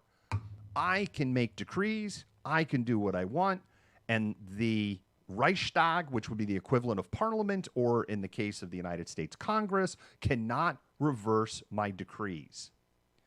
Now, the first thing in his negotiations that he made in coming into power, because they were going to power share. A lot of European democracies do power sharing. The parliament picks the president based on who controls the parties.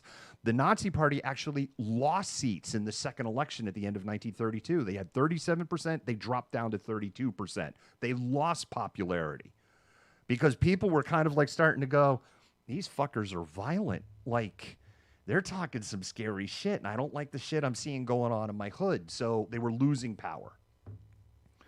So he negotiated Hermann Goering to be the head of the Interior Minister.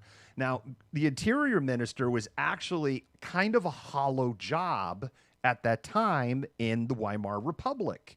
But there was one thing that Hermann Goering had say over.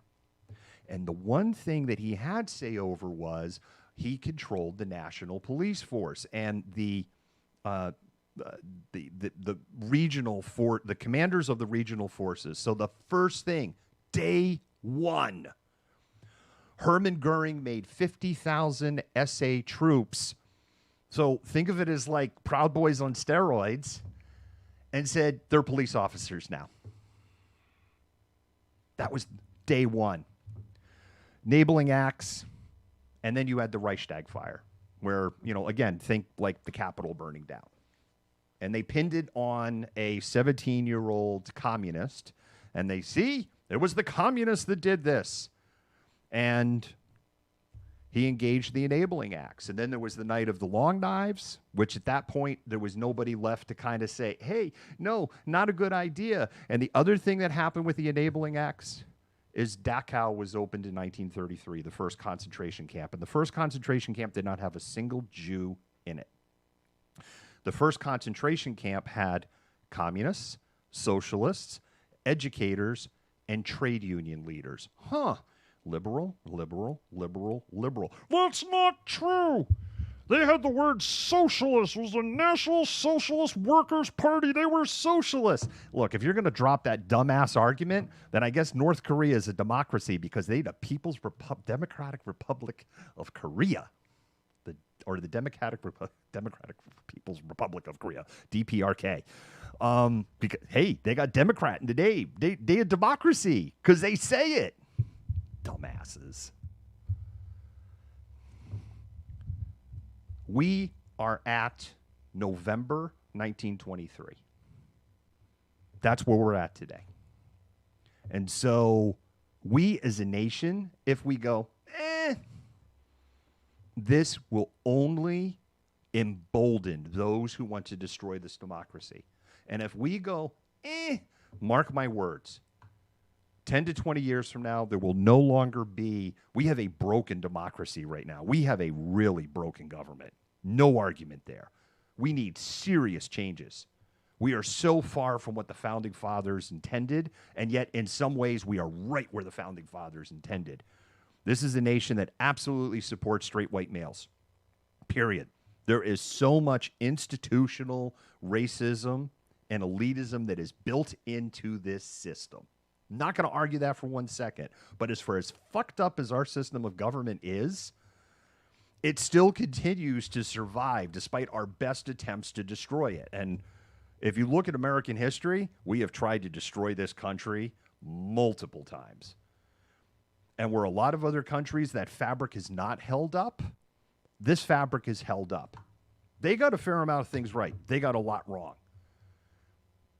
Look, if I could go back in time, the one thing I would tell the founding fathers, if it was like, look, if you could, of course, you could, somewhere in the Rick and Morty universe, there's a parallel universe where the founding fathers sat down and said, we killed slavery back in Continental Congress sat down in 1775 and they started laying the foundation for the Declaration of Independence, which technically wasn't signed until August of 1776. July 4 is basically when it was read out loud to people. That's all it is. And I'm not minimizing the holiday, July 4th, but that's really what happened on July 4th. It actually wasn't signed by most delegates until about the end of August. Neither here nor there. If I could go back and say, you got it, like the whole slavery thing, like, no, you need to now kill it, end it now, end it here. If you're going to put those words, all men are created equal, then it's literally all men, human beings that are here in this country now. Indigenous, black, Chinese worker, they're all equal. And if that giving you the heebie-jeebies, I'm telling you, if you don't establish that now, here and now, you cannot fathom the mess that you will create and how this will continue to be hashed out 246 years from now in really ugly ways. John Adams, he predicted, he said within 100 years, right, there'd be a war. He was off by 15 years. He predicted it. He could see it. And I get it. And look, you can roast me in the comments of this. I totally get it. The colonies were not going to convalesce. South Carolina was an utter holdout.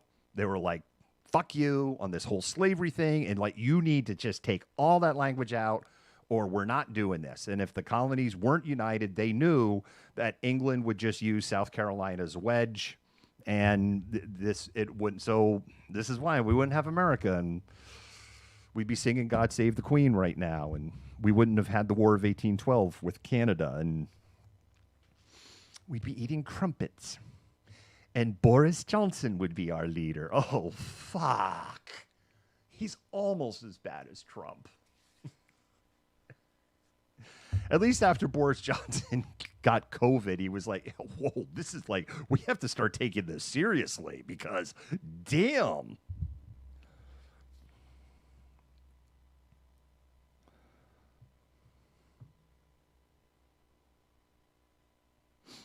It looks like people are agreeing with me. I'm just pausing to kind of read the comments as they're going here. Anyway, that's the history lesson.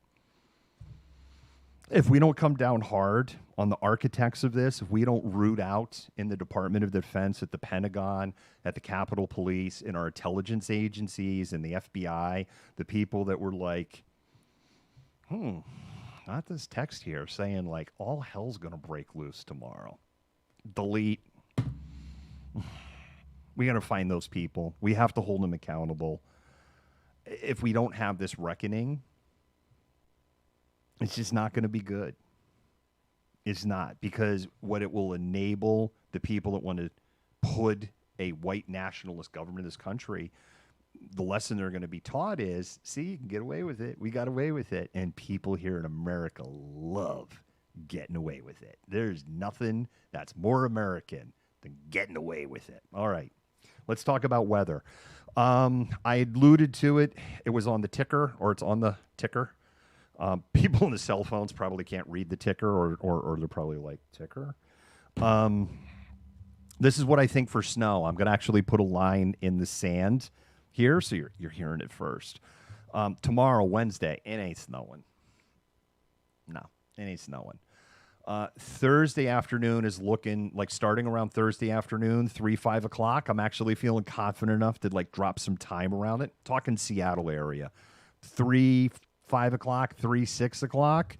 I think we're going to start seeing widespread snow through the lowlands here. I think, again, Portland, Southwest Washington is going to get more than Puget Sound, but we're not going to escape. I wouldn't be surprised to see a winter weather advisory for Thursday. I think it's going to snow, not heavy, but I think we're going to see snow, accumulating snow, Thursday into Friday early morning. Friday, I don't think we're going to get a lot of snow, but Friday is going to be cold. There's going to be very, very little melting of anything that we get. Thursday is going to be really cold. Friday is going to be really cold. I've already hammered that King County is like, we are not going to be opening up warming centers because COVID, which is bullshit, because bowling alleys are frickin' opened up. So I don't know. You want to help the unhomed? Go buy them some frames of bowling and go take them to a bowling alley. The bowling alley owners better not complain because they've been screaming how they got no business. So if you got people in there paying for frames of bowling, they should just be happy to have the friggin' money. And everybody's winning. You can have some homeless people get some entertainment, do something fun that they may not have access to do, and the bowling alley's making money and they're warm. So there's my advice. People should just, because it's not really expensive for frames of bowling. So if King County's not going to open up warming centers, I'm just going to drop that idea out there, mutual aid. I think bowling alleys would make really nice warming centers. Unhome need to behave in there. Anyway, they're not going to open that up, and we're going to have our coldest temperatures that we've probably seen since 2014 on Thursday and Friday. Friday evening after sunset, I think we're going to get another shot of snow, and I actually think that's our bigger chance of snow, but I'm not – it's too far out for me on Saturday to go, I think we're going to get this. But I do think right now – we're going to get more snow on Saturday than we're going to get on Thursday and into Friday morning. I think all told, when you add it up, Thursday, midnight, Friday, midnight, Saturday, when you add the 3 days, I think for most of Friday, it won't snow. You'll have kind of the taper off and you'll have the taper up at the end of the day. I think when you add it all up, I'll say 7 to 9 inches. That's kind of where my head's at right now, or 6 to 9. I'll say 6 to 9 inches. And, that's east side. So Kirkland, Bellevue, Woodinville, Redmond, Bothell, Kenmore. That's kind of what I think right now.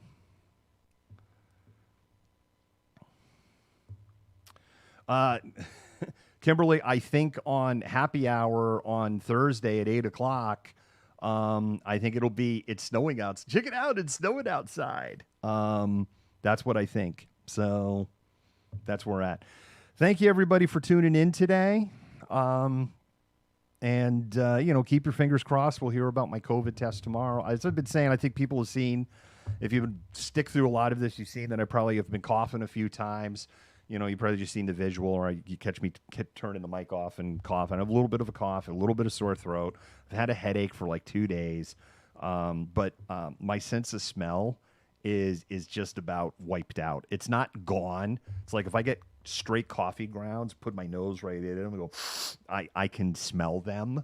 But my sense of smell is it's like it's almost wiped out, which is why I ran and got a COVID test first thing this morning. Because if I check the box, I've got 4 symptoms. Don't have a temperature. Clearly, if I'm COVID positive right now, I'm not saying I am, but clearly if I'm COVID positive right now, it's a mild case, and hopefully it stays that way. Pretty healthy for my age and take care of myself, so I think that'll pay that off. Kimberly, my suspicion would be if I got it, my suspicion would be it would have been at the vigil for Summer Taylor, because that is the one point where I had kind of broad contact with a number of people. Yes, double masked, yada yada, but they're not 100%. And if there is the more aggressive version, right, this UK version, and the South African variant, and then there's this Los Angeles version, but that doesn't seem to be grabbing a hold. They don't need anywhere near the viral load that the current dominant strain in the United States has.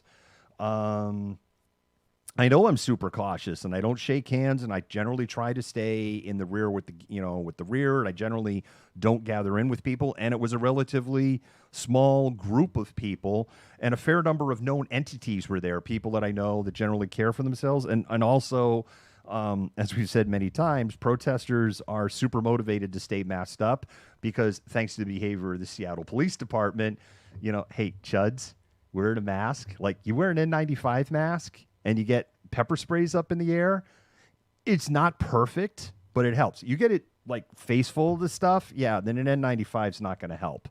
But I'll tell you straight up, you're wearing an N95 and it gets spicy all around you, even if like pepper spray is literally like the length of my arm here going off to the point like, holy shit, I can't see out of this eye, you're still breathing. You're absolutely still breathing. It definitely helps. It doesn't help for shit with tear gas. But they do help with pepper spray. Chuds. They also help if you're going to be friggin' Instagramming yourself trying to overthrow the government, kind of hide your identity a little bit. I know, but I am very careful. But, you know, there's always a calculated risk going out in the field and filming this stuff. So, yeah, Courtney's saying N95s take and that's a good way to put it. They take the edge off of the spice. Yes, big thanks to our patrons. We've run and I'll close with that roll. And if you're new to the channel and you're like, wow, this is a pretty good history lesson. This is kind of like a smart dude. You know, it's not normally me just up here blavulating. Seriously, it's not. You could check out Happy Hour. We had Happy Hour just yesterday. And the cool thing about the Happy Hour we had yesterday, I would say everything the big stories, everything we covered was evergreen. In other words, if you're watching, it's like, well, I already knew that. So, nah.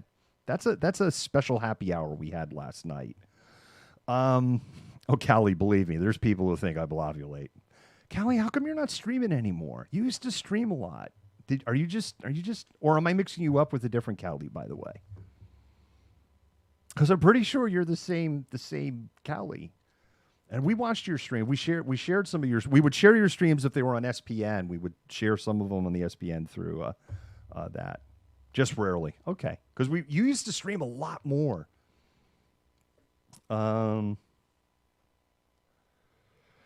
will definitely let people know what the situation is. I should know by tomorrow morning my test results. I went through the drive-through clinic. I definitely let the person, I just opened the window that far and I'm like, so why are you here today? Because I'm symptomatic. Like, ooh. So I could tell you if you tell them that you're symptomatic, they handle things differently. You just hold your driver's license up on the window. They don't take anything out of your vehicle. They do pass the thing to you, the little vial that they put the test example in. And they flagged my vehicle. They put like a thing on the mirror of my vehicle that I saw other people didn't get. So that was definitely something to indicate to the people when you get up into the that garage area to go, hey, they're here not because like they feel like getting a chunk of their brain removed by a Q-tip. Thank you so much, Boomer, for calling it out. Yeah, I should have called that. Happy hour is on Monday and Thursdays at 8 o'clock. We did do a happy hour on Saturday last week because we were filming the protest on Thursday, which is, again, the window lines up, unfortunately, to where I'm not feeling well and covering that protest on Thursday. The other thing, I had real work where we had a photo shoot a few days earlier than that. We had to notify that client, which I don't know, the client's not happy. Well, so, and I'll have to let the client, of course, know what the status on that is. And yes, absolutely, if I test positive, I'm definitely going to let protest organizers know that, it was, either I picked it up there or it was cooking in me when I was there. So,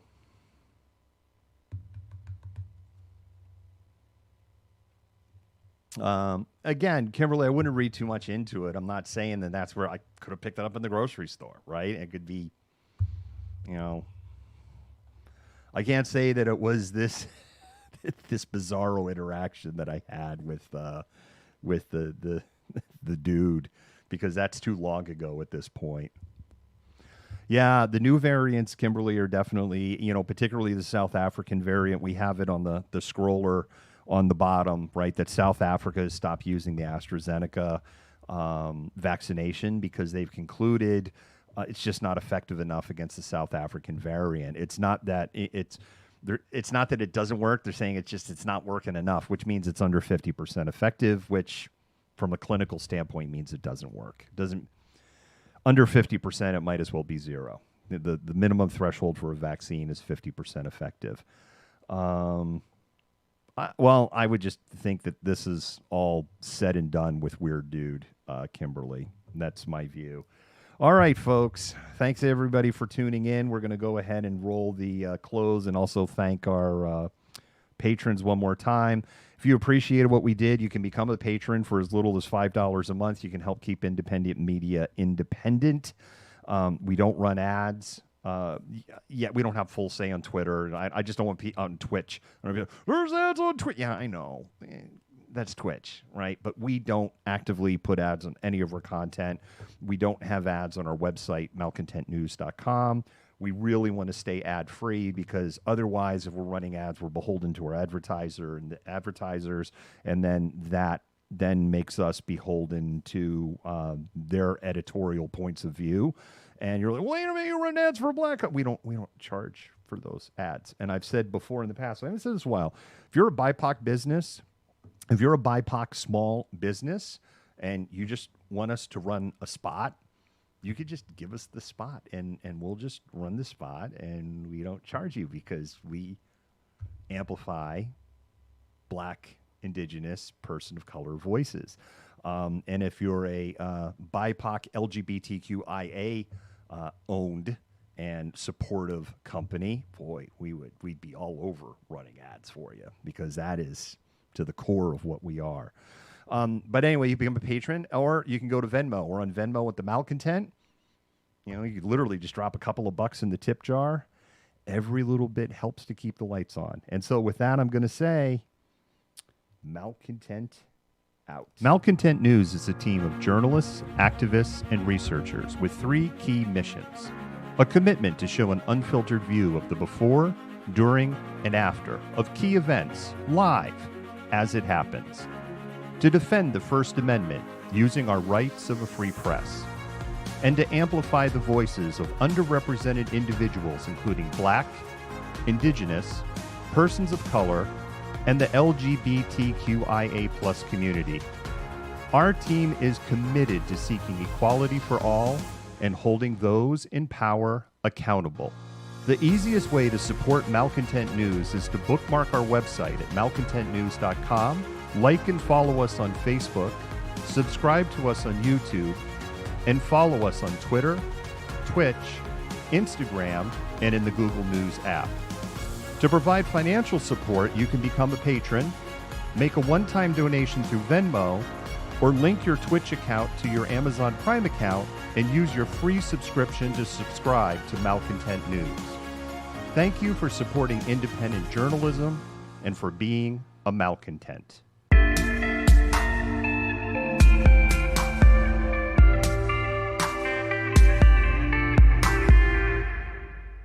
You fit the profile. You're the malcontent. Nobody wants to hear the nonsensical ravings of a loudmouth malcontent. He said malcontents Antifa, fuck you! You are the biggest hypocrite on the face of the planet. I say that you're a